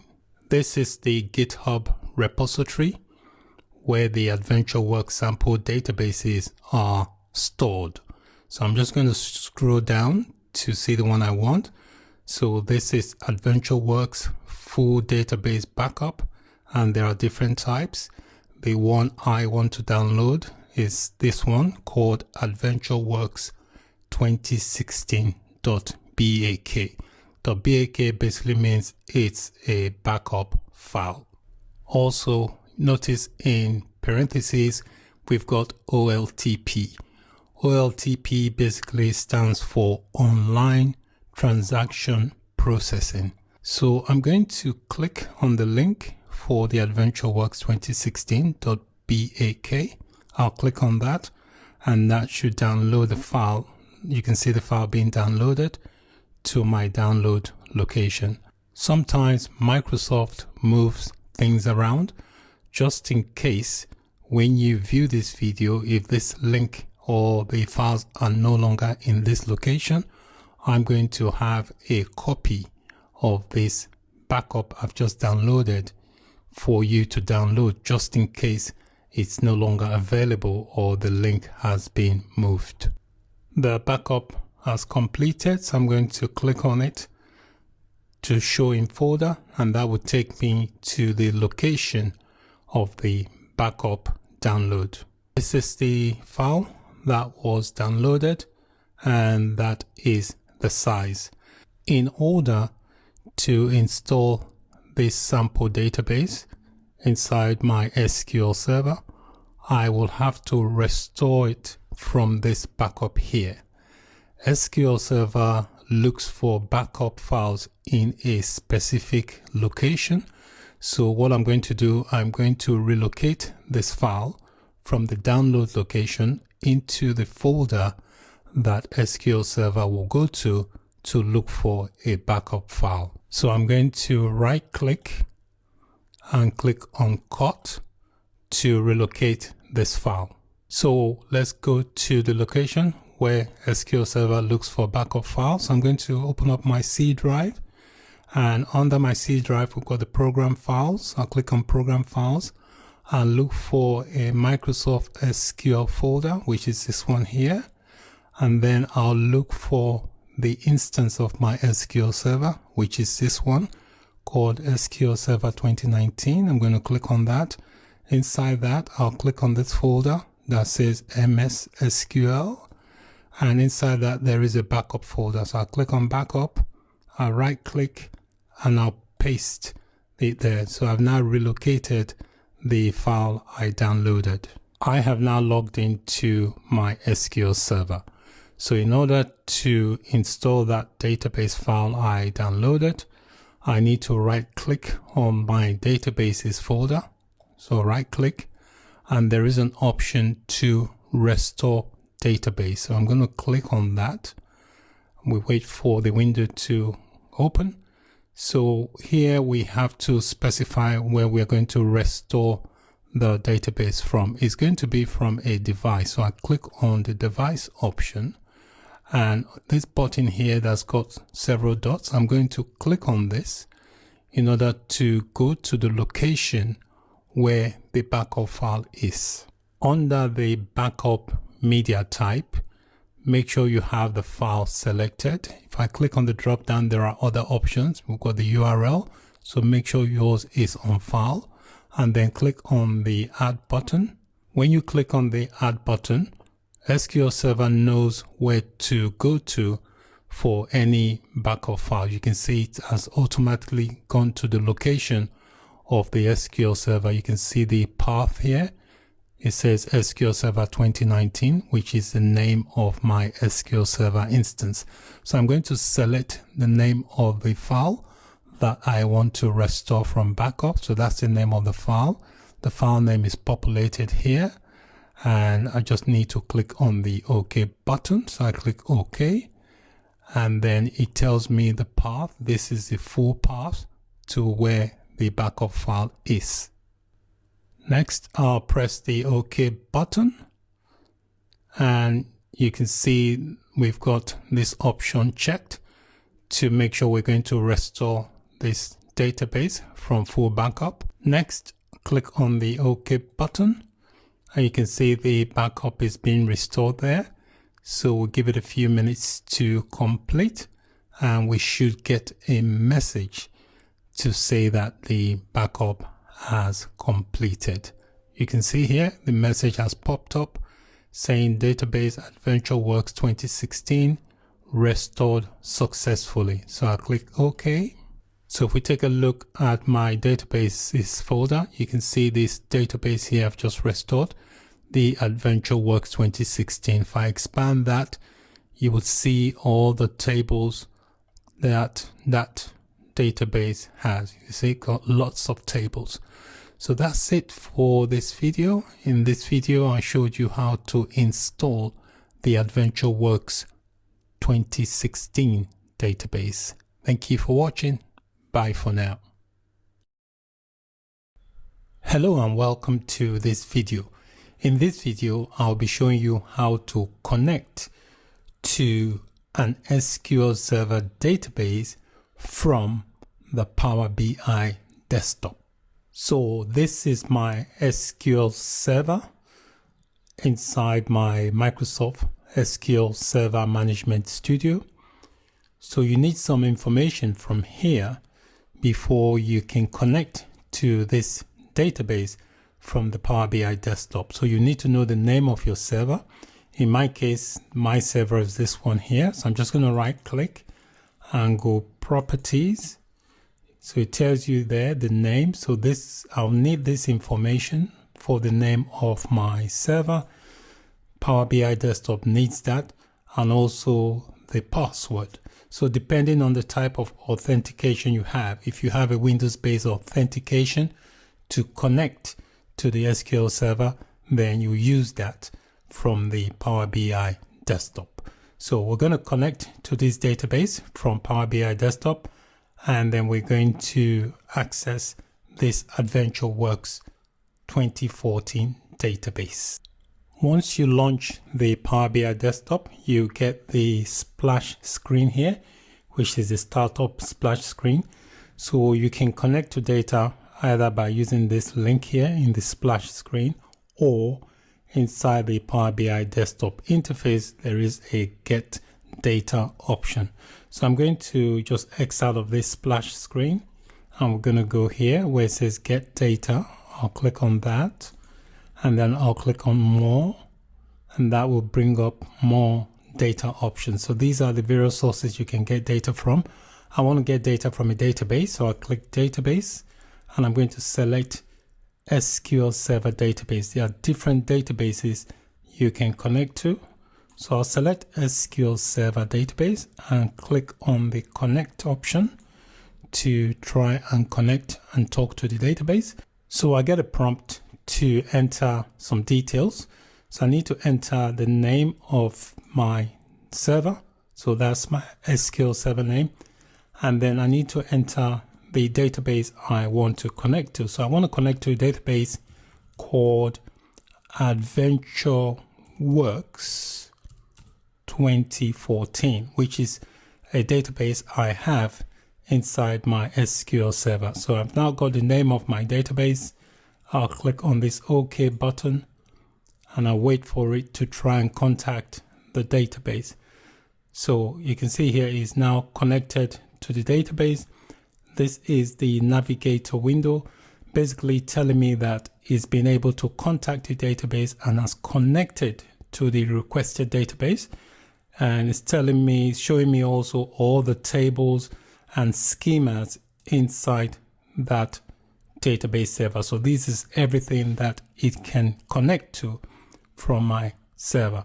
So what I want to do, I want to interact with one of the tables. So all these, we've got different schema. A schema is basically kind of like a department. So this is human resources, this is person. So I'm just going to scroll to look through the different types of schema. We've got a sales here. I'll scroll down to see if I can see any schema that I like, that I want to interact with. Now I like, this is a schema called sales. I like the sales schema. So I want to see if there's something within that schema that I like. So I'm going to take a look at this table called sales territory, which belongs to the sales schema. So I'm going to check it, and then I'll get a preview of the columns within that table. So I'm happy with that. I don't want to transform any of the data. I don't want to change anything. If I wanted to transform it or shape the data in any way, I just need to click on this edit button. That will then open up the query editor, the Power Query editor, which will enable me to modify or shape the data. Anytime you shape data inside the Power Query editor, it does not affect the original source. So I'm happy with the data the way it is. I'm just going to click load, and that will load that data into my Power BI desktop. So we'll give it a few minutes to load the data. So the data has been loaded. That's the model here under the field sections. I'm just going to collapse that so we can see the different fields from that table. What I can do, I can just drag whatever fields I like. I'm just going to drag this one here that says sales last year. So this is the sales for last year. Now, if I want to change the type of visualization, I can maybe try this chart, just play around with different visuals so that you can see how it looks. I'm going to add another field. This is sales for last year. I'm going to add this country region, just drop it in there. All right, so we now have sales last year, and then it does it by country region. So if I just expand this a bit so you can see the data, and I can change the type of visualization. I can come here and make it a bar chart if I want to.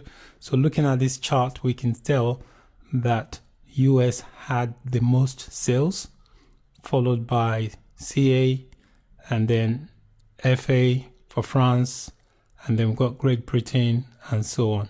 So you can change the type of visual. So if I wanted something like this, I can change that or that So depending on what visuals take your fancy. So we have been able to connect to a database inside the Microsoft SQL Server and interact with the data. You can publish your report to the Power BI service if you want to share it, just by clicking on this publish button.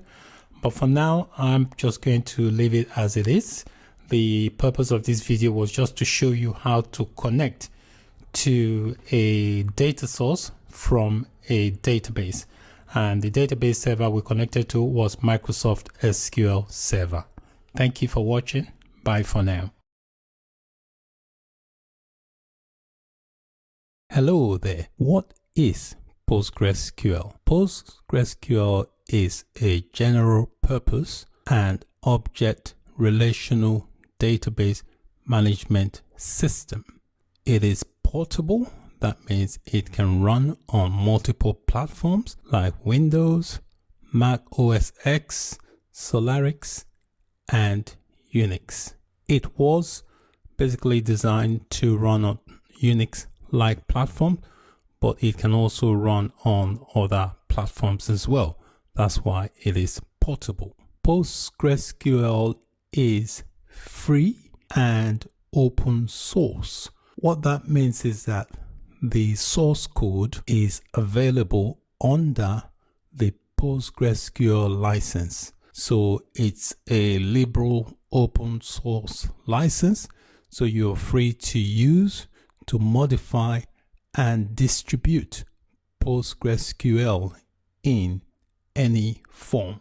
PostgreSQL requires very minimum maintenance because of its stability. There are lots of companies that are using PostgreSQL. Let's take a look at some notable companies. So this is just a very brief list of some notable companies that are currently using PostgreSQL.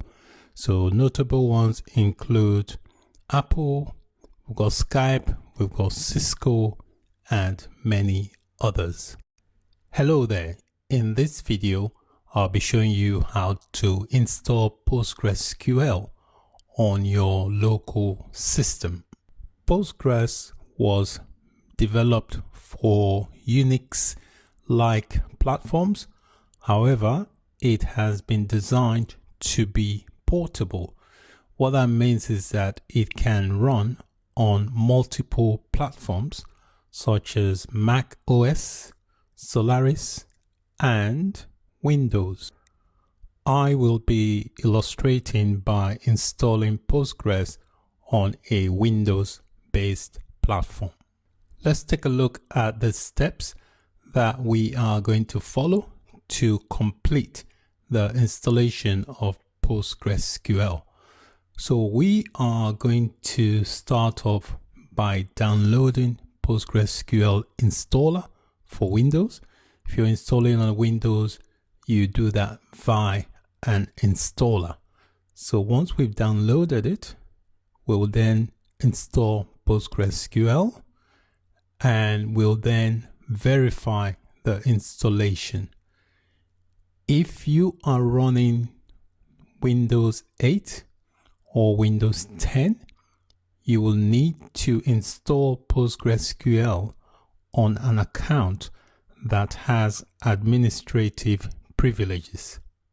So let's begin by downloading the PostgreSQL installer for Windows, and the link is displayed on the screen. So if you head over to that link, and then we can begin the download of the installer. So once you've navigated to the installer download page, there is a link that says download the installer certified by Enterprise DB for all supported PostgreSQL versions. So click on the link and select.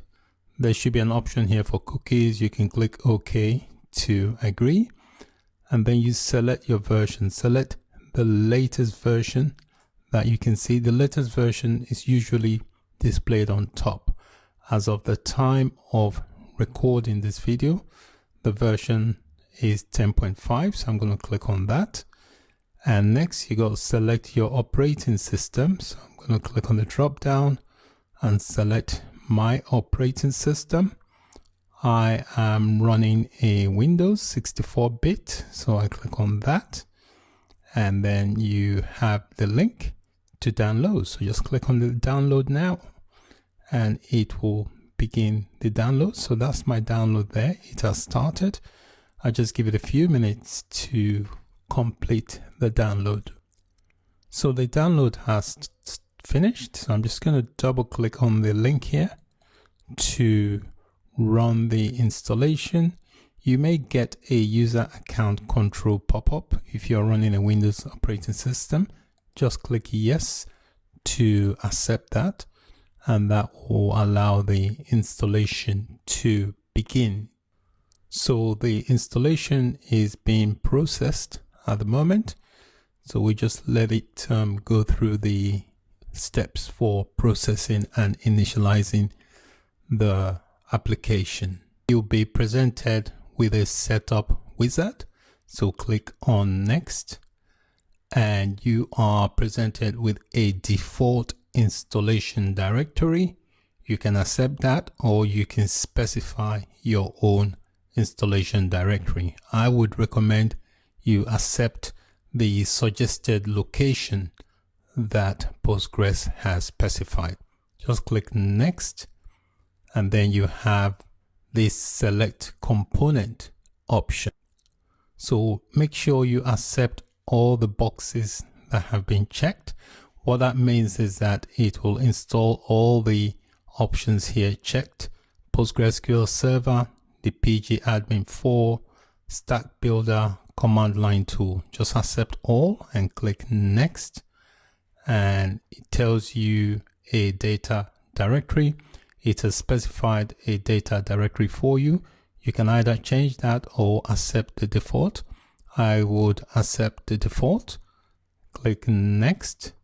Next, you are given an option for a password. So you have to provide a password for the database super user for the Postgres database. So specify a password that you can remember.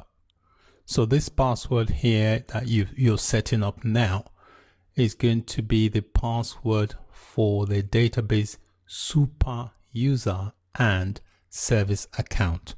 So once you've set that up, click on next, and it's specified a port. Please select the port number the server should listen to. The server has to listen to a specific port, so you have to specify one. By default, a port 5432 has been suggested for you. Please leave it as the default port and click next, and then you are asked for a database cluster if you want to set up a cluster. I would advise you leave the default, which is default local. Leave that as the default and just click next. Click next again, and then click next again, and we just wait for the installation to run through. The installation may take a few minutes to complete. The installation has now completed. You can uncheck this box here for the Stack Builder. The Stack Builder basically can be used to download and install additional tools, which includes drivers and applications that will complement your PostgreSQL installation. So I've unchecked that because that is not necessary at this stage. When you're done, just click on the Finish button. Let's verify the installation. There are several ways to verify the installation. For example, you can try to connect to the PostgreSQL database server from any client application, for example, PSQL or pgadmin.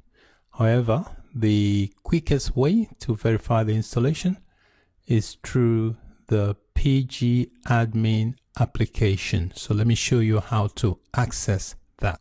To access the PG admin application, you do that from the programs menu and you click on the PostgreSQL folder. I'm just going to click to expand that. And within that, we've got this PG admin 4, which is an administrative tool for administering PostgreSQL database and its various objects. So click on that to launch it. The PG4 is an admin tool for managing PostgreSQL. So let's under this browser here, let's click on the plus sign, and under servers, we've got PostgreSQL 10. Click on that and let's try, it's trying to connect to the server. It says you're currently running version 3.2 of PG admin. However, the current version is 3.3. Please click here for more information if you want to do that. So let's expand the server. You can click to update it if you wish, but I'm just going to exit out of that for now. And you can notice here it's giving you option to enter the password. So this would have been the password that you would have entered when you were trying to run during the installation process. So if you enter that password in there, it should let you connect to the server. You've got the option to save, but for security reasons, I don't think that's a good practice. So once you've entered that, click OK. And it says, you can see here on the bottom here, it says server connected, which means you have successfully connected and verified the installation. Once you have connected and if everything is fine, the PG admin will display all the objects that belongs to the server. So if I expand where it's called databases, you'll be able to see all the various objects that belongs to the server. You can see all these are all objects, and we're able to verify that because the installation has been a success. To see the properties of each of the objects here, you can just click on the object. For example, if I click on databases, you can see it shows that this is a Postgres database. The owner is this. And then you can click on other objects as well, login groups, and so on. So that concludes the installation of PostgreSQL. So congratulations if you have successfully installed the PostgreSQL database server on your local system. If you had any problem during the installation, please feel free to let me know. I'll do my best to help. Thanks for watching, and bye for now. Hello there. In this video, I will be showing you a couple of ways to connect to a PostgreSQL database.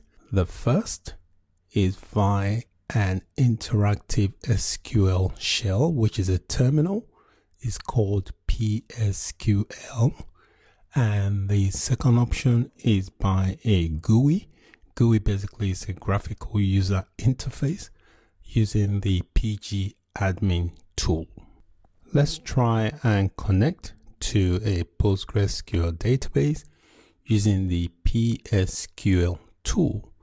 The PSQL is an interactive terminal program provided by PostgreSQL. So you can do a lot with it.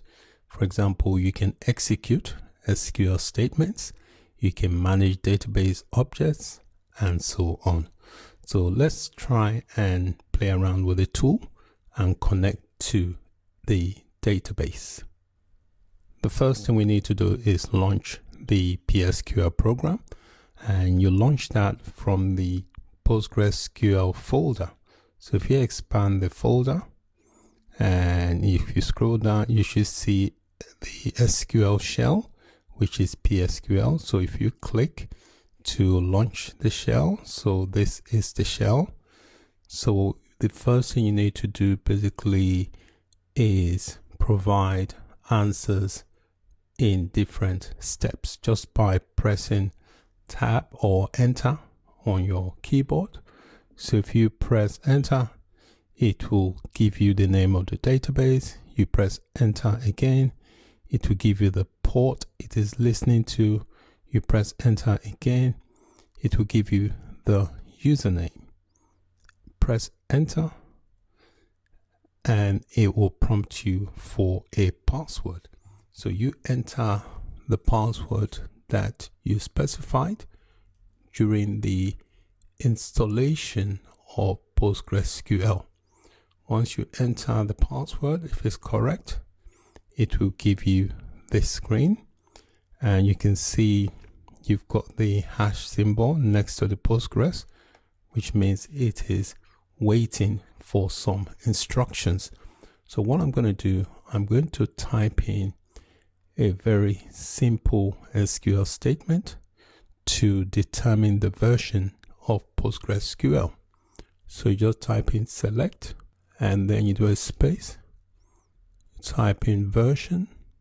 So make sure you wrap the version number in parentheses, opening and closing, and then you terminate it with a semicolon. Press enter. It will give you the version. So you can see here, this simple statement has given me the version of PostgreSQL. So you can see from here, this statement has returned one row. So we've successfully connected to the PostgreSQL database.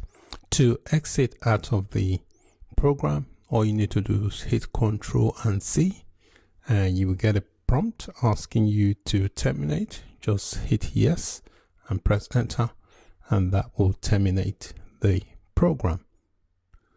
So let's take a look at a second method we can use to connect to a PostgreSQL database using the pgadmin tool. This tool is a GUI application. That means it is a graphical user interface that you can see things in a graphical way. To access the pgadmin tool, you need to open up the PostgreSQL folder by expanding it, and you should see the pgadmin4 tool. Just click to launch the tool. It's an administrative tool, so we'll give it a few minutes to fully launch. So this is what the pgadmin tool looks like. When you launch it, you have to select an object in the tree view. This is the tree view, so you click on the plus to expand it. You can see a red cross there, which means you have not connected to the server. So if you just click on it, it will give you this pop-up box to enter your password to connect to the server.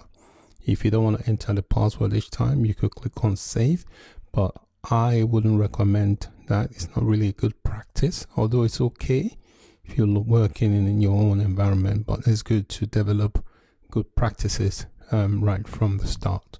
So I'm not going to save the password. I'm just going to enter the password I entered during the installation of the database. So I'll click OK, and you can see here it tells me the server is connected, so I can now access the database objects. You can see if I expand that, you can see all the various objects belonging to the database. We can quickly run a very basic query to test that we can communicate with the database. So in this view tree here, under databases, make sure you've got the Postgres database selected, and then under tools, click on the query tool. The query tool is where you'll execute your query. So let's type in a simple query. So I'll do select, I'll do a space, I'll type in version, and then wrap it round parentheses, and then I will add a semicolon. So this, if you just press this here, this little symbol that looks like a lightning ball, and that will execute the query for you. All right, so it has now executed the query. So if you put your mouse over the output here, you can see the output that was returned, which is this text displayed there. So we've successfully been able to determine the version of the Postgres database from a very simple query. To exit the pgadmin tool, you just click on the X and it will ask you a prompt. Are you sure you want to leave? Just say leave, and that exits the application. You can also connect to a PostgreSQL database from other applications. So any applications that supports the ODBC driver or the JDBC driver can be used to connect to a Postgres database server. In addition, if you develop an application that uses an appropriate driver, the application can connect to the PostgreSQL database server using that driver. So let me quickly explain what ODBC and JDBC is. ODBC stands for Open Database Connectivity. It is an open standard application programming interface, which is API, that is used for accessing a database. JDBC stands for Java Database Connectivity, which is an application programming interface as well, API, for programming language Java. There's a programming language called Java. So it defines how a client can access a database. So it's basically a Java-based data access technology used for Java database connectivity. In this video, you have learned how to connect to Postgres database server by using different client tools, which included PSQL and pgadmin tool. Okay, I also briefly introduce you to ODBC and JDBC. So these are APIs that can be used to connect to Postgres database from other applications. Thanks for watching, and bye for now. Hello there. In this video, we are going to download and load a sample PostgreSQL database. I have already downloaded the database for simplicity, and the database is basically in a zipped format. So I've got the database in a folder here, so I'm just going to click on it. So this is the database. It will be available for you to download under the resource area for this lecture.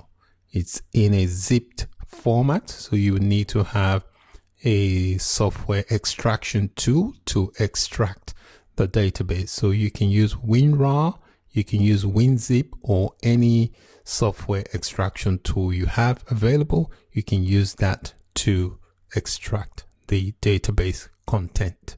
So let me walk you through the steps we are going to take to download and load the sample PostgreSQL database. So we're going to start off by extracting the zipped database.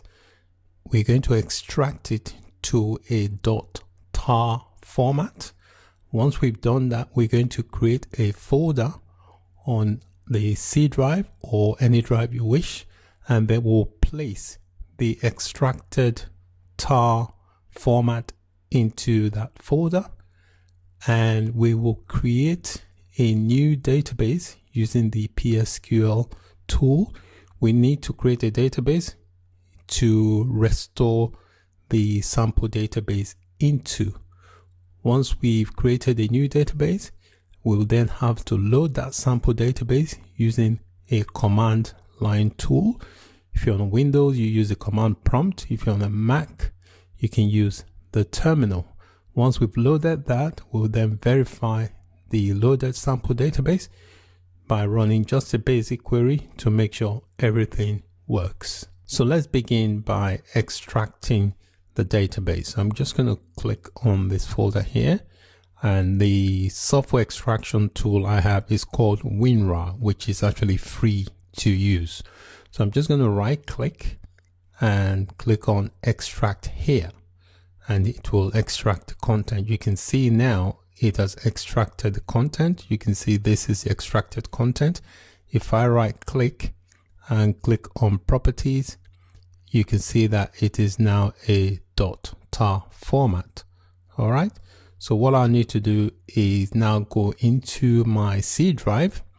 Let me right click and copy this, and I'll quickly go to my C drive, and on my C drive I will create a folder called temp just by right clicking and going on folder, and I'll call this folder temp, and inside this temp folder I'm just going to right click and paste the tar formatted file. So this is the extracted database in the tar format. I've placed it into a folder on my C drive called temp. Next thing we need to do is create a database using the PSQL tool. So within the PostgreSQL folder, just click to expand that, and then click on the SQL shell, which is the PSQL. And what we need to do is create a new database. So just press enter to just provide some answers until you get the prompt to log in. All right, so we've got the username. Now you need to enter your password. So enter the password you entered during the installation of the database. Once you've entered the password, you need to create a new database. And the way you do that, you type in the command create, you do a space followed by the word database. Okay, you do a space followed by the name of the database, and the database is going to be called DVD rental. Okay, DVD rental, that is the name of the database. And then you end that with a semicolon. You press enter. You may get a prompt to enter the password. If you do get the prompt, just enter the password. If you don't get the prompt, it will return back to the command line, which means it has created the database. So once you get that create database, that means the database has now been created. The next thing we need to do is load the sample database from the temporary file that we extracted it to. So to do that, we need to open our command line tool if you're using Windows, or you can use the terminal if you are on a Mac. That's my command prompt. I'm just going to right click and click run as administrator, and that will open up a terminal window. So this is my command prompt here. So the first thing I want to do is just navigate to the C drive. So I'll do that by typing cd ... and that will navigate backwards. I'll do cd again ... and press enter, and that will give me the C drive. So I've now navigated to the C drive. The next thing I want to do is locate where my PostgreSQL was installed and add that to the path. So what I need to do is open up my folder and go to my programs menu and locate, it's usually in program files. So that's my PostgreSQL folder here. So I'm just going to click on that and then click inside that and then click in the bin. So this is what we want. So what you do, highlight this path here for the bin directly, just copy that, and then we go back into our command prompt, just type in cd, and then you paste the path into it and press enter. You can see now we are now referencing the bin directory from the Postgres installation. So I'm just going to type in CLS to clear the screen so that I only have the path I want. The next thing I want to do is to use the PG Restore tool to load data into the DVD rental database. So this is the tool here. I pasted in this here. So you have PG_restore. You do the --U. That basically specifies Postgres user to log in to the PostgreSQL database. That's what that is. And then we have the DVD rental. Okay, and that is a path to the extracted sample database. So just press enter, and that will ask you for a password to the database. So you just enter the password to the server and press enter. You may get some errors. So if your console or your terminal is clear and it returns to this command here, that means it would have loaded the database. So if we launch the PG admin GUI tool, we can use that to check the database that was loaded. So open up the GUI tool by locating it inside your PostgreSQL folder. So that's my PostgreSQL folder, and I'm just going to click on PG admin 4, and that's my PG admin 4 tool here. So this is the tool here. So it tells you here under databases is giving me 4 here. So if I expand that, I've already expanded it, you can see the DVD rental database. So if I expand that, you can see all the objects belonging to that database. If I come here and on the schemas, we've got the public schema, and these are all the objects of the schema. If I click here, you can see the tables. These are all the tables. There are 15 tables in this sample database. So if I want, I can do a quick test by going on the tools here and opening the query window. It's saying no object selected. I need to select an object. So I select this schema and come here and do query, and it will reference that schema. You can see here it's got DVD rental. That means it's referencing that database. So I should be able to execute a query against any of the database tables. So I'm just going to pick this table called actor. So I will type in select and star from the table called actor. I'm using the asterisk because I want it to select to return all the records from that table. And then press this symbol here, and you can see the output here. It tells me successfully it has returned 200 rows from this table. So this is a verification that we have successfully loaded the sample database.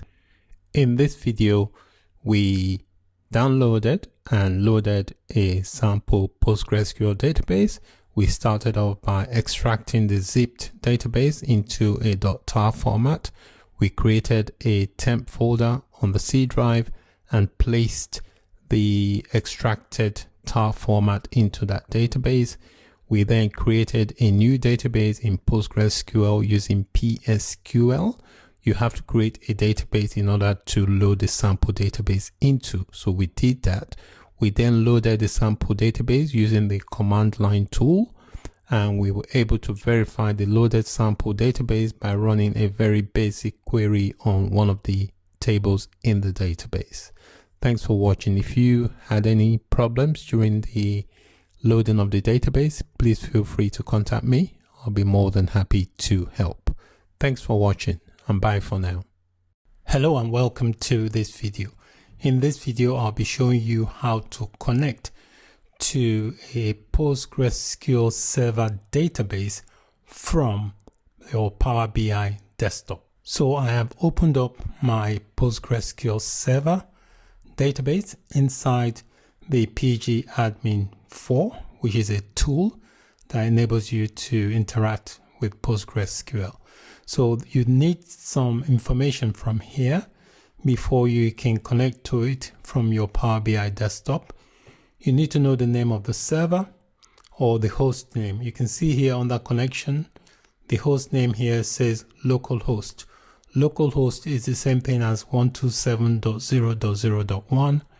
And then the database I want to connect to, I'm just going to expand this database, is going to be a database called DVD rental. So let's go over to our Power BI desktop and make the connection. I have opened up my Power BI desktop and I've saved a new report. I've saved it as connecting to PostgreSQL Server. So if you haven't got it saved, it will show untitled. So anytime you want to save what you're doing, always good to save the file first and then save the changes as you go along. So let's go ahead and make the connection to the PostgreSQL. So I click on Get Data and I click on More. We wait for it to bring up more data sources. So I'll click on Database and I'll click on PostgreSQL Database. I'll click Connect. Now it's come up with this message saying PostgreSQL Database. This connector requires one or more additional components to be installed. So we need to go here where it says Learn More. Click on that link. So it takes you to this page and the connector we want is this connector here, npg SQL. So what we need to do is download this .msi file. So click on it to download it. And you may get this prompt here, some security warning here. So I'm just going to click Run and it's going to try and run it. So it's doing a security scan. So you may get this option here. If you're on the Windows, it says Windows Protected. Just click on More Information and click on Run Anyway so that it can run the installation files. So that's it there. That's the installation file. Click Next and click to accept. Click Next and just click on this drop down here and select the middle one. Entire features will be installed. Make sure you've got that selected, the middle, and then click Next and click Install. And we'll give it a few minutes to do the installation. Once the connector has been installed, you will get the Finish button highlighted. Just click Finish. Now for that to take effect, you will need to restart your computer. So I'm going to stop this video here, restart my computer, and we'll see you in part 2. Thanks for watching. Bye for now.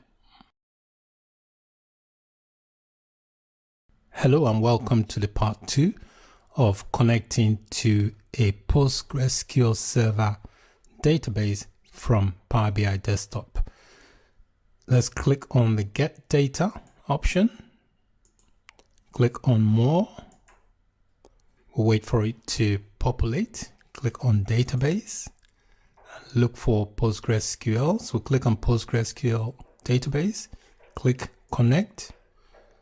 And wait for a connection box. So on the server, because the PostgreSQL server is running on localhost, so localhost is the same thing as 127.0.0.1. And then the database we want to connect to is called DVD rental. Okay. So once we've done that, click OK. And we'll wait for it to try to contact the database. So it's asking for a username. The username for our database is going to be Postgres. That's the default username. The password will be the password you set during the installation of the database. So once you've entered that, click Connect. If your credentials are right, it will connect. You may get this option that says Encryption Support. Click OK. And then it will make attempt to connect to the database server. So it looks like we have a connection. We do, because the navigator window has brought up the database tables that it has connected to.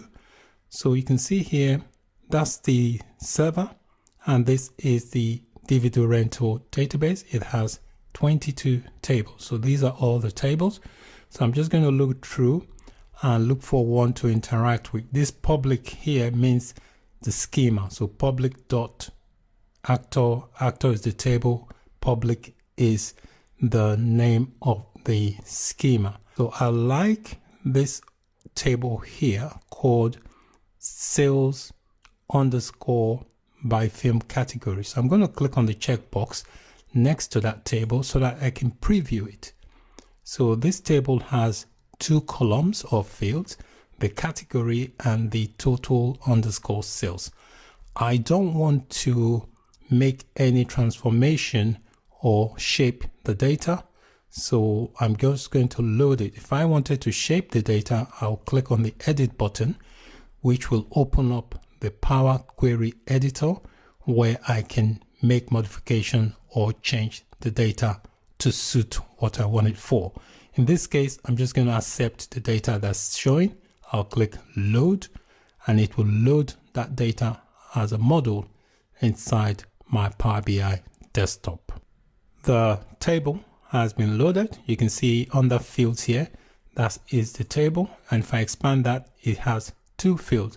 So let's create a visual from this data. So I'm going to click on category and drag that over. As you drag a field over, it checks the box next to it. I'm going to drag this on top as well. And you can see it's checked that box. So let's try and create some visuals. This at the moment is a table visual. So let's click on this chart here and see. So looking at the chart here, we can see that the total sales by category, we see that the sports category had more sales, followed by the sci-fi, followed by animation. So we're able to see just by looking at this visual where the most sales were made. I can click on this again. So you can experiment with different types of visuals to see how your data is represented inside the visuals you have chosen. So I'm going to leave it on this one for now. So just looking at it here, you can see the sports category had the most sales, followed by the sci-fi category. All right, so that is it for this video. In this video, we connected to a PostgreSQL database from our Power BI desktop. We interacted with a table from that database and created a visual from that data. Anytime you want to share your report and your visuals, you'll have to publish it to the Power BI service in order to share it. So that's it for this video. Thank you for watching. Bye for now. Hello and welcome to this video. What is data modeling? Data modeling is the analysis of data objects and their relationships to other data objects. Data modeling is one of the features used to connect multiple data sources in Power BI using a relationship.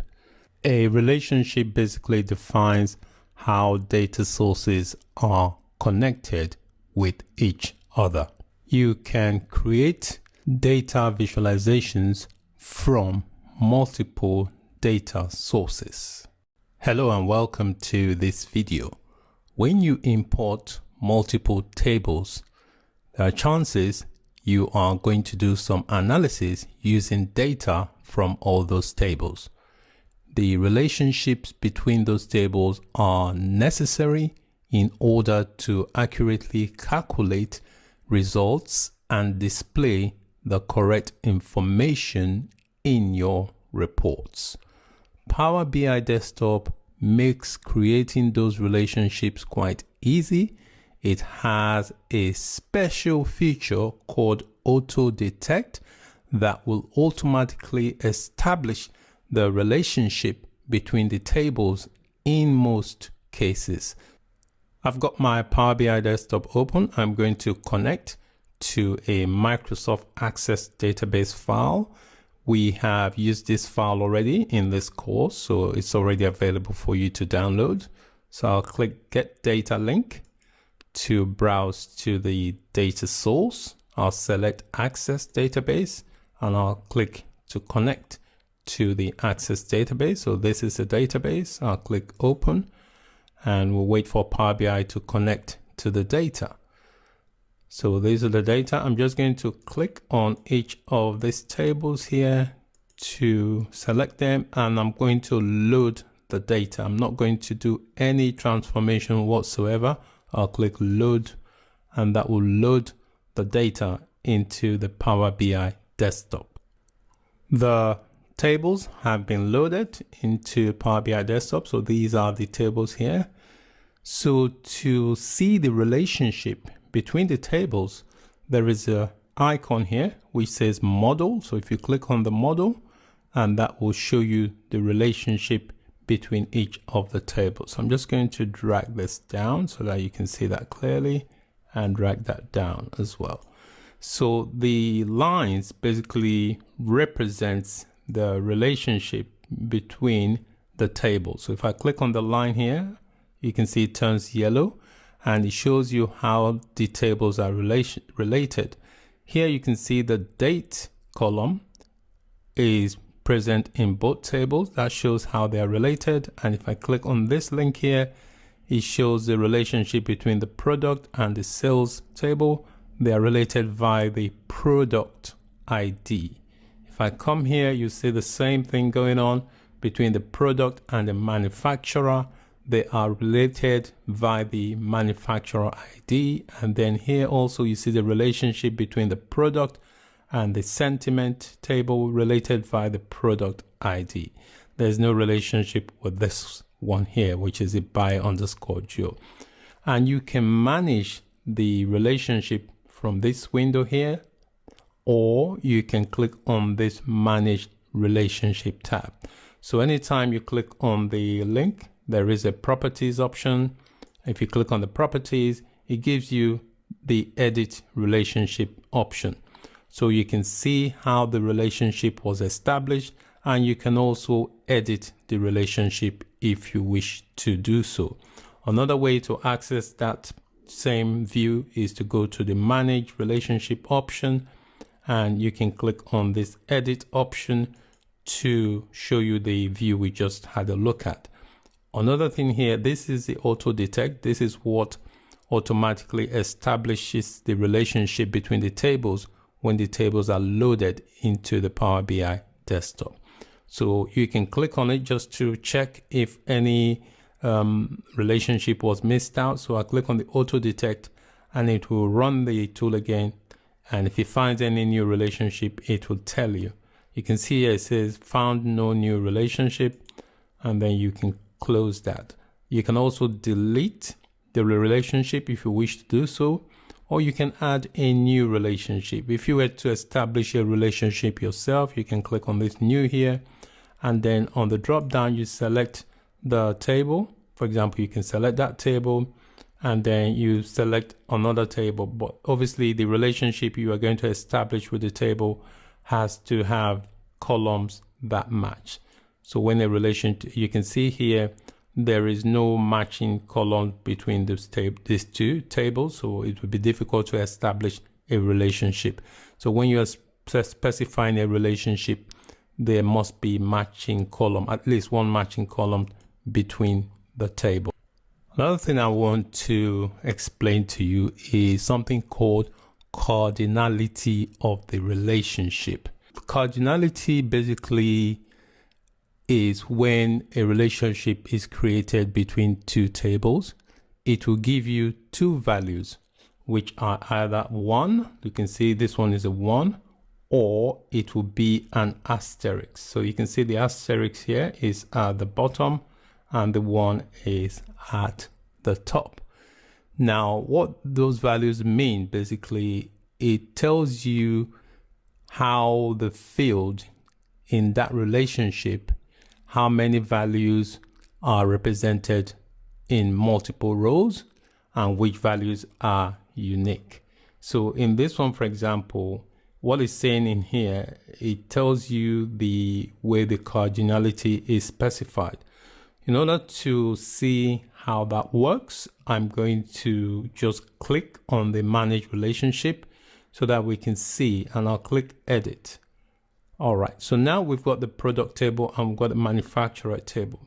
So the cardinality between the product and the manufacturer table is many to one. You can see here it says many to one. What that means is that because these two tables are related via the manufacturer ID, in the manufacturer ID for the product table, the values appear in multiple rows. You can see we've got 777 in multiple rows, while in the manufacturer table, the values appear just once. They are unique. Hence, it is referred to as a many-to-one relationship.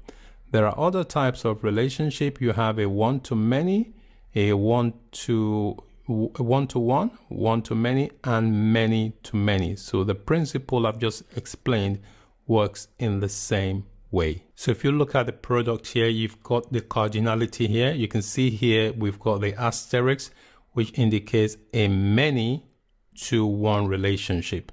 So what that means is that in the manufacturer ID for the manufacturer table, the value appears 1 is unique, while inside the product table, that manufacturer ID appears in multiple rows. So the same ID or the same value appears in multiple rows. So it's regarded as a many to one. Many is represented by the asterisk, and then one obviously by the number 1. Another thing I want to explain is cross filtering.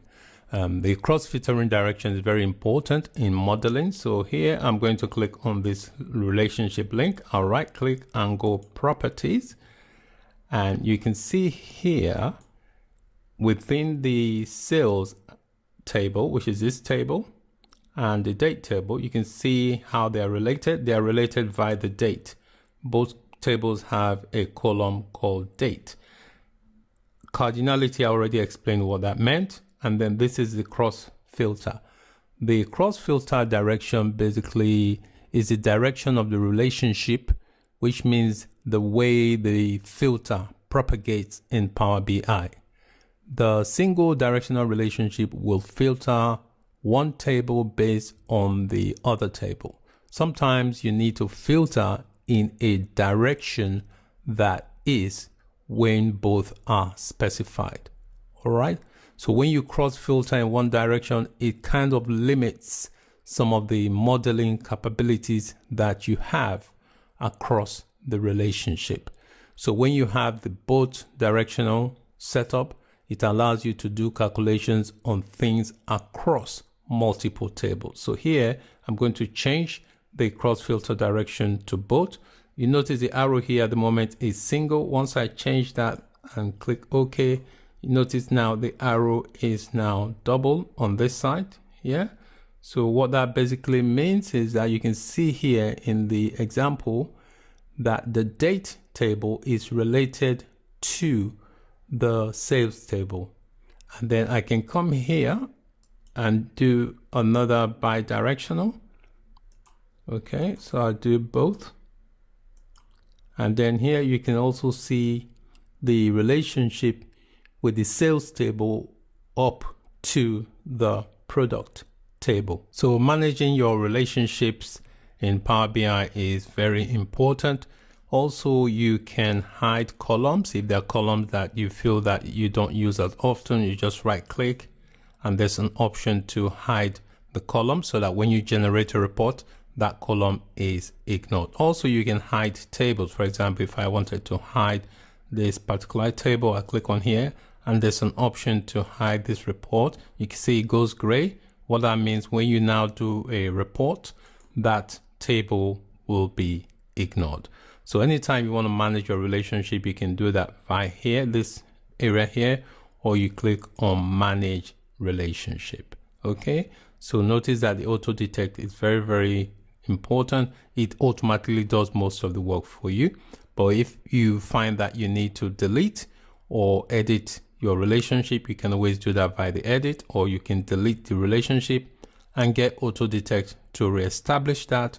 Or if you want to go and create one yourself, you use the create relationship tab and establish the relationship manually.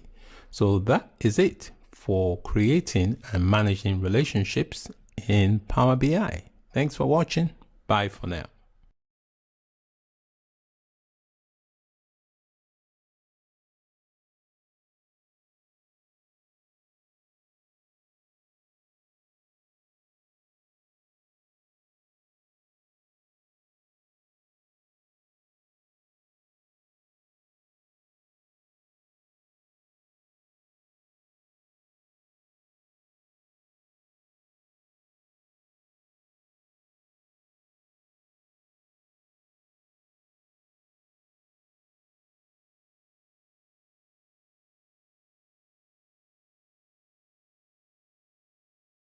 Hello and welcome to this video. When you are working with Power BI, you may need to enrich your data model with calculations, and you can do that by using calculated columns. What are calculated columns? A calculated column is an extension of a table using a DAX formula that is evaluated for each row. DAX stands for Data Analysis Expressions. And when you are using calculated columns, they are columns that are computed based on data that has already been loaded into your data model. If you're used to using Excel formulas, the DAX formula works in a similar way. This is the Power BI desktop file I'm going to be using for this video. When I did the video lecture on appending queries, this was the query I used at the end of that lecture. So I'm going to use it. It will be available for you to download under the resource page of this video. So I'm going to double click to launch the file, and I'll give it a few minutes to launch the file within the Power BI desktop. And I'm just going to exit this and exit that and wait for the file to load. The file has loaded and these are the models. So we're going to take a look at how we can create calculated columns within the data set we have so as to enrich the data set. So to begin, I am going to look on the model tab, which will show the relationship between my tables. Now, notice there's no relationship established within this geography table and this international table. What I want to be able to do is establish a relationship between this sales table here and this geography table. If I move that here, you can see there's no relationship at the moment because they don't have an identical column that can be used. Although this has got the zip here and it's got zip here, you can't really create a meaningful relationship with that because the zip code will vary for different location. So before I establish the relationship between the sales and the geography table, I want to show you what it will look like to create visuals from those two tables. So I'm going to click on this report view here, and I'm going to expand this geography table, and I'm going to drag this district here. All right, and that will create a tabular representation. And under the sales model here, I'm going to drag the revenue and drop that in there. Now you'll notice that you can't tell which sales represent each of the district because they are all showing up as the same amount. And the reason it's doing that is because there is no relationship between both tables. Let's go back to the model view, click on this model here, and taking a look again at the sales table and the geography table. there is no distinct, unique column in both that can be used. You can't use the zip code because some countries have the same zip code and that might confuse the data. What we really need to do is combine the country name and the zip code. We need to combine it using the DAX formula so that it appears in both tables, and then we can use that new calculated column to establish the relationship between the tables. Let's go back into the data view by clicking on this option here, and within the data view, make sure you've got the geography model selected. So to create a calculated column, we need to select the column. So I want to create a calculated column between the zip and also the country column. So while I've got the country selected, make sure you've got the modeling tab selected above, and then there's an option to create a new column. So click on new column and you get this view here. So this is where the DAX formula is specified. So I'm going to change the name. The default name says column. So I'm going to call this country zip. So what I want to do is combine the country and the zip column. So if I start typing here, I get some options. This is known as IntelliSense. So if I say country, it will give me that. So I just type, double click, and that will pop the country in there.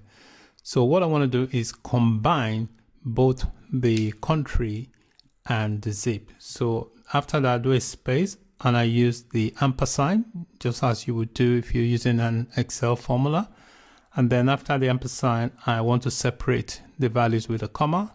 So I do my double quotes, comma, and then the double quotes again. I do a space. After that, we do another ampersand, and then we'll add the zip field. So I just type in zip, and you can see it's automatically detected that. So I double click. Once you've done that, just press enter. And what it will do, it will combine and concatenate both fields that we have selected. So you can see here the new column here, calculated column. So it's combined both the country and the zip. So let's create another calculated column, but this time we are going to use the sales table. So I'm going to click on sales here, and that will open up the sales table. So I'm going to do the same thing with the zip and also the country name. So while I've got the country name selected, make sure the modeling tab is activated. Click on new column, and I'm going to do the same thing. So we've got the formula bar here, and I'm going to change the name of the default column from column to country zip. That's the new name. And then I'm going to combine the columns. So the first column I want to combine is going to be the country name. You can see here it's detected that, so I'll double click to pop that in there, and I need to add my ampersand. So I'll add the ampersand. After the ampersand, I need to add my quotes so that each of the values is separated by a comma, space, and then I add my second ampersand, and then I'll select the other value, which is the zip from the sales table. I double click and pop that. So you can see now I've got my formula in there. If I press enter, it will now combine and concatenate the value from both tables into one. So we'll give it a few minutes to do the calculation, and then you can see the result in the new column. So we can see the result of the new calculated column. We've got the name of the country, we've got a comma that separates it, and then we've got the zip code next to the country name. So we now have two calculated columns. We can now create relationship based on them. So I'm going to click on the model view here, you can click on the Manage Relationship tab. So I'll click on the Manage Relationship tab and I'll select to create a new relationship. Before I do that, I'm going to click on the Auto Detect just to see if it automatically detects anything. It says no new relationship. So I'll click X and click on New. I'll select the table. It's going to be the sales table and the geography table. You can see it has automatically detected how the relationship matches. We've got country zip here and country zip there. And it also detects the cardinality, which is a many to one relationship. And the cross filter direction is single. So I'll click OK. And if we go back into, you can see here, that's the relationship there. If I click on there, we have the two relationships based on the country zip. Now, if I go back to my model, my report view, you'll see the changes.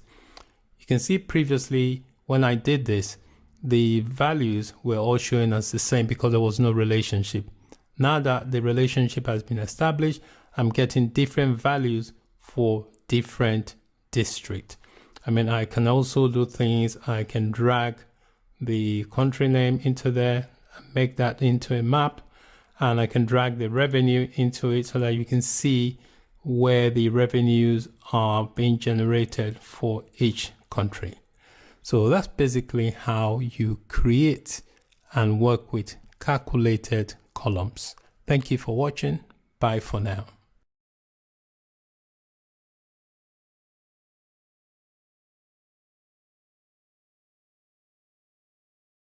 Hello and welcome to this video. In this video, you'll learn how to perform basic optimization of your models in order to create better reports and visualization. I'm going to connect to a Microsoft Access database file. We've already connected to this database file previously in other videos, so you should be used to connecting to that now. So I'm going to click Get Data and I'll wait for the Get Data screen. I click on Access Database and click Connect. And this is the database.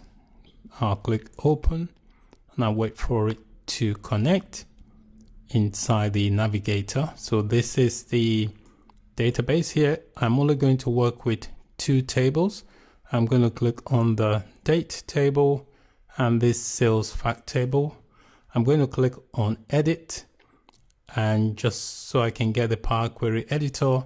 And the other thing I'm going to do here for now is just change the name. So in the property window here, I'm going to change that to date. I'll press enter and then I'll click on this one here and I'll just change the name to sales. So that's the only transformation I'm doing on that. So let's bring this data into the Power BI desktop. So I click on this, close and apply, and then click close and apply again.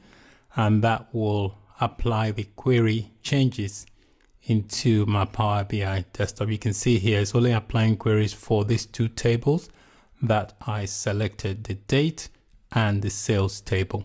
So the models have now been brought in to the Power BI desktop. So we can start building report and visualization from this model. Now there are a few things we can do to optimize the data and make it more usable either for ourselves or when we're building reports to share with our colleagues. So let's take a look at the date model. So if I expand that, we've got several fields here that kind of give us the same type of information that we may not necessarily need in building our reports. So if I drag the month over, this is a month, drag the month ID, drag the month name, and then drag the month no. So you can see here, they're basically telling us the same thing. And what you can do when you are building reports and visualization, you can optimize this area here just by hiding the fields that you don't need. For example, if I don't need this month no, I can come here and there's an option to hide that. I can hide that, and that kind of like clears this area. So if I come here, click on hide, that kind of like reduces the fields that show up in this area.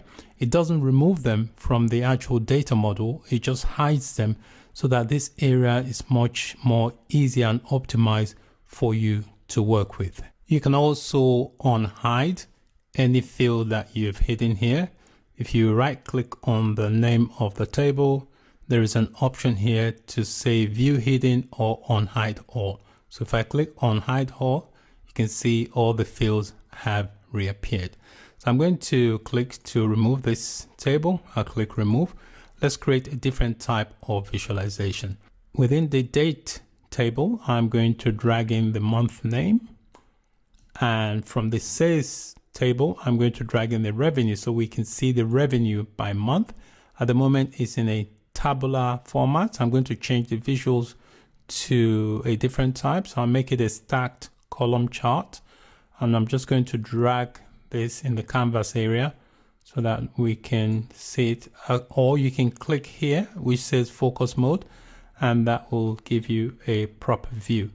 So looking at this visual, you can see here that the month with the most sale here is May, and then followed by the month of April. You can also, if for example, the month, sometimes the month here are not always in this order, you can also change the way they appear. For example, if they are mixed up and they are not in the order of the month, like January to December, you can come here where it's got the month name, and under the sort by column, you can click on the drop down, and at the moment you can see here the default is sorted by month. So if you want to change the format of the sorting, the way it is sorted, for example, if I want to say sort by month name, you click on that, and you can see here now it's changed the way the columns have been sorted because I've changed the ordering.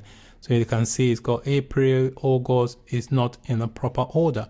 So all I need to do is go back, make sure that it's selected, go back to the sort by column and select by month no. By selecting it by the month number, it now filters it in an orderly way from January to December. There are other things you can do to help optimize your data for modeling and reporting. For example, you can change the data type. If you're working with a data type here that you don't like, you can come here where it says data type and you can select and just change the type of data. For example, if you're working with numbers and you want the numbers to show as whole numbers, you can select whole number data type and just change the type of visuals that you want to reflect what you're doing. These are just a few ways to optimize your data for reporting and visualization. There's a lot more you can do. I've only just scratched the surface. So that's it for this video. Thank you for watching. Bye for now.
Hello and welcome to this video.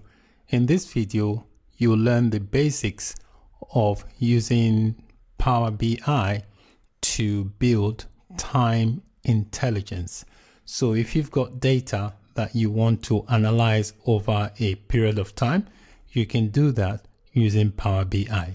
I've got my Power BI desktop file opened, and on the right here, I've got a couple of data models that are brought in from a Microsoft Access database file.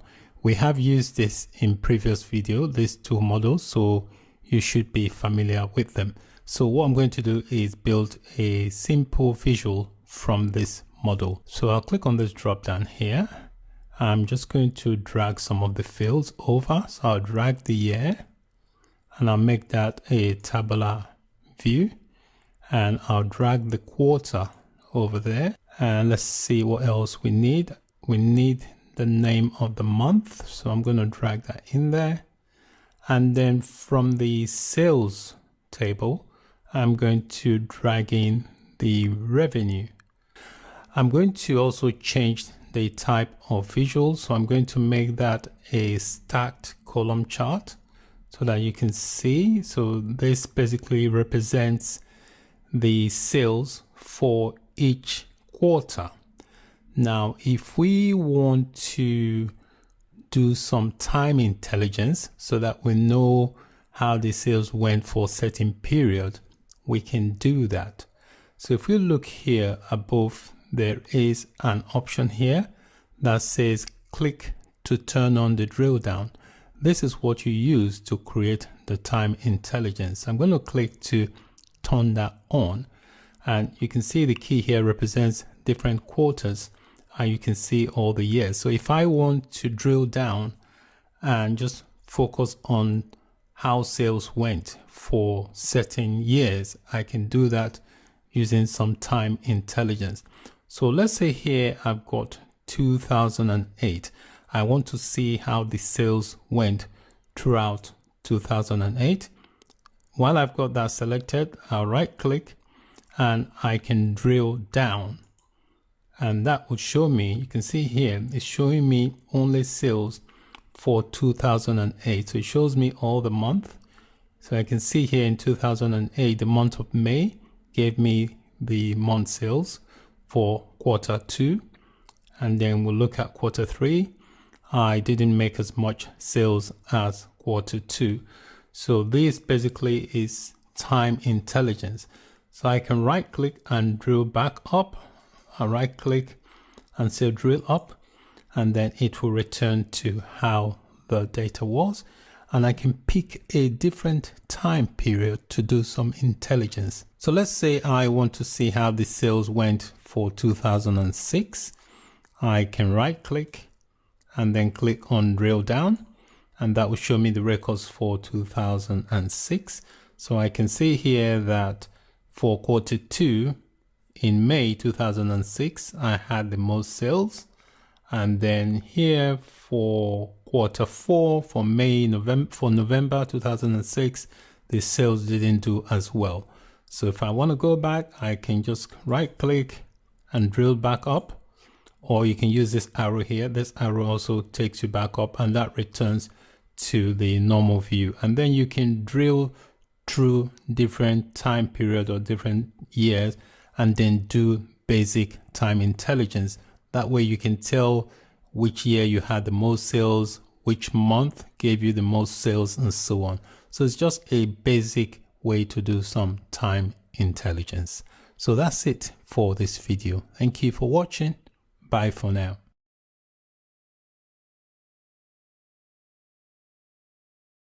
Hello and welcome to this video.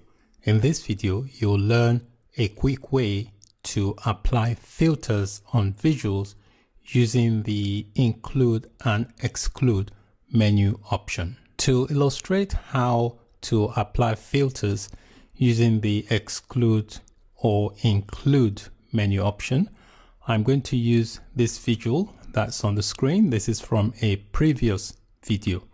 So let's say I want to exclude the revenues that are below 0.3 billion. For example, this one here is below 3.3 billion. So I can select them. So I'll select that one. I hold down my shift key, select that, and select that one as well, that and that. So they all have values below 3.3 billion. I can then right click and there's an option to exclude. So if I click exclude, they will be excluded from the report. So you can see the report only contains the minimum revenue here is saying, if you look here, is above 0.3 billion. So I've been able to exclude that element of data from my visual. It doesn't remove it from the model, it just removes it from the visual side of things. If you take a look on the right, under the filters, we've got the filter area here. The filter tells you that I have excluded 5 items. So if I want to bring them back, I can just click on the X to remove the filter, and you can see they have all reappeared. You can do the same with include. So if I only want to include certain elements within my visuals, I can select them. Let's say I only want sales to be shown above 4 billion, 0.4 billion. So I can select the first one, select that, and select that, and maybe select this. Now I've selected the elements I want to show up in my visual. I can right click and there's an option to include, and you can see here it only includes the elements I have specified. Again, if you look in the filter area, I've got included here and it shows me 5 elements were included. If I want to revert back to the original way the visual was, I can just delete the filter or reduce the amount that I include. So I just click X to delete that filter, and that returns me back to the original view. So you can apply the same principle to any type of visuals to include or exclude data from your visuals. Thank you for watching. Bye for now. Hello and welcome to this video. What is Tableau? Tableau is a data analytic platform. You can download and install Tableau from the link on the screen. It allows you a free 14 days trial to the software. This is the Tableau website. It allows you to try Tableau for free for 14 days. So to do that, there is a button here that says try Tableau for free. Click on that. There are different versions for the trial. You have a Tableau desktop, which is what I'm going to be downloading. You also have Tableau online. So if you don't want to install the desktop version, you can start the free online trial by clicking on this button for the free online trial. If you are a student in a current institution or a teacher, you can get a free 1-year license. So if you want to know more about that, just click on this link that says learn more. Tableau also has other products. So if you want to extend the trial experience, there are other products. We've got the Tableau Prep Builder to prepare your data for analysis. We've got Tableau Online. We've got Tableau Server that enables you to share Tableau at an enterprise level. So feel free to read through the various options to extend your Tableau trial. Also, before you install Tableau, there are technical specifications. So if you expand that, you can see what is required for the Tableau desktop, which is the version I'm going to be downloading and installing. So read through the requirements. So make sure that your system meets the installation requirement before you attempt to download and install Tableau desktop.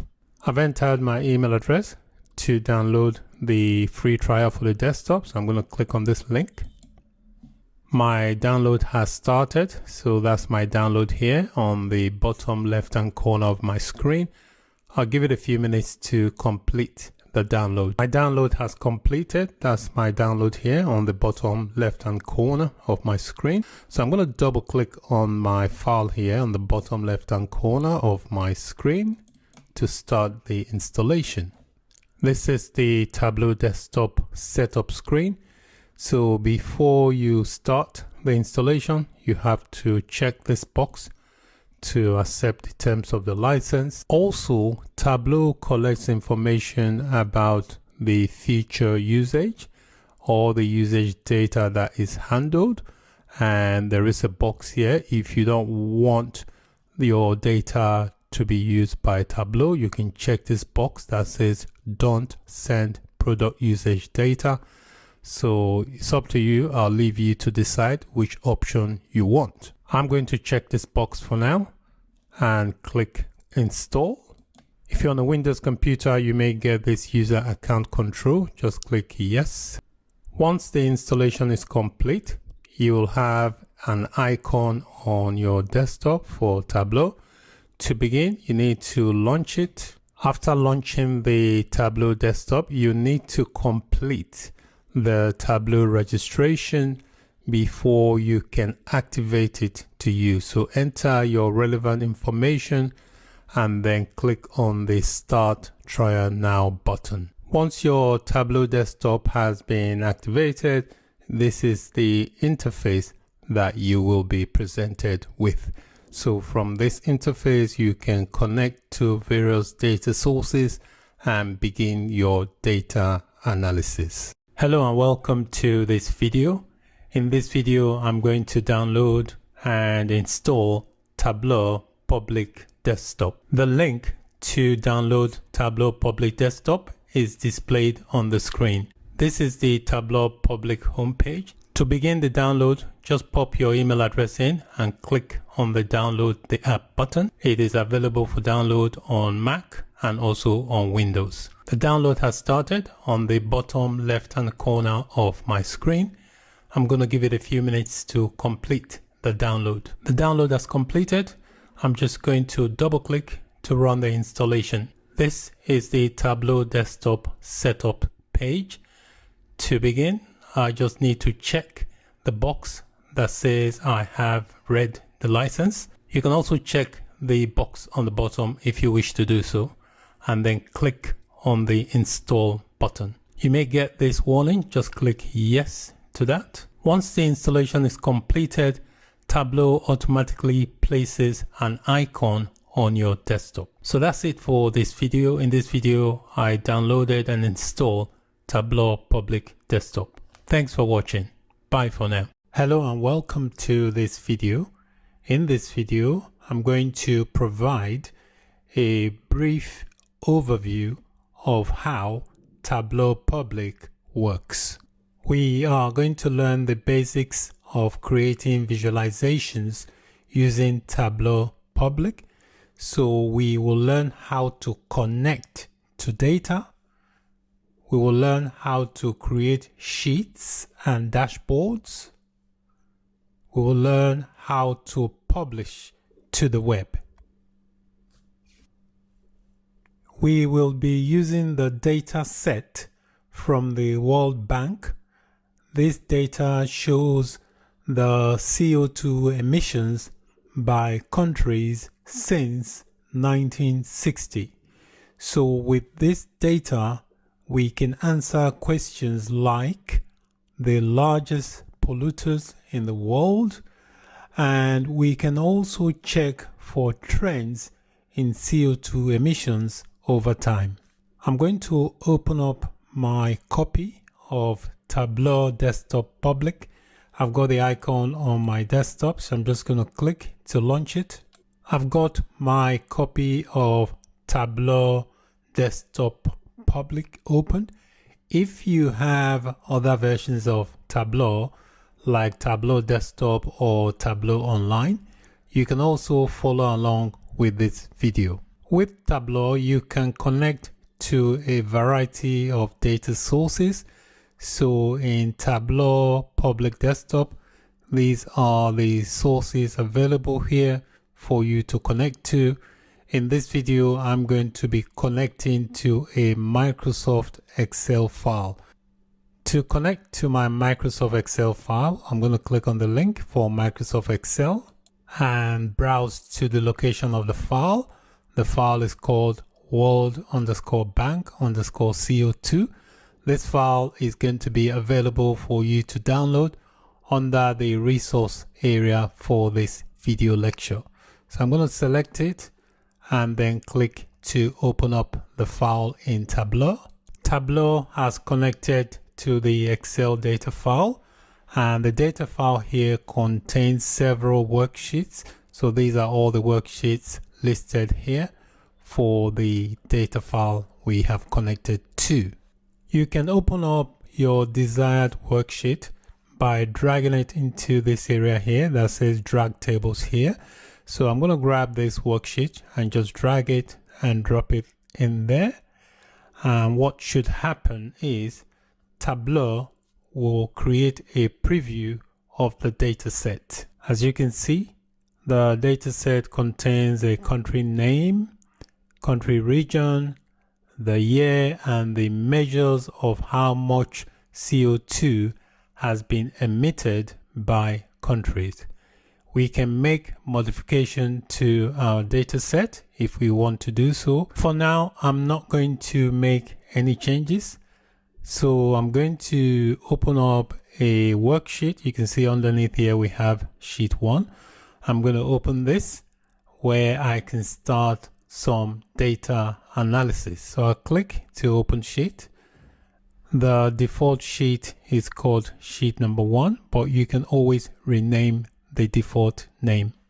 There are different ways of creating charts in Tableau. One of the easiest ways to create a chart is by dragging and dropping the fields which are listed on the left hand side. So I'm going to drag the country name field and drop that in this area here. This area here is called the canvas. So I'm going to drop it there. Just by simply dragging the field onto the canvas, we have created a world map. Each dot represented on the map represents every country I have in the data set. I'm going to add some more information. I'm going to drag this field called CO2 per capita. I'm going to drop that and just drop it on the canvas. Each dot on the map represents a country. We can tell the biggest polluters in per capita terms. If we take a look at this dot here, it says Qatar. So Qatar basically has been the biggest polluter in per capita terms. When you create a chart, you can also format the chart. So I'm going to add a minor formatting in the terms of color.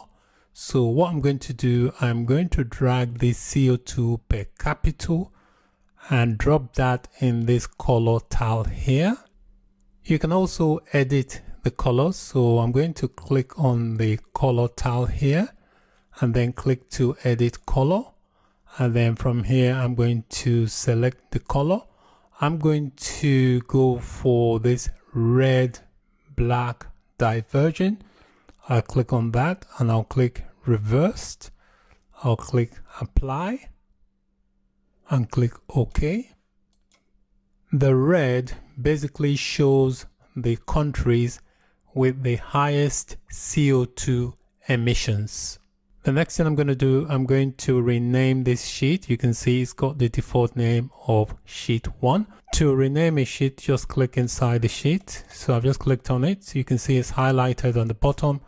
I'm going to rename it to CO2 per capita. Once you've renamed it, just press enter and you can see the title for the sheet has also changed. I'm going to end this part of the video here. We'll continue in part 2. Thanks for watching. Hello and welcome to the part 2 of the Tableau public overview. I'm going to create a second chart that looks at the evolution of the CO2 emissions over time. To do so, I'm going to open up a new worksheet by clicking on the plus sign on the bottom here, and that will open up a new worksheet, and it gives it a default name of sheet 2. I'm going to use the field called CO2 per capita. So I'm just going to double click on that, and that will add that to the sheet. Next, I want to see the changes over time. So here on the left, I'll double click on year, and that will project the changes over time for CO2 emissions. Next, I'm going to add the country name information. So I just drag the country name field. I'm going to drop that inside the canvas area. From the chart, you can see that Qatar, which stood out in the previous chart, is now seeing a downward trend of emission of CO2. We can see that Trinidad and Tobago has an increasing trend of CO2 emission. Once I'm happy with my chart, I'm going to add some basic formatting to it, like I did in the previous chart. So what I'm going to do, I'm going to grab the CO2 per capita and drop that inside the color tile, and I'm going to click on it and then edit the colors. I'm going to select a color. So I'm going to go for red, black, diverging. I'm going to click on reversed, click on apply, and click OK. The next thing I'm going to do is to rename my worksheet from sheet number 2. So I right click on the worksheet tab and then select rename and just give it the appropriate name. I've renamed my second worksheet to CO2 emission chart. The next thing I want to do is to combine the two charts I have created into a dashboard. To create a dashboard, on the bottom here, the middle icon here, click on that. I can see on the left hand side that I have created two charts. So these are the names of my chart. To begin creating the dashboard, I'm going to add the first chart, which is the CO2 per capita. So I'm just going to drag that and drop that here. Next, I'm going to add the second chart to the dashboard area. So I just grab that here and drop that there. I can choose the size of my dashboard on the left here under sizes, depending on where I plan to share or embed the final visualization. Also in this area here called the legend, I can move it or remove it. So I'm going to click on the X to remove it, and I'll click on it again, click on the X, and that gets rid of the legend. I can make the map, which is this element I've clicked on here. I can make it a filter of the second element by clicking on the filter option here that says use as filter. So I click on it, and that will make this as a filter for the second element underneath. By clicking on Qatar on the map, I get to see the timeline for Qatar in the chart below. If I click on it again, this resets the view back. If I wanted to, I could spend more time formatting the dashboard. So here in this area here, we've got some objects we can use to format the dashboard. For example, I could add a title to the dashboard. I could add annotations, I could add images, and even web pages to this visualization. I'm going to add a title to the visualization. So I'm just going to drag this title text and drop that in there. And then in here, I can just add the title I want. So I've added the title here, and you can also format the text within the title area. For example, this one here, I've increased the text, I've made it bold, and this one is just a normal small text. So you can format whatever text you add in here. So I'm going to click OK to that, and you can see the title I've added to the visualization. You can resize elements or objects in the dashboard. For example, this title I've just added, I can just resize it just by dragging that up. Once I'm happy with my visualization, I can publish my chart to the web. To do that, click on File, and there's an option to save to Tableau Public. So click on that. To publish your visualization on the web, you need to have an account profile on Tableau Public. You can sign up for a free one by going to public.tableau.com and then create an account. It allows you to store up to 10 gigabytes of visualization. So I've already got an account, so I'm going to pop my email address in and my password. Once you successfully log in, you'll be presented with this dialog box to give your workbook in Tableau Public a name. So I'm going to give the visualization a good name. I'm going to call it CO2 emission changes over time. So I've given the workbook a name, so I'm going to click Save, and that will save my visualization into the Tableau Public platform. So you can see here saving the workbook to Tableau Public. Tableau Public opens up your visualization in your web browser. To test that the interactivity between my charts in the visualization still works in the web-based version, I can change the view because both charts are linked via a filter. So if I click on the red dot there where it says Qatar, the view on the bottom chart should change. You can see the view have changed for the CO2 emission chart. If I click on the red dot again, it will revert back to the previous view. As you can see, the view has returned, which indicates that the interaction between the two charts has not been lost. So the published web-based version of the visualization works like the desktop-based version. I can also share my visualization via social media or email by clicking on this link here. It allows me to share my visualization via social media or email. Also, I can copy the embed code and paste it into the HTML of my website or my blog. As you can see, Tableau Public allows you to explore, to create, and to publish your data visualizations. I hope this overview of Tableau Public has been useful. Thank you for watching.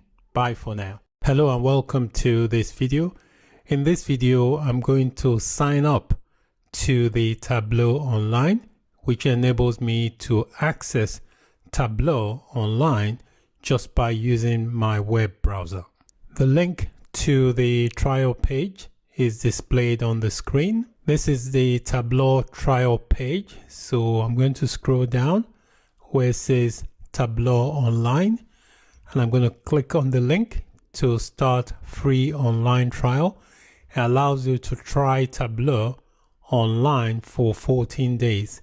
This gives you access to the software via your web browser. I'm going to click on the link to start the free online trial. I'm going to scroll down to the sign up page. So this is the sign up page. So you just fill out all the relevant details on the form, and then you click on this button that says request free trial. After submitting the sign up form, you get this page that says check your email to activate your trial site and verify your email address. So you have 48 hours to activate your trial. You should receive an email within 5 minutes. If you don't, please check your spam folder, or if there's nothing in your spam folder, after a while, you can contact the customer support team. I've just checked my email and I've received an email from Tableau Online.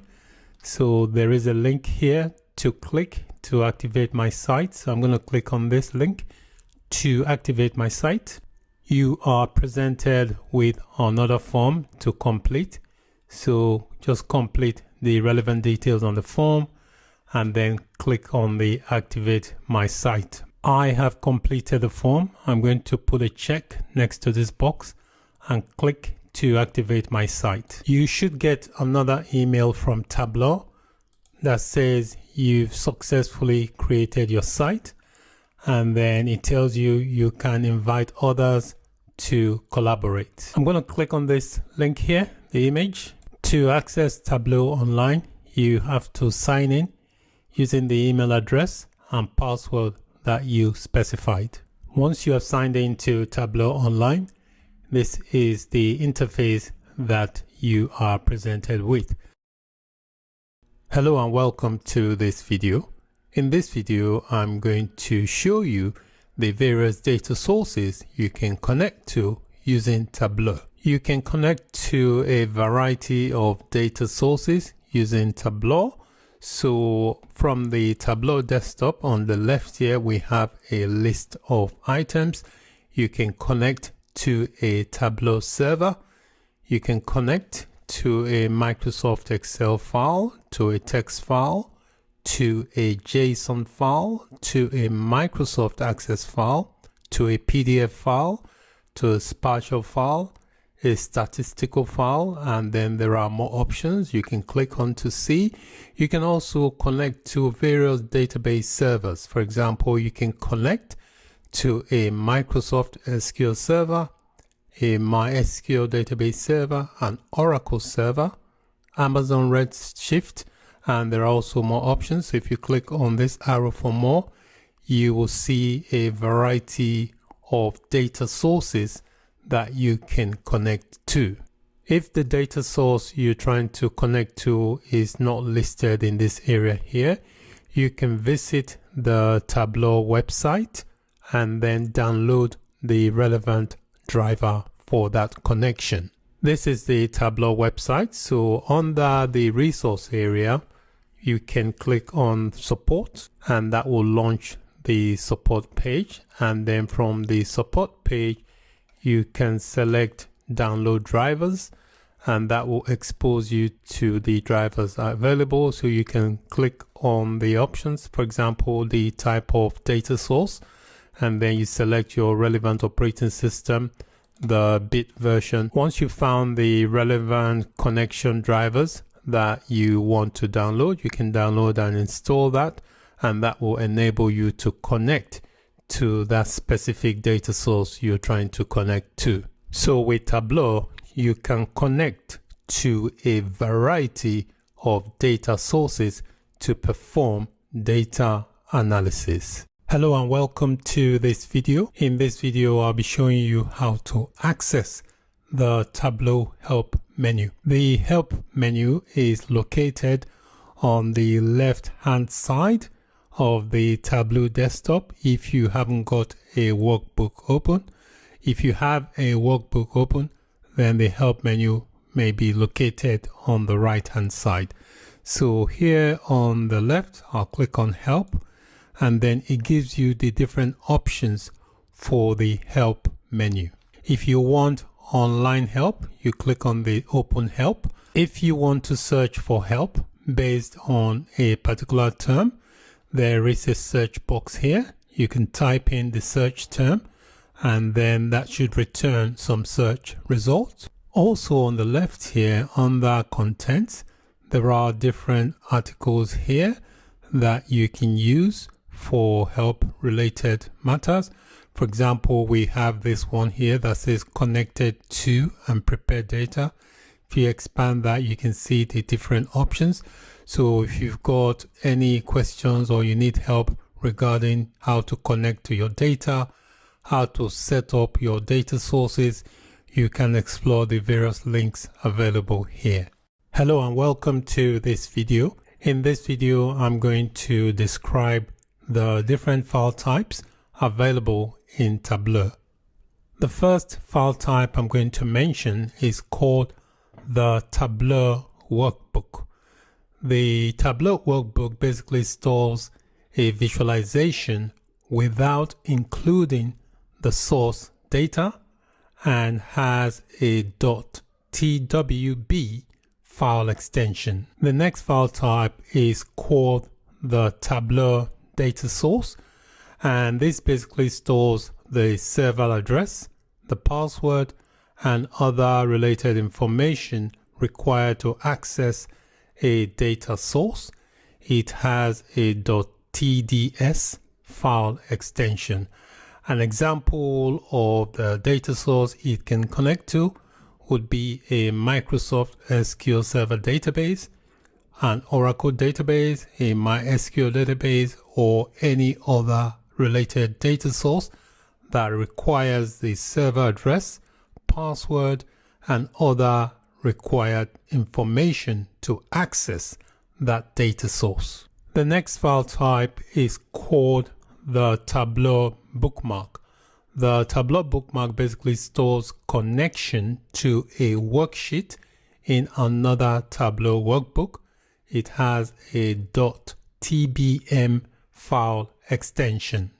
With the Tableau bookmark, rather than you copying the sheet over, you can actually create a live link to the other workbook that you're trying to access, and then that bookmark will update the data in the other file anytime that you view that worksheet through a bookmark.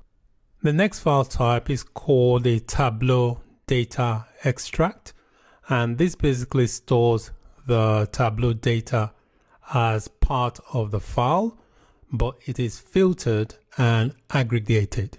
It has a .tde file extension. So with the Tableau data extract, it only has a part of the file which is filtered and aggregated. So not all of the data is actually stored in the data extract, only a portion of it, and the rest are filtered and aggregated rather than the individual rows from the source data record. The final file I'm going to mention here is called the Tableau packaged workbook, and the packaged workbook basically stores extracted data and visualization that can be used for viewing in Tableau or Tableau Reader. It has a .twbx file extension. So with the package workbook, you have all the data included in the file, so you don't need to worry about creating connections to an external file. In this video, I described the different file types that are available in Tableau. Thanks for watching. Bye for now.